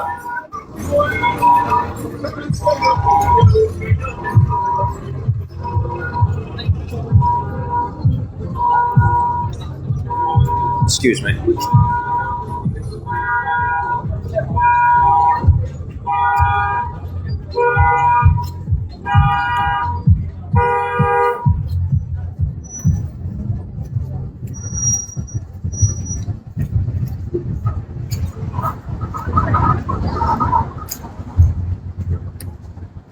Oh.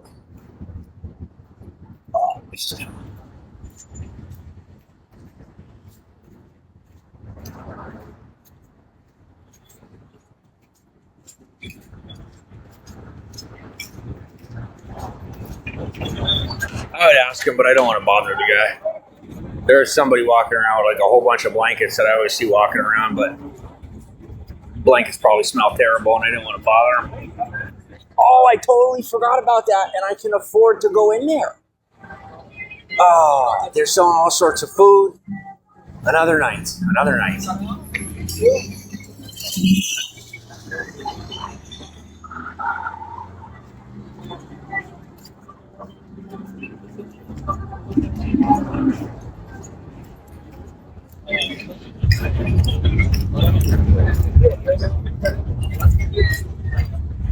Yeah, so there's my secret that you guys kind of figured out. You know, I can afford it, but I have to be careful with my money, and I have to let it come in slowly. Because if I don't let it come in slowly, it's a felony. If I let it come in slowly, it's not a crime at all. So I will be getting money for the rest of my life. I just have to let it come in slowly. What kind of place is it food-wise? It was a chicken joint.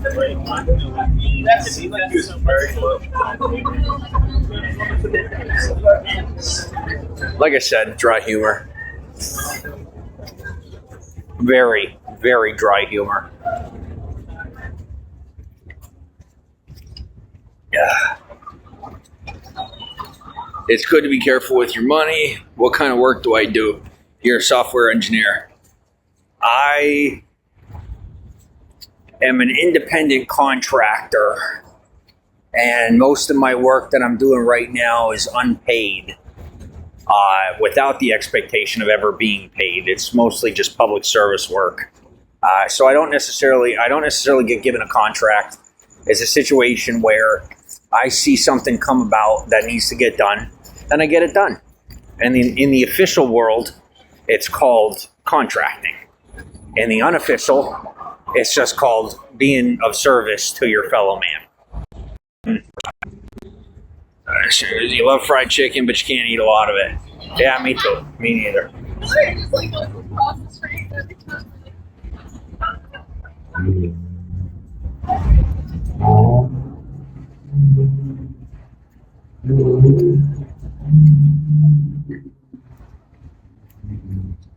But I'll tell you, these sandals feel pretty good on my feet. It's great, but you deserve to be paid for your work. I mean, building connections, it may not be payment, but it's worth it. You know, like, so many people, they want connections, but they don't do what it takes. Like, you have to be willing to do free. You have to love yourself. That people,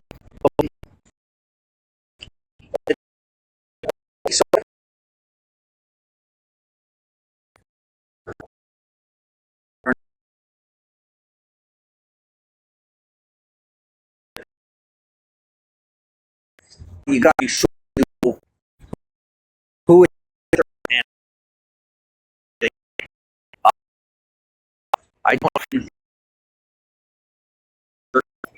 But every now and again, if I'm working with somebody and they try taking advantage, I have to take the reins. I put things back where they belong, and then I move on with my night or my day or whatever have you.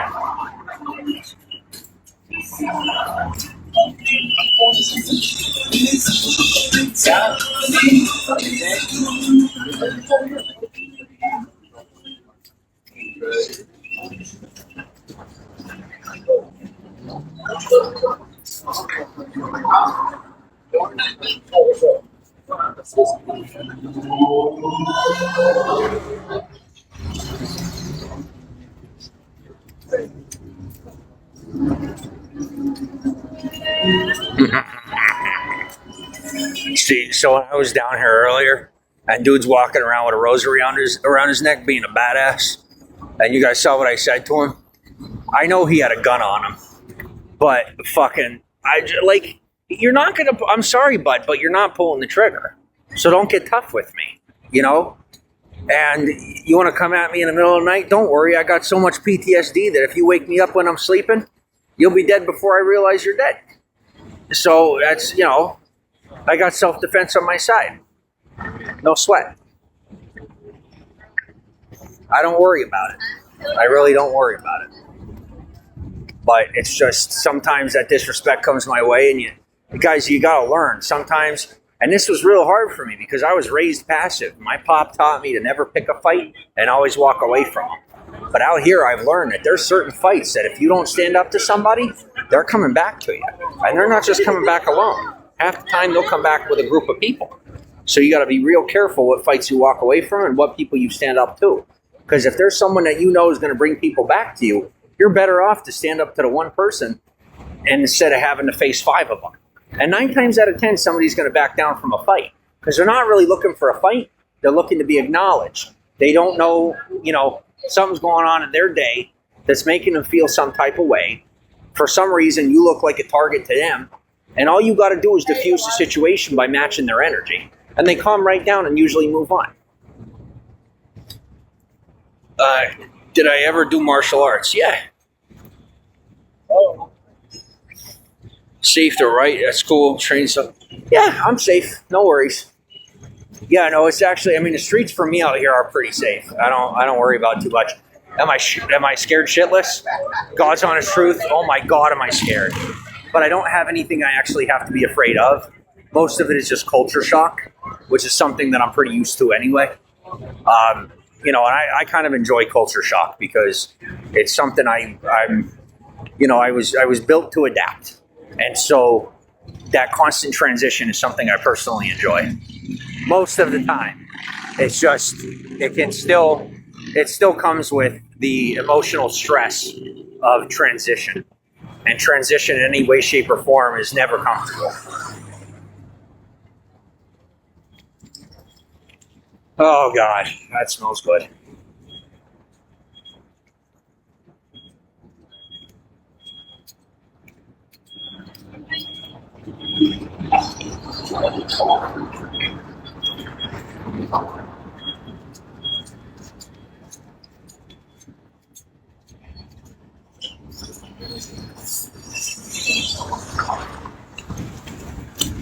Yeah, you tell me, do I want you to come and lay at my spot with me? Like I said, if you're a female, sure. But if you're not a female, then I wake up and you're next to me. let's just say that when you wake up, I won't be there because I will probably leave a pile of puke next to you on my way out. No offense, but that would freak me out so bad. Thank you.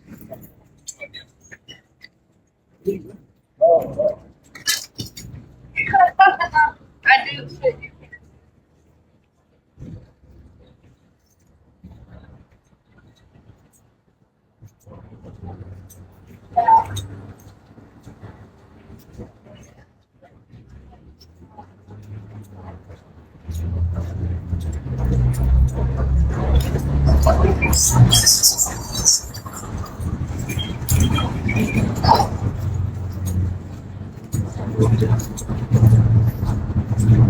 Emotional stress is really hard. Take care of yourself. It's so awesome that you are self-sufficient. Thank you.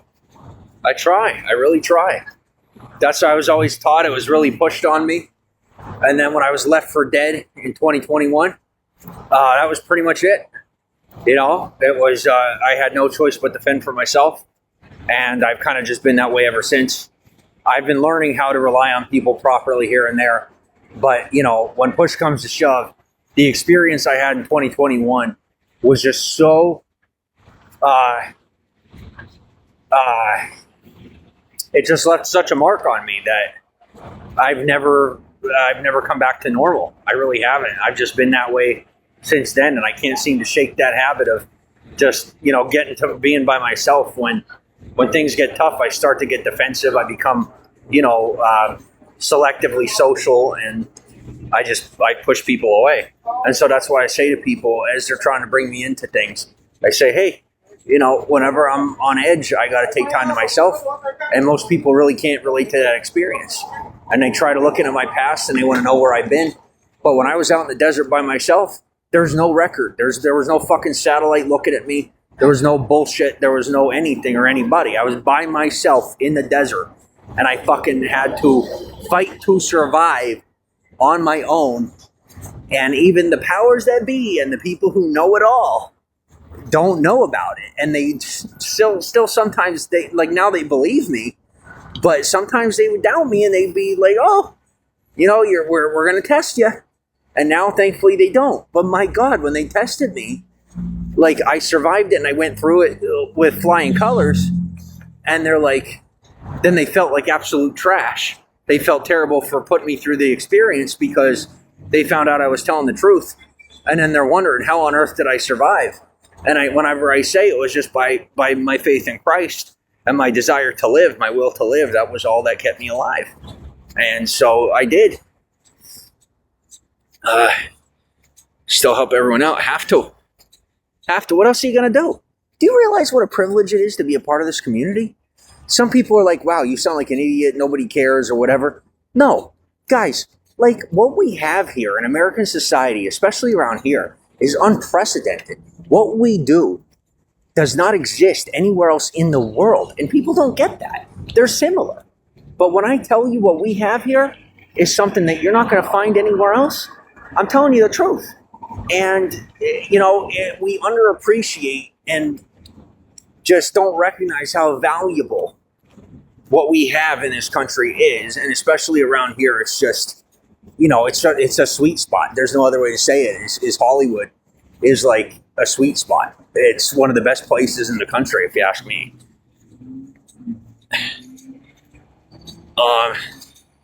It's a privilege. New favorite streamer. And love the ring. Thank you. Got great style. Thank you. Yeah, that's just to represent the Nordic culture.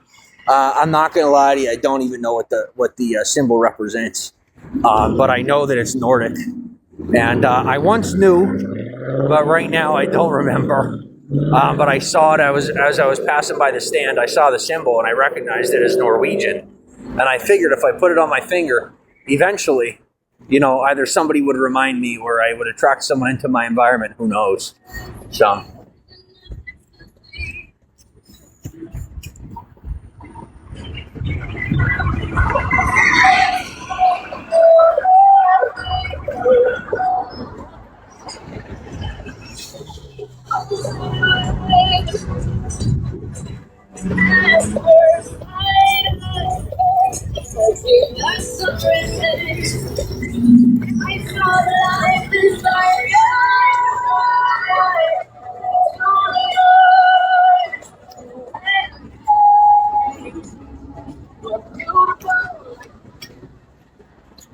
I've got great style. Thank you.